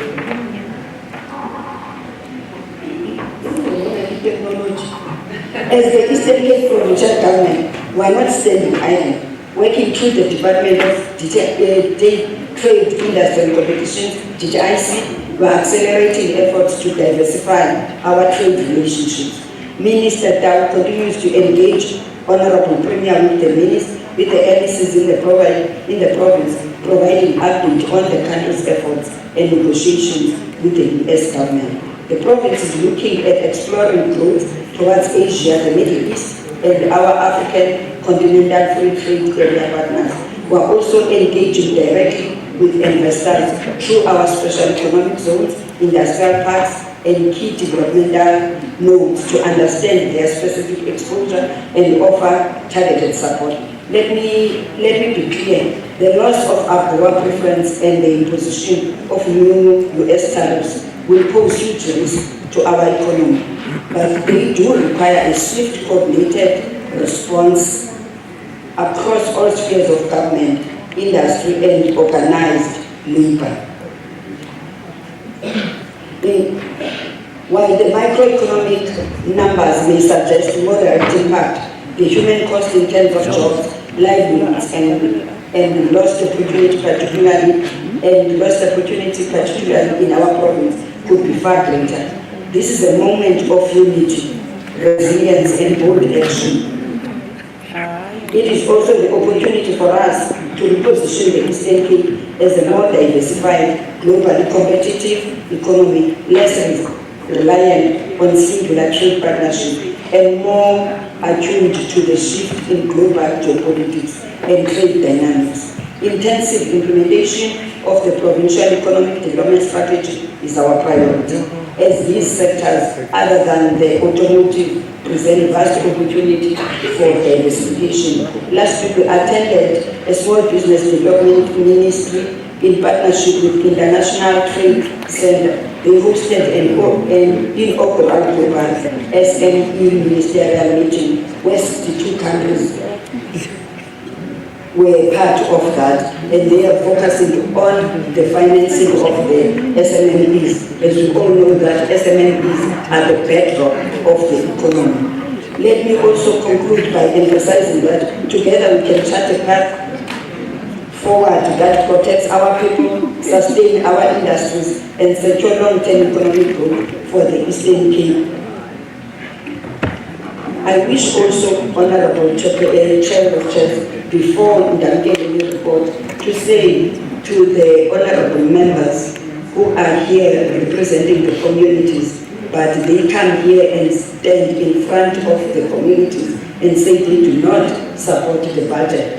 And at the very same time, they will be the first ones to ask questions on the budget that they are not supporting.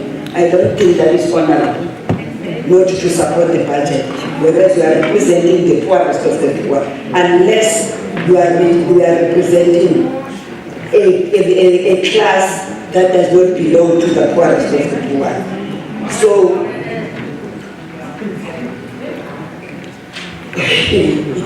I wish to once again thank the honorable members of the Portfolio Committee for the diligent work undertaken in overseeing the work of the department.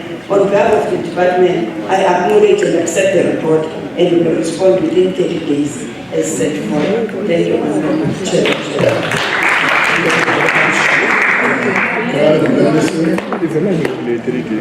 I put the report. Objection?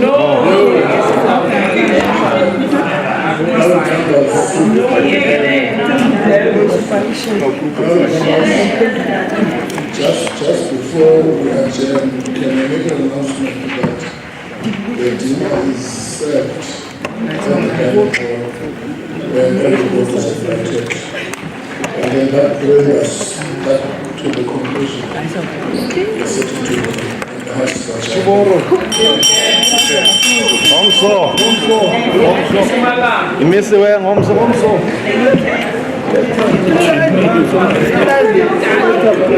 Senyuka ngomso.